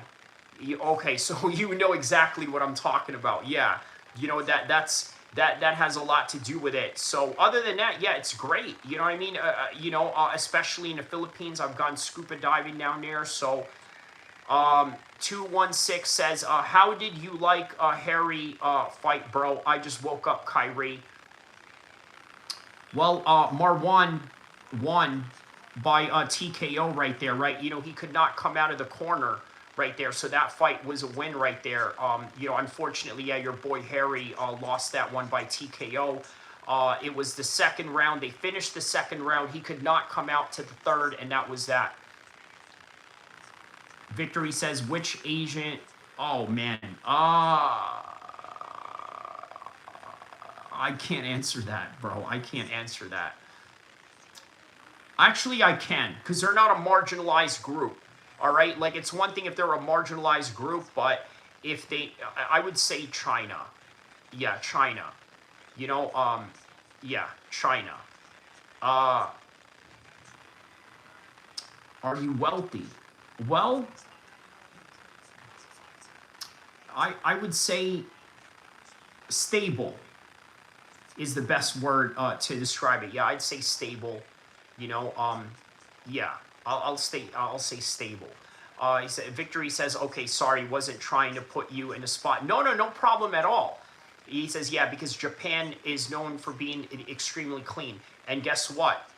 Guess what my favorite type of Asian food is? Other than Thai food, of course. It's Japanese food. You want to know why? Because Japanese food is clean, their lifestyle is clean, and therefore their food is clean as well, right? So, you know, they don't eat any weird stuff is what I'm saying, right? You know, other parts of Asia, they eat really, you know, strange things. The Japanese, they keep it simple. You know, rice, you know, sashimi, raw fish, and sushi. You know, yes, I have. Yeah, Tokyo, and yeah, just Tokyo. But yeah, man. And also, I believe also Okinawa for a connect flight. So just a connect flight, but you know, yeah, yeah, and that was on the way towards the Philippines. So yeah, and they have really good food in the airports in Okinawa. So you know, I don't know if that's because there's a lot of American influence that you know comes there. So well, yeah, that I won't discuss. Sorry, that part I won't discuss. Um, but I will say this, right? This is what I will say. I had a discussion with this about a Muslim brother in the UK, right? His name is Adam Khan, right? He's a fitness influencer, by the way, right? You know, a Pakistani guy by the name of Adam Khan, and he said that in order for you to practice Islam correctly, you need to have you know a certain level of financial stability. And you know what? In fact, he said you need to be wealthy, right? Because the thing is that Islam is a very uncompromising religion, right? Well, if you're going to have to compromise, then you're going to have to disqualify yourself from certain job positions. You know, like for example, in the days when I've you know worked in you know corporate environments, you know they sort of kind of didn't want you to you know have a beard, right? So, you know if you're a Muslim man with any kind of pride, you know I don't think that you would necessarily stand for that. So you're going to have to you know disqualify yourself from those positions.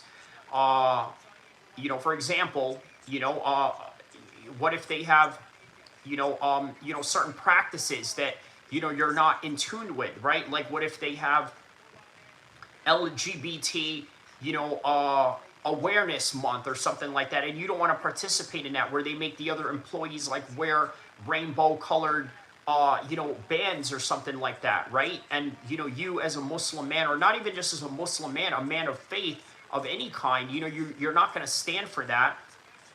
You kind of think like, well, you know what, man, I need to, put myself in, in a different kind of position, so yeah, I'll just say that, like, I think that, in order for you to practice, any type of faith, and by the way, a faith that is uncompromising, right? Also, there's uncompromising aspects of Christianity as well, obviously, because of the modern days where they try to push, a certain narrative and agenda towards you.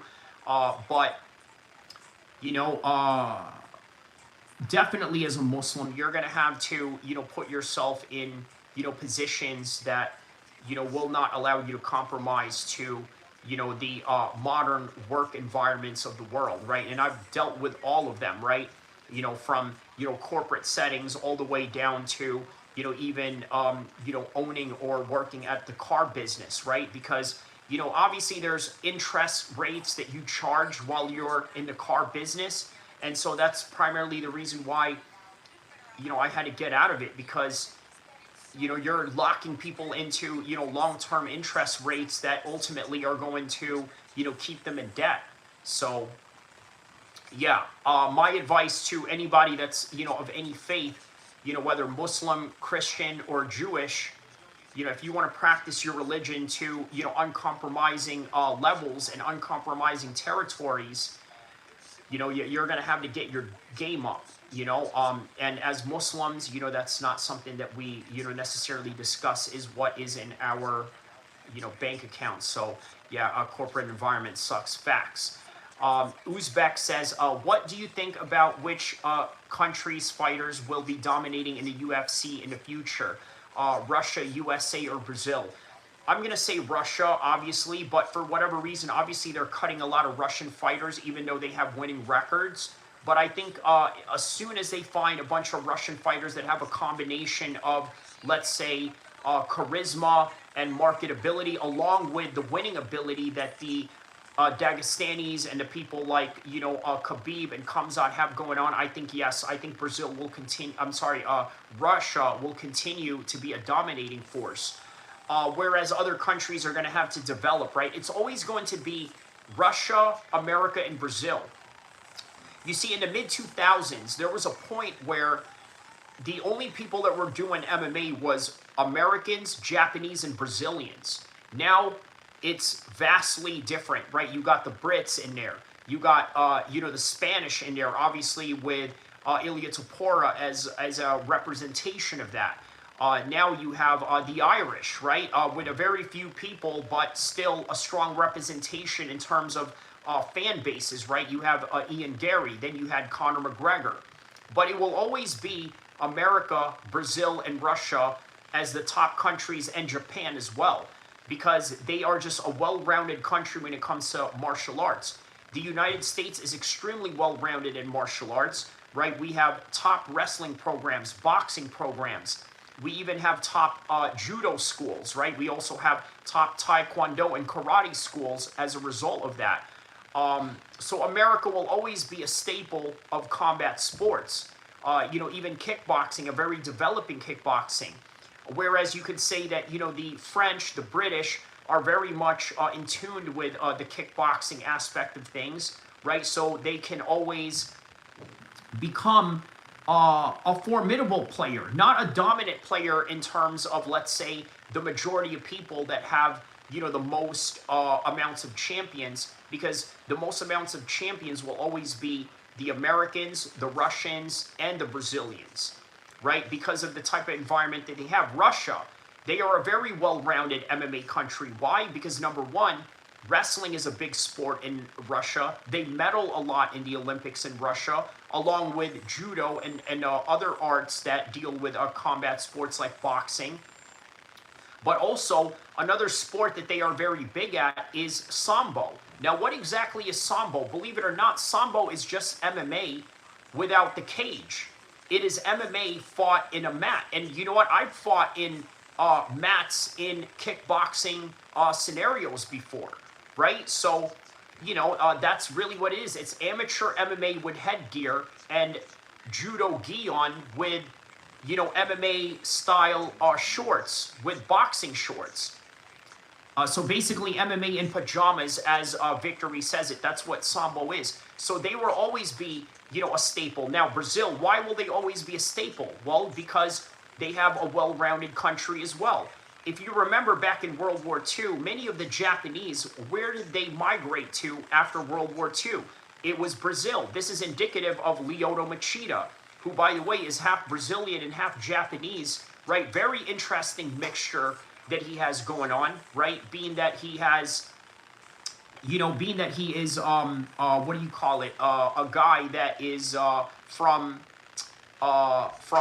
Brazil. I mean, his dad is from Japan, moved to Brazil, married a Brazilian woman, and in turn taught his style of karate to the Brazilians, and the Brazilians already had a history of judo, they had a history of jiu-jitsu, they had a history of boxing, so they were always going to be a formidable, you know, player in the world of MMA. So it's always going to be Brazilians, Americans, and the Japanese and Russians that are always going to be the top staple of MMA, whereas the other countries are either going to catch up or eventually also become a major player in some kind of way.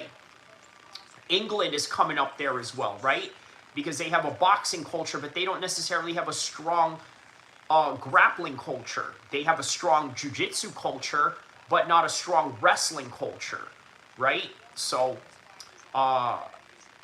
Uzbek says there was King Emelianenko from Russia in 2000. Yeah, man, he was arguably probably one of the best heavyweights ever. So, yeah, man. Yeah, we got Jose Delgado, the member of MMA Lab, indicative of Benson Henderson in his corner right there. Right, taking on my boy Andre Feely from Sacramento right here. Sacramento, California represent right here with my man Andre Feely.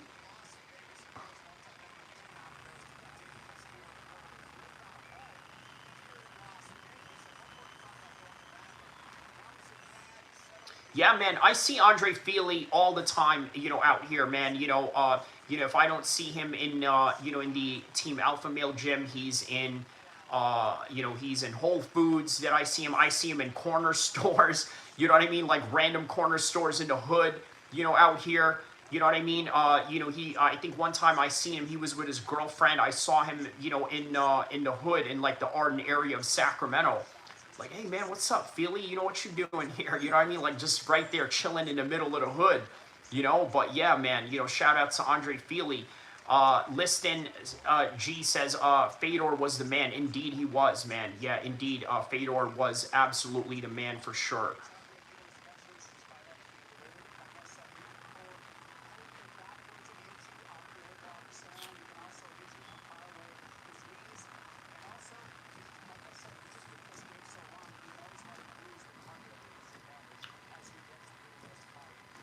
All right, man. Andre Feely's about to fight right now. He says, "What do you think of Shamaev? What do you think Shamaev's prospect in the UFC in the fight against Strickland? What do you think Shamaev's prospect in the UFC? And are you talking about that kid that's 11-0 that trains in his camp? Yeah, he is.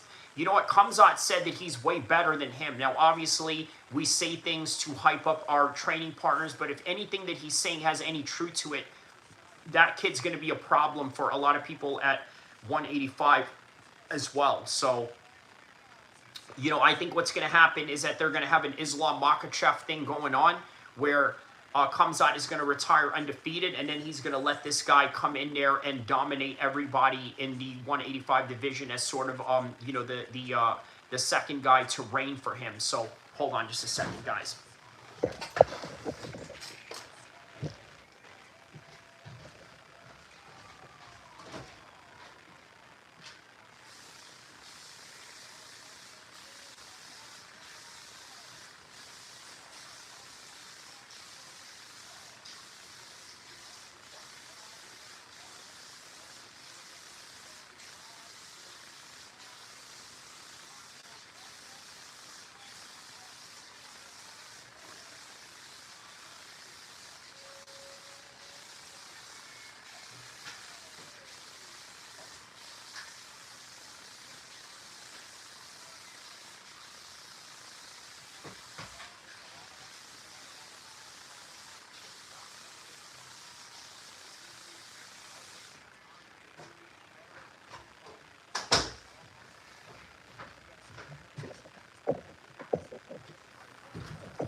All right, so perfect.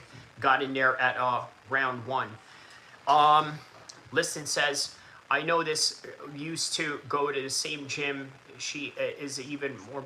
Oh, okay. What is that in reference to, Liston? Just out of curiosity, what is that in reference to? All right, here's round number one. Andre Feely and Vallejo. Weirdly enough, they're both in blue shorts. Or no, that's not blue. Hold on. Andre Feely is in the blue shorts, and Delgado is in the purple shorts. Okay, very interesting. Very interesting there. Okay, there's a body kick right there by Delgado. Okay, good body kick right there by Delgado.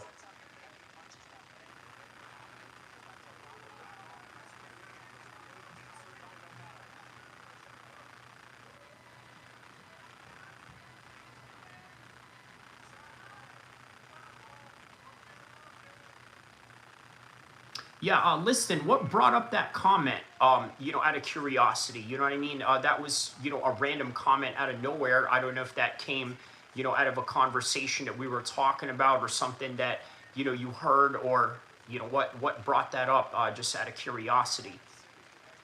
Oh, my goodness. Oh, wow. Andre Feely.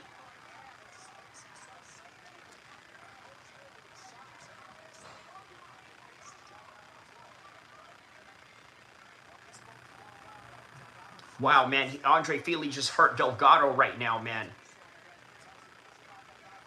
Wow, and it was a right hand right there, right? They were sort of like throwing some exchanges, and then out of nowhere, boom, he just went in there and threw one at him right there.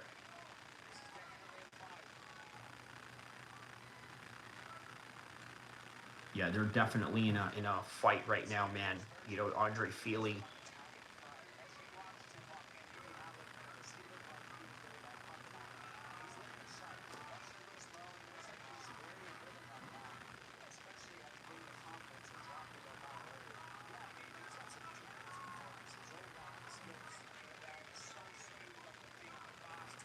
Oh, good body kick right there by Andre Feely.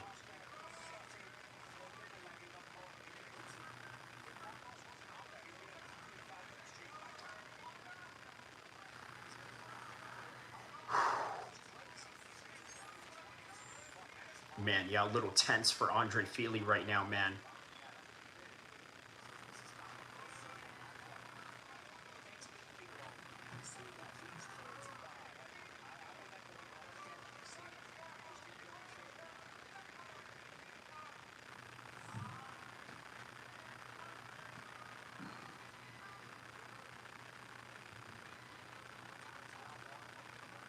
Okay, there's a leg kick right there by Delgado. So listen, you guys know each other or what? Is this like you guys like you know each other in real life or or what's going on there? Um,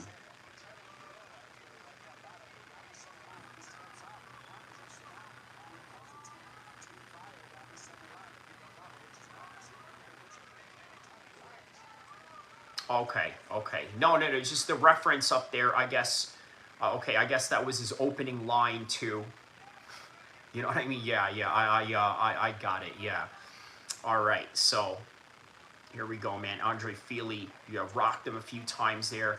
Now, was looking for a finish, but now, good on him really just being patient even after not getting that finish right there. Still remaining patient and, looking to pick his shot still and not really going there rushing, after knowing that he rocked him there. But once you rock somebody like that, you can rock them again. That is if, of course, if you, sort of, are careful. So, X Stacks, man, shout outs to you, my man. He says, "What up, young king? How are you, man? Shout outs to you, X Stacks, man.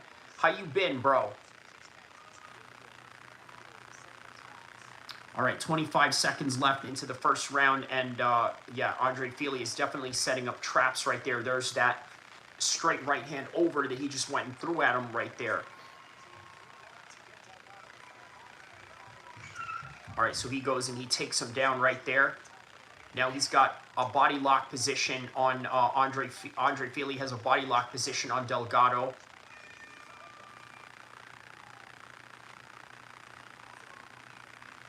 Okay, so you've seen him at the gym, but you just okay, gotcha. Okay, wow. All right, that's interesting. All right, so now the corner of Delgado is giving him instructions.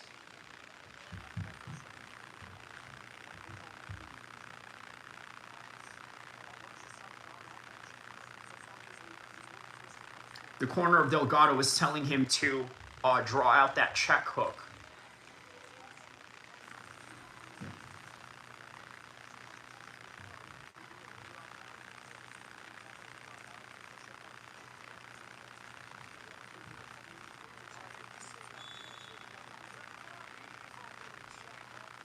Okay, nice little check hook right there they're showing.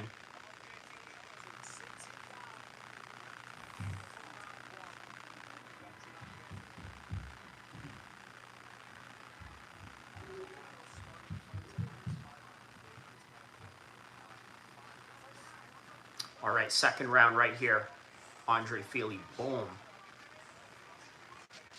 Okay, so 445, I'm sorry, 450, 449, 448, 447 of the second round.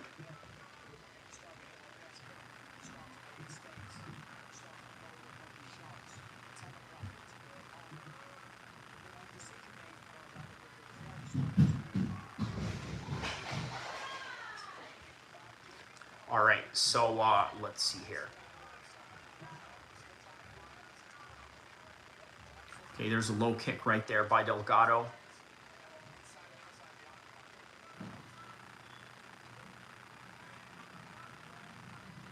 Walks like owns the world and knows she's fine. Okay.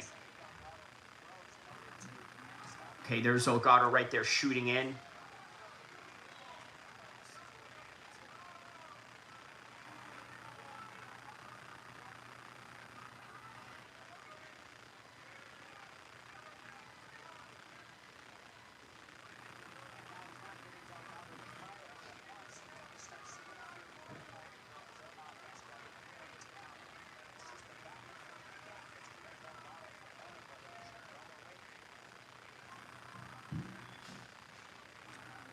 Okay, there's a low kick right there by Delgado, still trying to demobilize Andre Fili right here with these low kicks.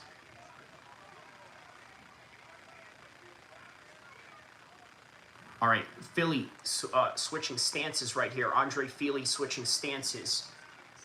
Just constant switching stances. There's a spinning back kick right there by Delgado. There's another body kick right there by Delgado, looking to debilitate Andre Fili right here.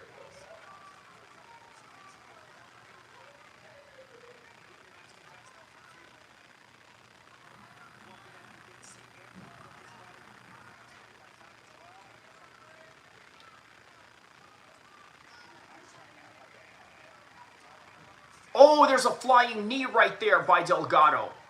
Now they're getting in some close range trap fighting right here with some knees right there. He's throwing some knees at him. Okay, they're both throwing knees at each other right now.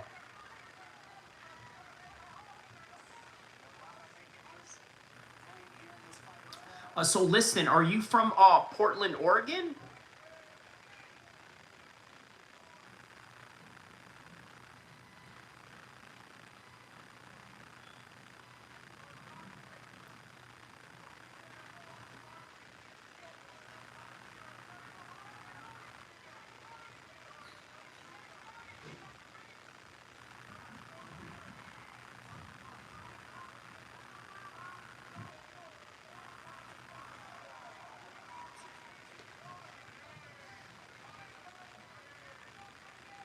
Yeah, what a small world, isn't it? You know, but that's combat sports for you, right? You know what I mean? Everybody knows everybody in the combat sports realm in some kind of way. Yeah, what are the chances of that? Yeah, what are the chances that, you know, you have a stalker in your hands? You know what I mean? Like, I'm just saying, you know, like that's, you know, that's also a possibility as well.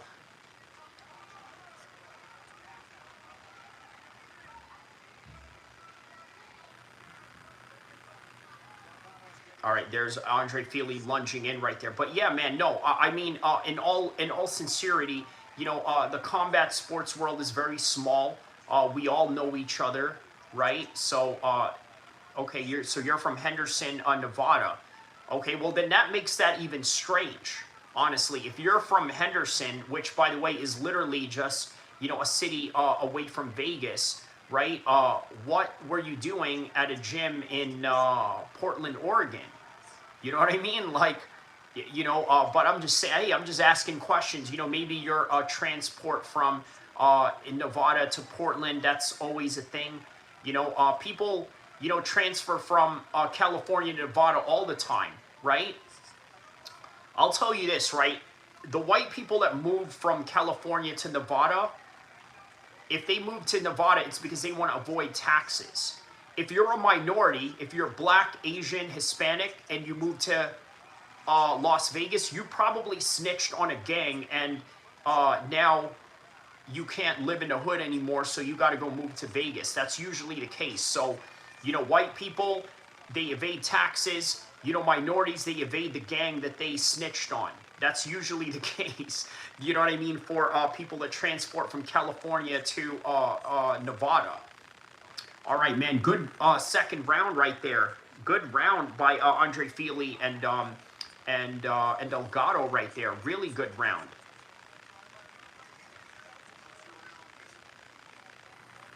But yeah, is Proto Gym in Nevada, or is that in Portland? Or maybe, you know, she went to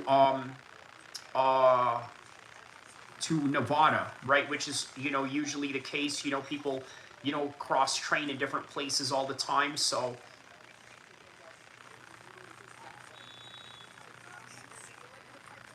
yeah, it's in Nevada. Okay.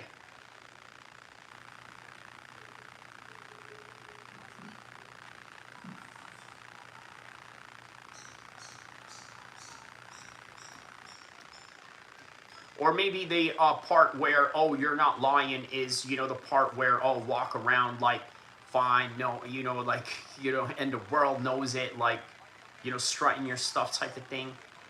Says, that's crazy. I have a house at Green Valley, Henderson. Every time I go there, oh, okay. So, yes. All right. So there you go. There you go. That is, yeah. So then you're not the one going up to Portland, you know, stalking someone. So, all right. That makes a whole lot of sense. Okay. Maybe isn't from Oregon, perhaps.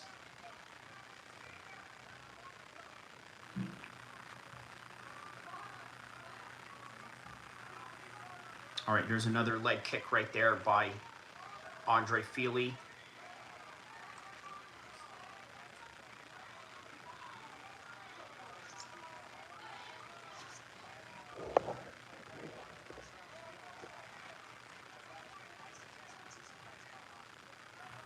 Okay, there's a high kick right there by Delgado.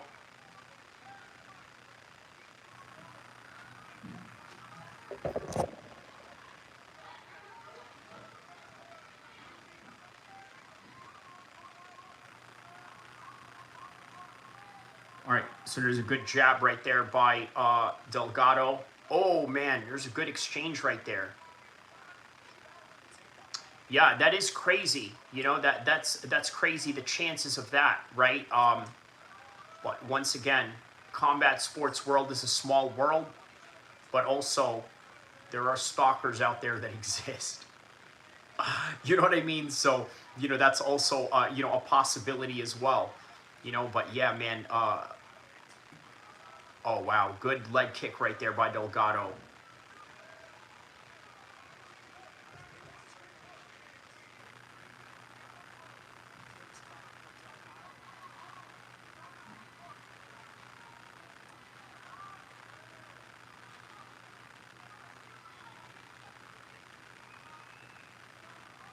Ooh, good 1-2 shots right there by Andre Fili. Oh.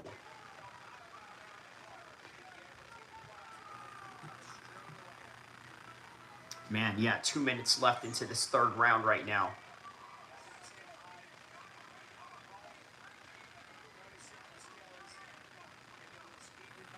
Yeah, listen, don't be a stranger and say hi.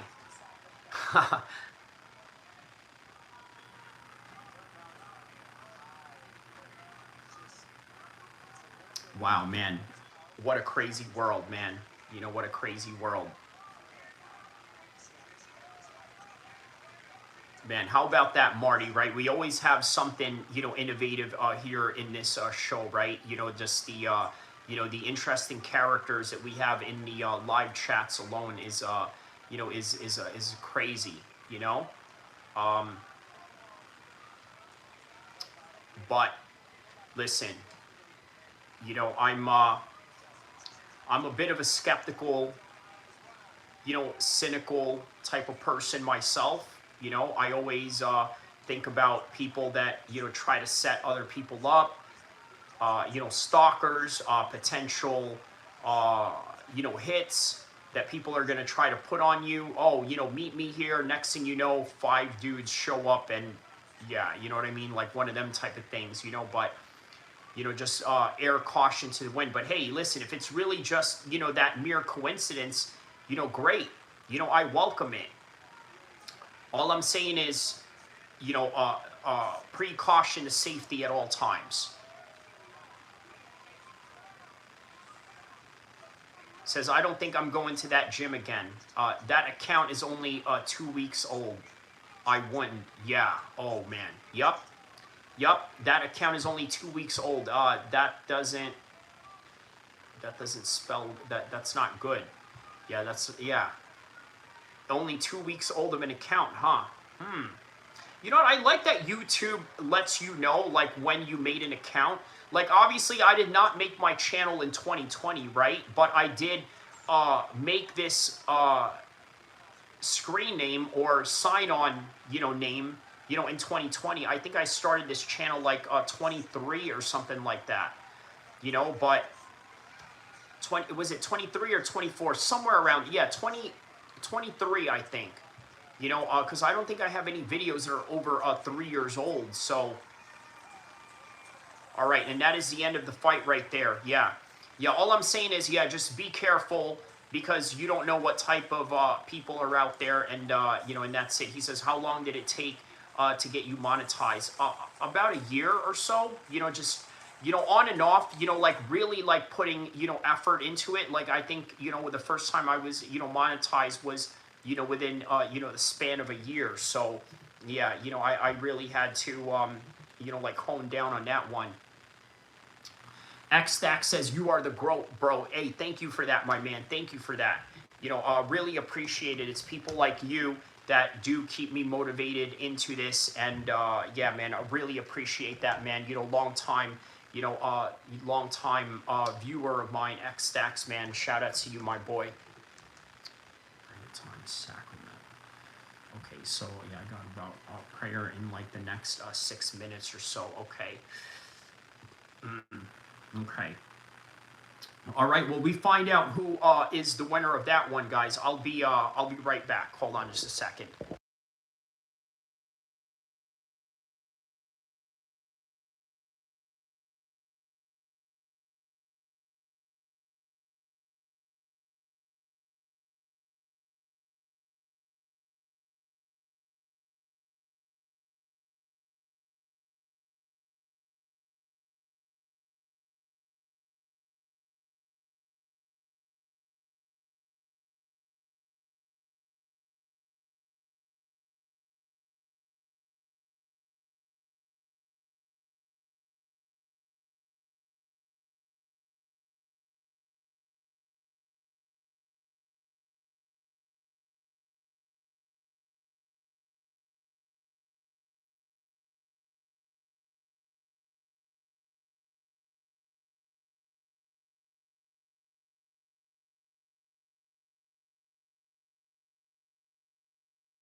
All right. So unfortunately, Delgado won that one.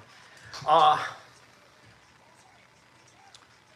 Okay, it says here, I think Liston saw my Instagram post. I posted a gym videos there, but it's private. He is definitely a follower. Okay. Well, there you go. There you go. That's the explanation of it all right there. All right, man.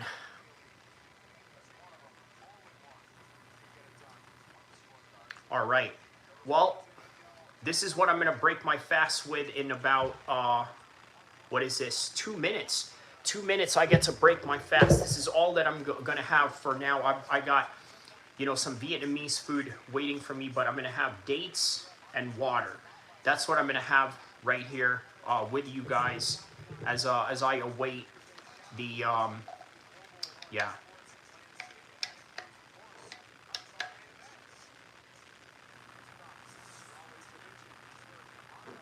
All right, so Amanda Lemos up next. Against Julia Robertson. The co-main event of the evening right there.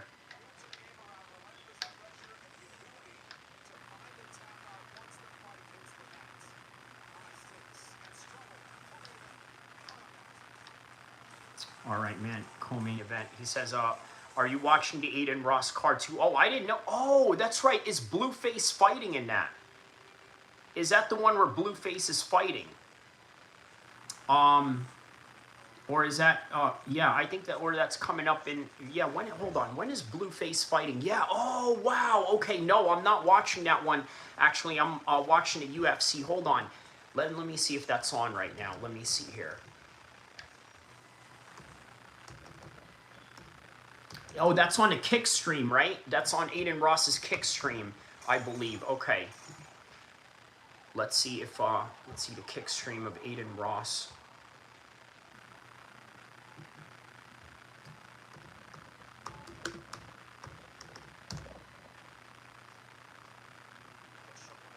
Oh, wow. Okay, it is live right now. Let's see this. Hold on.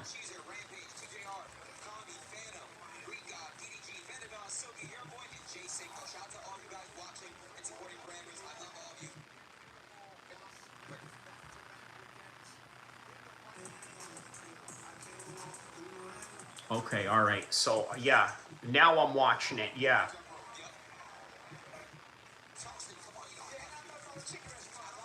Charleston White is up in there too.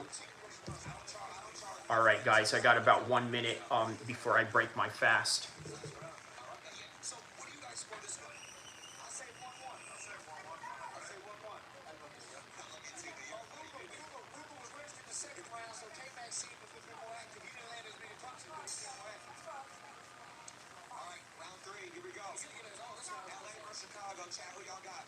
Oh, wow, man, Blueface is fighting right now. This is crazy, man.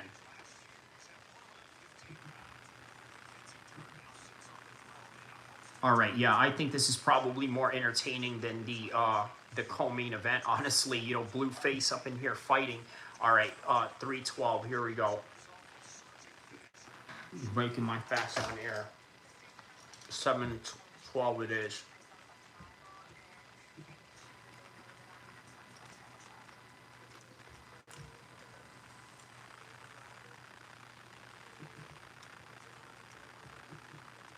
Oh wait, no, that's not Blueface. Did Blueface pull out of this fight? Okay.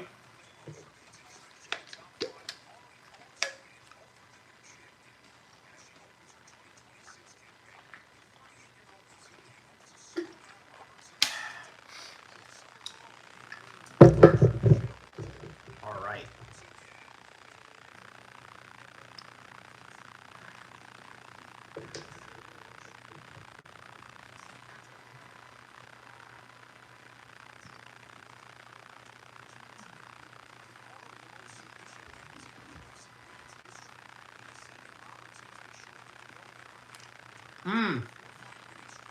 That's right. Blueface was supposed to be fighting here, but the state commission did not allow it because they felt that Blueface was way too advanced for this guy.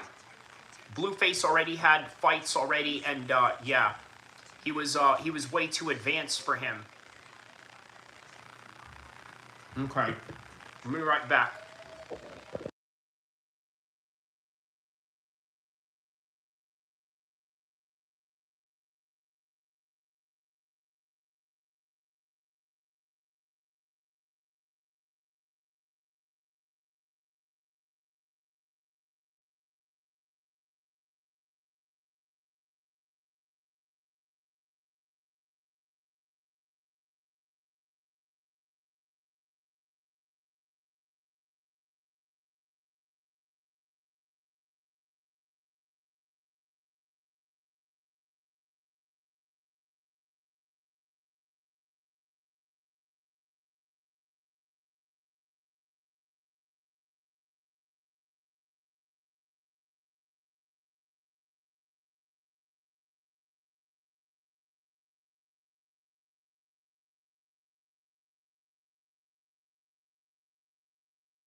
So here we go. What the F? He's cordial with Kyrie now. Yeah, why not, man? You know what? He says you were calling him a T word 2 days ago and calling him out for Islamic hypocrisy. What changed? Well, all right. Here's one thing you got to understand, right? As we are witnessing the co-main event of the UFC right now, and as we're also watching the main event of Aiden Ross's fight card, here's what changed, right? Look, sometimes, some things are not worth, the conflict. You know what I mean? Some things are not worth it. Now, look, I'm a very conflict-driven person. I've been in a lot of conflicts, my whole entire life. Okay? Primarily, okay, more importantly, with other men. Okay? But that's sort of, the main basis of this, right? Sometimes there has to be an acceptance of peace. Whether you're a Muslim, a Christian, or a Jewish person, these are things that you have to, sort of, accept. Especially if a person is willing to, incline towards peace, right? If you do not incline towards peace while the other person is willing to incline towards peace, then that makes you a transgressor. And quite frankly, that also goes against, my Islamic principles and things of that nature. So that's the reality of the situation. You cannot commit transgression when somebody, looks for peace. And also, I mean, what is the beef in the first place? You know what I mean? There is no beef, right? There is no animosity. Says, I gained respect for him for what he did earlier today. Yeah, well, okay, yes. Well, there you go, right? People gain respect for each other. People learn to get along, and people learn that sometimes some, arguments or, quarrels are not worth it. All right, here we go. Round number 1 between Lemos and Robertson.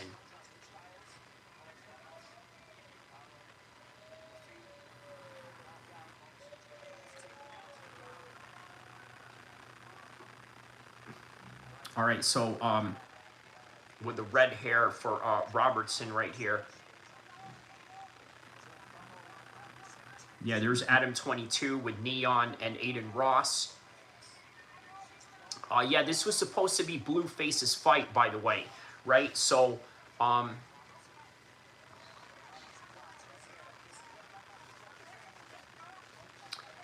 yeah, and that's perfectly fine, right? Like, the thing is that we're not all going to agree with our religious practices. That's just what it's always going to be, right? That's just the reality of things. People are different, right? People have different reasons why they believe in what they believe, and and that's just what it really comes down to by the end of the day, you know. But you may not like the ideology, but you can respect the person. For example, I've known many people that are Jewish, right? I obviously have my religion, they have theirs, but for whatever reason, they come off as very respectable people. They come off as very kind people. They come off as very well-mannered individuals. Also, they're very good to their family. So it's like one of these things, well, what can I really hate on this person for? So it's kind of one of them things, so yeah.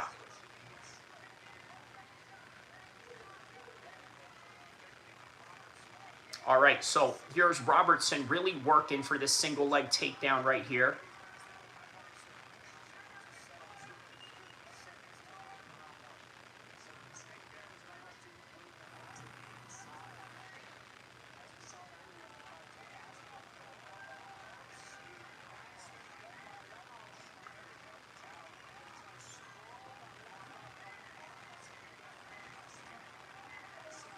Okay, so now it's really fighting for this single leg right now. And there's Lemos banging away with some elbows as she's trying to fight off this single leg takedown right now.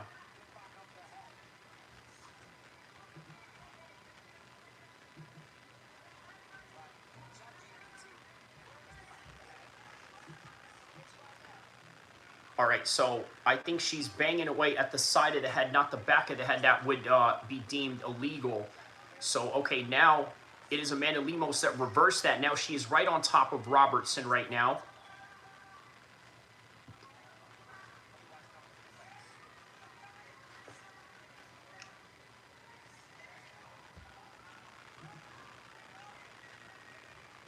All right, so Amanda Lemos really looking to get a submission right here. Oh, wow, it's got a Kimura. Okay, now she's in side control position, looking to get the Kimura. Now she's looking to get her left leg over her head. Now they're in a north-south position as she still maintains that Kimura lock. Okay, now they're back into the referee's position, still going for some kind of lock in that position even after. Okay, now she's right. Now Robertson is right on top right now. Okay, got a little bit excited there. Now it is Robertson that is right on top of Lemos.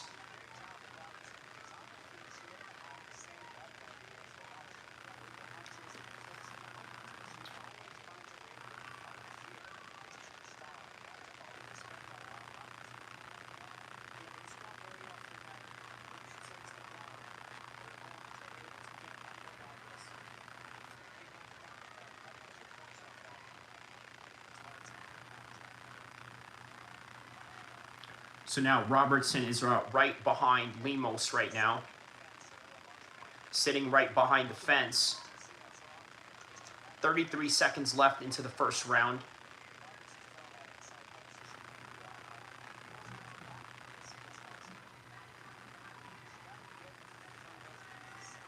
Okay, so that's a good spinning back elbow right there. Okay, so now Lemos is looking to throw some heavy shots at Robertson right now. Some good counter shots that she's throwing right there. Have her hands down a little bit, trying to lure her into. Ooh, that's a nice head kick right there. All right, so that is the end of the first round right there.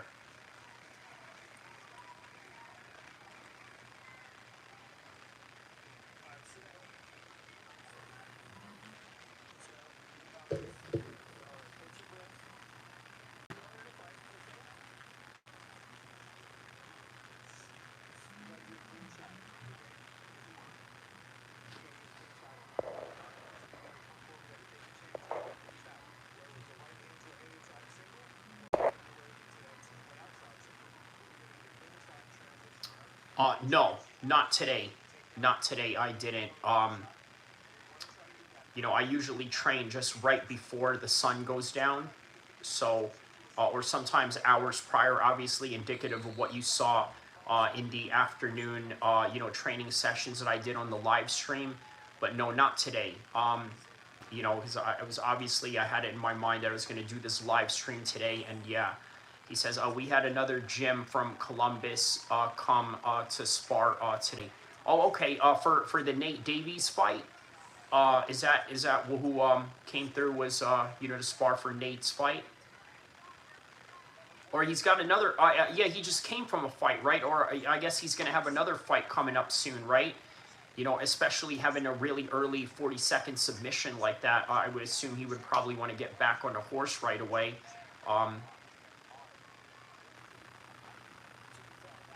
No, they just came up to spar with our guys. Okay, okay, just, you know, normal standard sparring, got it. Okay.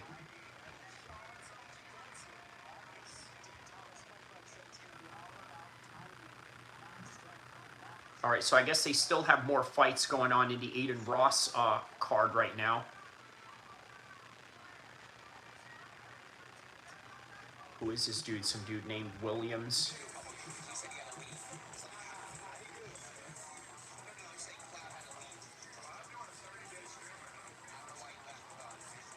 Okay, so Antonio Williams versus Carlos Portillo. Meanwhile, here's Robertson right on top of Lemos.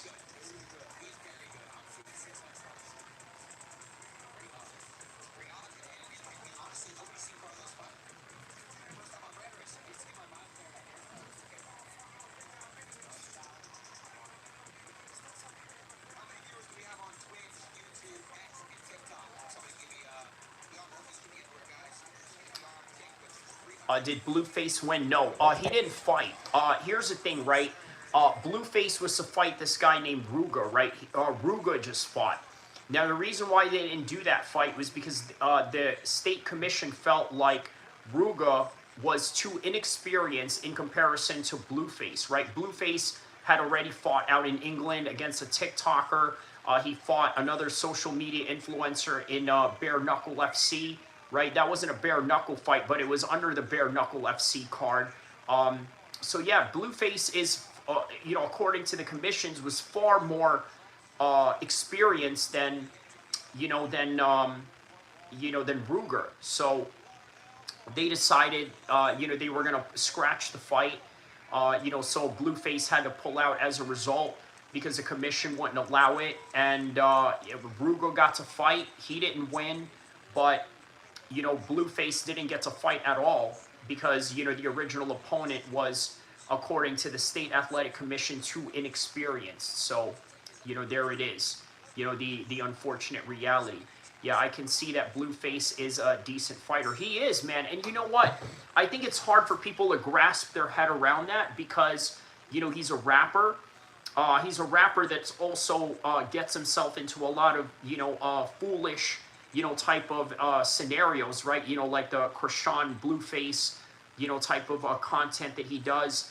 Also just, the fact that he looks like a very unhinged, undisciplined person, but in reality, Blueface was an elite athlete in high school, right? And obviously that translated over into boxing. And then also, the dude gang bangs in LA, right? If you're gonna, come up as, as a Crip in, in the west side of Los Angeles, with the schoolyard Crips, you're gonna have to learn how to, put up your dukes. And obviously that's, a bare minimum that you need as a boxer, just being able to know how to, be tough and how to handle, those types of scenarios. But, in reality, you also have to,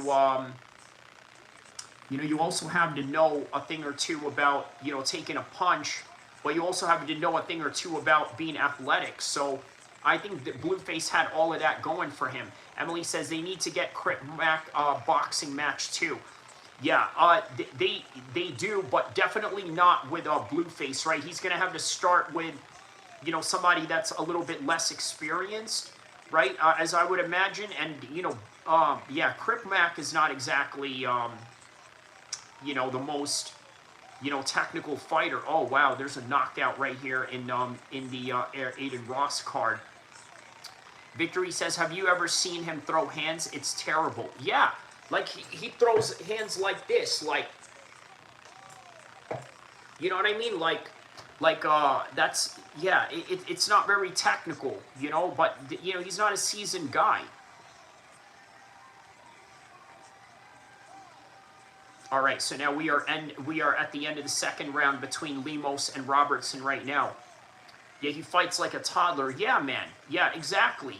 Yeah, Crip Mac, he's a tough guy, obviously. That's sort of the minimum criteria that you need as a gang member, right? But, real fighting is not gang banging, and trust me, I understand both of those worlds, very well, right? You know what I mean? You need more than just, street toughness to, get through a boxing match or to get through, a sanctioned fight. Yeah, tough, you think? Yeah, I mean, of course, that's the bare minimum, is you have to be tough, but it doesn't mean that it's going to translate over into, high attribute athletic skills that's going to be formidable in, a competitive setting.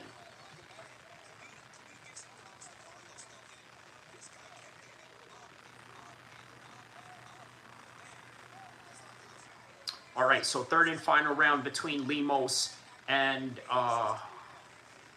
Robertson. I'm 100% sure he lost all the fights in prison. You're talking about Crip Mac? You know what? You would be surprised how horrible a lot of gang members fight, right? So, definitely there's some people out there that Crip Mac can, absolutely put it on and, and would, look absolutely better than. You know what I mean? That's no doubt in my mind at all, right? Like, sure, there's guys in prison that he's probably beaten up, but at the same time, you know, that's not saying much. A lot of gang members don't know how to fight. You know, there's a reason why a lot of gang members, you know, use guns, right? You know what I mean? If I had it my way, I mean, look, you know, when I was in Stockton, if I had it my way, you know, I would have wished every scenario was, you know, at a hand-to-hand scenario, but that's not the case because obviously, you know, people would rather pull out the stick, you know, rather than, you know, fight, you know, in that kind of matter. Victory says, have you heard any of the rumors about Netanyahu being dead? Yes, I've heard that. I don't know how true that is, but one has to wonder, you know what, like, what kind of protection does he get in Israel, right? Like, you know, wouldn't you think that they would hide him in a bunker or something? And if he is, you know, unalive, then, you know, you'd have to really look at the fact that, wow, you know, they really messed up on trying to protect them, right? Which, you know, again, kind of, you know, shows, you know, a level of negligence on the part of the Israelis. You know, you've had those types of confrontations over here. Yes. Yes. You know what? Look, in the mid-2000s, you have to understand, right? There were no cameras in the mid-2000s. So that's something you got to understand, right? So, yeah. About 2:47 minutes left into the Robertson-Lemos fight right now.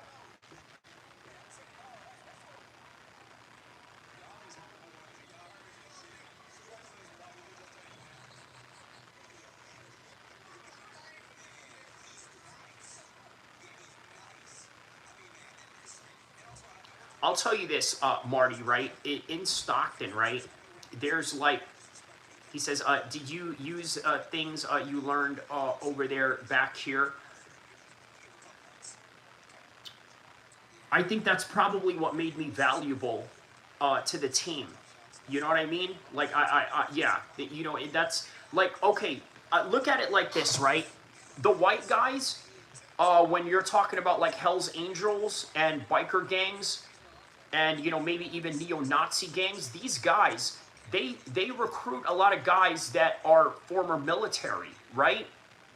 So, you know, in turn, why not the black guys or the, you know, Pacific Islanders and Asians? You know, why don't they do the same thing? Well, lo and behold, you know, that experiment, you know, was a reality. You know what I'm saying? For people that were on my team, you know, let's just say that. Yeah, Liston says that's good news. At Victory, that's good news. Oh, you're talking about Netanyahu? Inshallah, man, we don't know. We don't know. You know, again, you have to remember, we live in a world where there's a lot of fake news going on, so are Delta Force as good as they say? Yes. So, here's the thing about Delta Force, right? You know, I've met a few guys that are, you know, that are in that, you know, that are in that world of Delta Force and, you know, and Special Forces. This is one thing that they do great, right? They know how to recruit rebel forces from, you know, different countries, right? Ragtag group of people and turn them into fighting machines. For example, the Kurds in Iraq, they use the Kurds, the Delta Force guys train them. They use them to go fight Saddam's regime. They use them to go fight the Syrian regime against Assad. The same thing going back to the days of the 1980s in Afghanistan, right? When they fought the Russians. They trained the Taliban. They trained the Taliban to fight the Russians. This is what they are good at. They are good at training gangs. Okay, that's the best way to really put it. They are good at training gangs to fight military forces. That's, yeah, they are absolutely excellent. There's a reason why they were the ones that, you know, were sent down to do the operations against Maduro in Venezuela.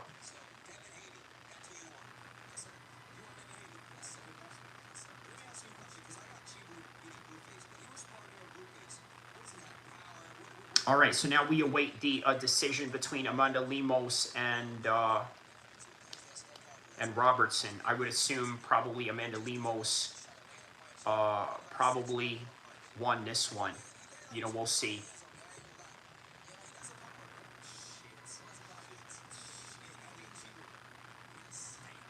All right, so there's this guy right now talking to Aiden Ross and Neon about sparring with Blueface.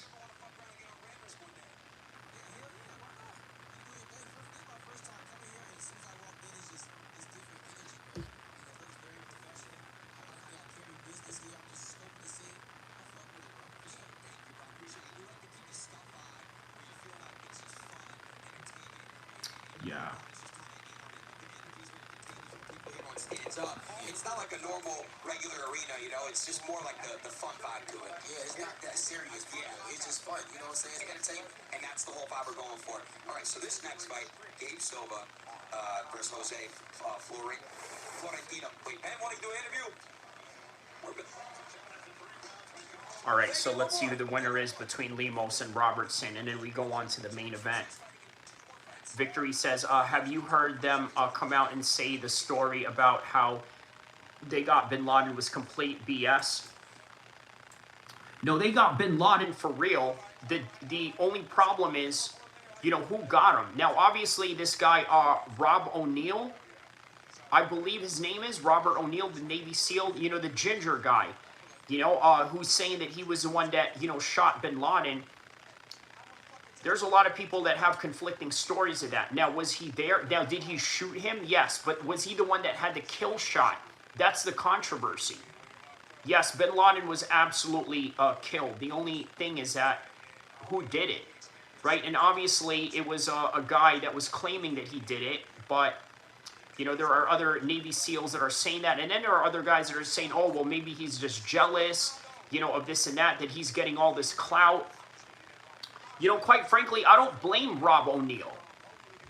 You know why I don't blame him? Because, look, sometimes the military doesn't always pay you well when you get out, right? So if you find a way to hustle, you know, your military career, you know, why not do it? He says, no, they said that the whole story about it, about how it happened is a lie. Yeah, man. That's really what it comes down to, man. You know, well, all right, man. Josh Emmett is right up next. Yeah, Robert O'Neill is my father's friend. He is such a great guy, very humble. Wow, okay. That's crazy, man. How did he come up with, you know, meeting someone like that, man? Was he also military as well? Victory says, yeah, why not just make a bunch of stuff up like Tim Kennedy? Yeah, I mean, you know what? Here's the thing, right? I think what Tim Kennedy did was, okay, let me give you an example, right? Let's say Kamzat was to tell a story about his fight with Dricus, right? And let's say, okay, they do business together. Okay, got it. Okay, let's say Kamzat was to tell a story about his fight with Dricus, right? To somebody that hasn't seen the fight. Now, you and I have seen the fight. I was here reacting to it with you, right? Live streaming the fight with you. We've seen the fight. We've all seen the fight. We know what the fight looks like. Now, imagine this. Kamzat makes it seem like it was the most exciting fight ever. Okay? But, you know, that could be a lie. It wasn't really the most exciting fight ever. It was all right, but it wasn't exciting, but it was all right. You understand what I'm saying? It was all right. It just wasn't super exciting. But he lied about how exciting it was. Oh, we got into a knockdown brawl or this and that. That's literally what Tim Kennedy did. Okay? Like, Tim Kennedy has been in real missions. Okay? He's been in real situations. The only difference is that he didn't win awards the way that he said that he did. Right? Just like that fight with Dricus, it's not like Kamzat won any Fight of the Night awards for that fight. Nor did he win Fight of the Year awards. Nothing like that. Yeah, he embellished it to make it sound cooler. Exactly. So it's not the worst thing in the world. The thing is, look, you got to understand, right? He says, wasn't the Bin guy a CIA? Yes. Yes, he was. He was. But there were also conflicting reports about that because when he was fighting in Afghanistan against the Russians, you know, there were also reports that said he, you know, was, what do you call it? He refused their help. So, you know, make of that as you will. You know, obviously I wasn't old enough, you know, at that time to live to see all that. So, you know, we're going to have to take it from whoever and whoever we wish to believe. So, you know, yeah, that's what they say, Liston. Yup, that's what they say, you know, but there are also Arabs and, you know, Saudi intelligence people, you know, or people that were, you know, former mujahideen that had fought in Afghanistan that said, you know, he did not want the help of the CIA. And one in particular, when I was in Egypt, right, my dad had a driver, right? He had a personal driver. The guy was a former mujahideen in Afghanistan in the 1980s. So in other words, he went to go fight against the Russians in the 1980s, right? So he had combat experience, you know, fighting in, you know, in Afghanistan against the Russians. You know, in fact, he even gave me a Russian binoculars, okay, which by the way, till this day is still in our house in Egypt, right? So, yeah, he gave me, you know, Russian binoculars that, guess what, he took from a Russian soldier, and it's sitting right there in my family house in Egypt, right? Crazy enough. So, he told me that bin Laden refused the help from the CIA. He said he did not want to work with Americans. But yet you have all these conspiracy theorists out there, like Alex Jones, like, you know, you name X, Y, and Z, David Icke, that say, oh, well, bin Laden was, you know, part of the CIA. He was, you know, a covert ops. He was, you know, a COINTELPRO and this, that, and the other. You know what I mean? Just, but they weren't there. Yet here's this guy who's a Mujahideen veteran who fought against the Russians, went to Afghanistan, okay, as a, you know, as a Saudi Egyptian, now a driver, you know what I mean, for my father, you know, my late father, obviously, but yeah, you know, said that that's what he saw, that's what he heard, that bin Laden refused help from the CIA. So, what does that tell you? You know what I mean? Like, who are you going to believe? Are you going to believe the Mujahideen that was there? Or are you going to believe Alex Jones who, you know, gets paid millions of dollars to, you know, make, I mean, I'm not going to say he makes up conspiracies, but, you know, for him to talk a good story, you know, it's quite lucrative for him, as you would imagine. So, you know, that's the reality of the situation.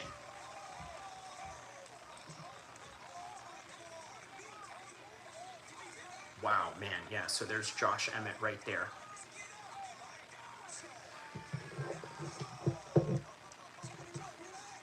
He said, how old were you when you were talking to him about this?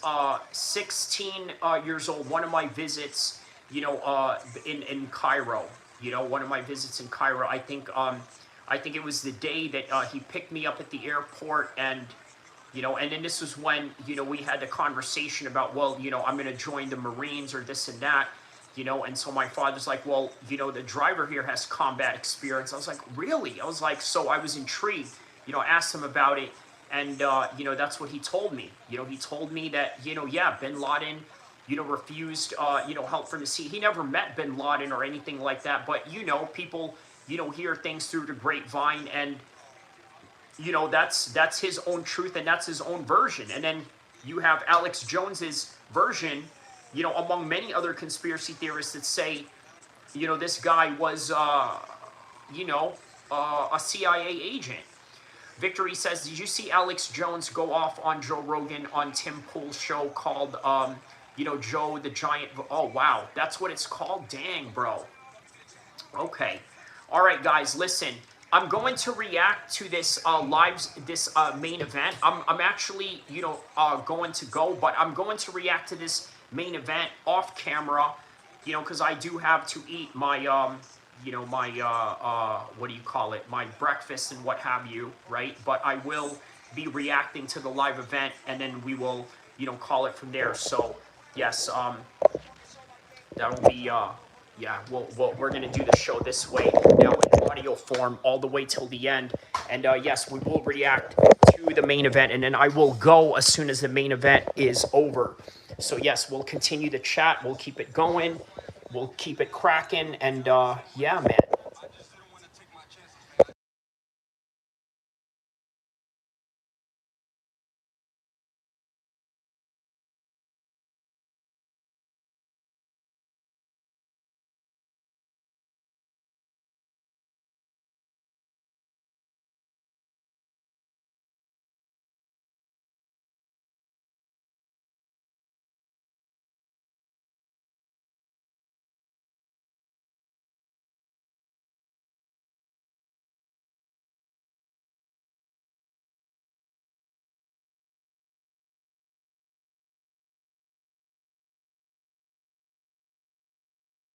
All right, so here's Kevin Vallejos walking out to the cage right now.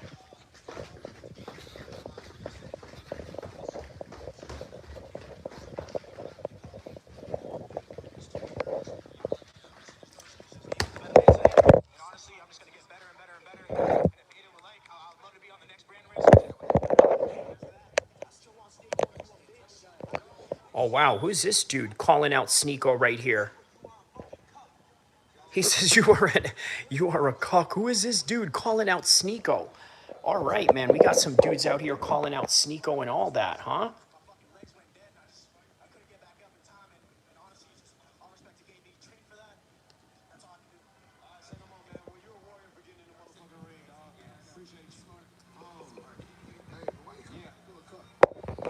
Rampage is like, hey, why are you calling people a cuck? Rampage is like, hey, why are you calling people a Maybe you split it with me. When's Jewish History Month? Aiden Ross is asking, when is Jewish History Month?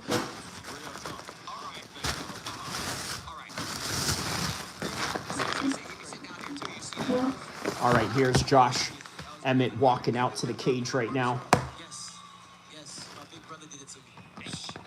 What about you, Emmett? Never real? Never. Yeah, as a kid, I took a punch and knocked the wind out of You it. did? Yeah, as a kid, yeah. Yeah. Charleston, when the fuck are you gonna fight again, bro? When you want me to. Oh, Charleston White is there too, man. Aiden Ross got everybody there. He says, can I request you play a song?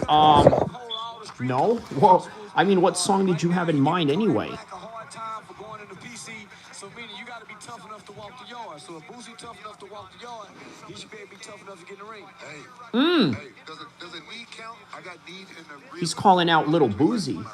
Which fight? I forgot about that. Which fight was it? Yeah. I was in. It was in Liddell? Japan. I was in Japan. Oh, it's Pride. Pride. Yeah, you was a little kid. I was a baby, yeah. Yeah, Shogun did it. You don't know Shogun? It's a Desi song, Pow Pow? No, I never heard of it. Explain the premise behind the song. Oh my god. I didn't know you We hung out at 7 times. You see the belt in my fucking house. No, but it's because I used to be the best. it's because I like you as a human. You're a good guy. I don't care about the shit. All right, here's Josh Emmett walking out right now. Let me know when we live. Go to bed to dawn. All right, we back here. We with my boy No Neck Jay, man. How you feeling, man, after that win you just came up off of? Wow, I'm feeling lovely with no neck. You feel me? You know what I'm saying? Like, Oh, who is that song by? And then there's TJ Dillashaw in the background, of course.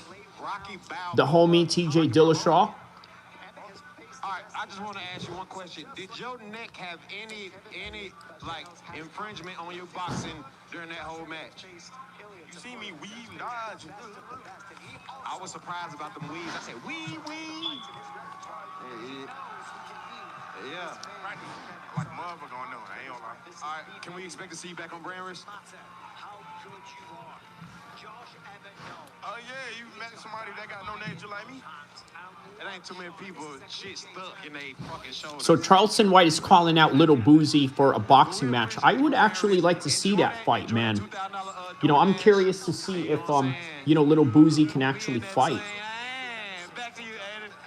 Holy fucking shit. You should fight long neck. I want to see Keyshawn Fight Sean, would you fight me for the bag? Are you fucking stupid? Would you do it though? For a bag? I mean, yeah, brother, we thought we were friends.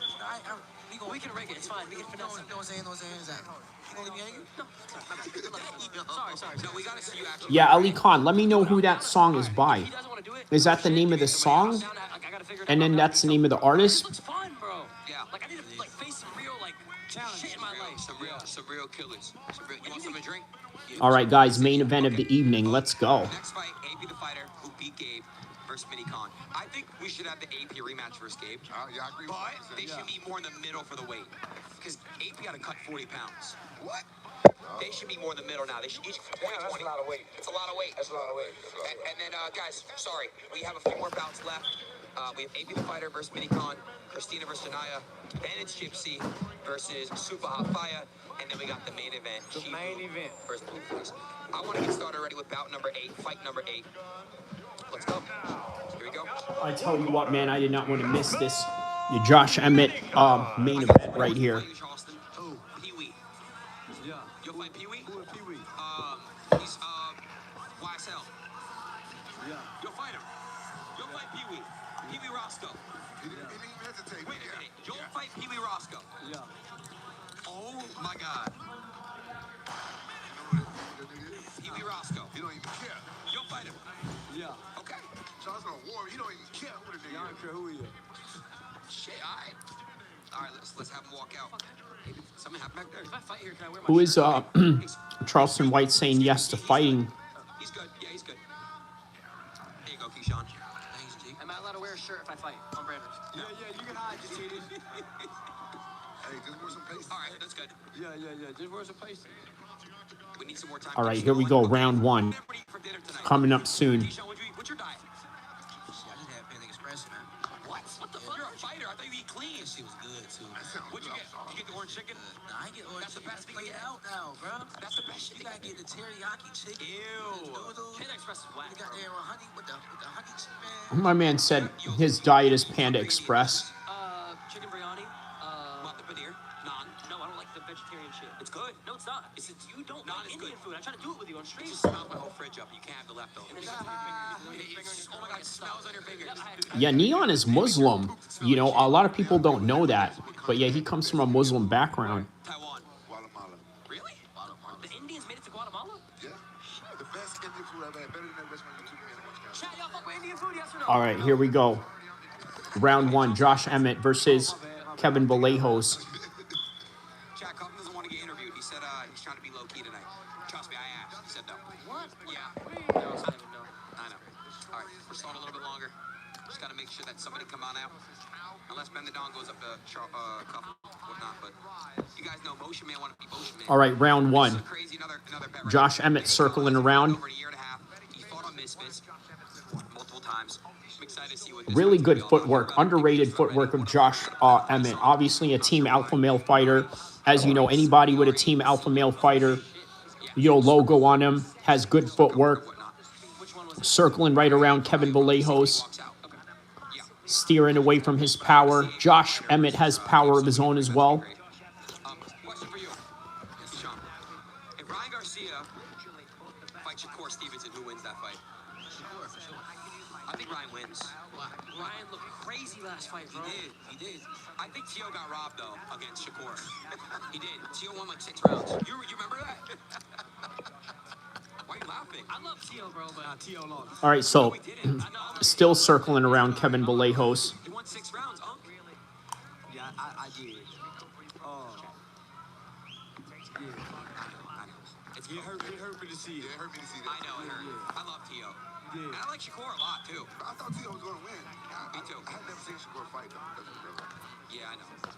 So, Shakur's so you thought he was gonna win because you ain't seen him fight before? Yeah, I never seen him fight before, but I seen Tito fight. He good, though, right? Yeah, nah, he good. For sure, he good. I've never seen Shakur look that good. he looked good. Yeah, he looked it almost like a perfect boxer. You know he's going to win? Hell yeah. You knew he was going to win. I was training with him. Question, who you think was going to win? Oh no! What? Josh Emmett got knocked down. Oh no, Josh! Like, it's crazy how good he is. He's just so talented, bro. Like, he was just talented. Wait, question. OD talented. My bad. Do you have to pay for your belts, too? Why? How much is your belt? Can you say it? Bro. Sorry. Yeah, you can't, Jim. You can't say it? It's a percent. Coming out of the blue corner, mini card. All right, we go.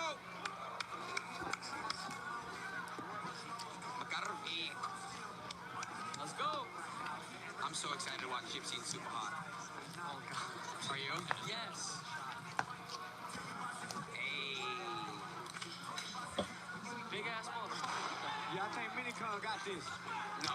You don't think so? I can see why people compare him to Ilya Tapora. I really can. Like, he's got a very Ilya Tapora stance to him. You know, like, just really looking to unload and bomb. He's also got a very similar stance to Ilya Tapora. I do. You do? I like Clarissa. Shields. She's good. Who do you got between Ronda and... Oh, no! Josh Emmett just got knocked down. Oh, no! Oh, no, that was a very bad knockdown, man. Yeah, he got rocked really bad there, man. Come on, Josh, get up, man. Get up. That was a bad shot. That was a bad shot. Oh, no. Oh, no. He's got to get out of there. Oh, Josh just swung and missed. Oh, no, no. No, no. He's getting hit with knees. Oh, my goodness. Oh, my goodness. Oh, wow. Josh Emmett just got finished. I told you guys, you know, I was not having a good feeling about this fight. I did not have a good feeling about this fight at all, man. Yeah, not a good feeling about this fight. And, you know, everything that I had suspected, you know, was going to happen, happened. And, you know, unfortunately came to fruition. But you know what, guys? Listen, that's combat sports for you in a nutshell. And listen, that is all that I have for this one right now, guys. You know, we will react to this full card analysis soon in the next live stream. Maybe not. Maybe we will. But either way, I will be back for another content, another live stream. And inshallah, you guys have a good one. Yeah, we got about a couple of days left for Ramadan. That's one thing we can look forward to. Really disappointed in this performance, obviously, being that Josh Emmett is a Sacramento guy. But Kevin Vallejos, I can see why people say that he's the next Ilya Tapora. And that's what it is, man. That's combat sports for you. All right, guys, listen, that is all that I have for this one. Don't forget to like and subscribe. I'll see you in the next one, inshallah.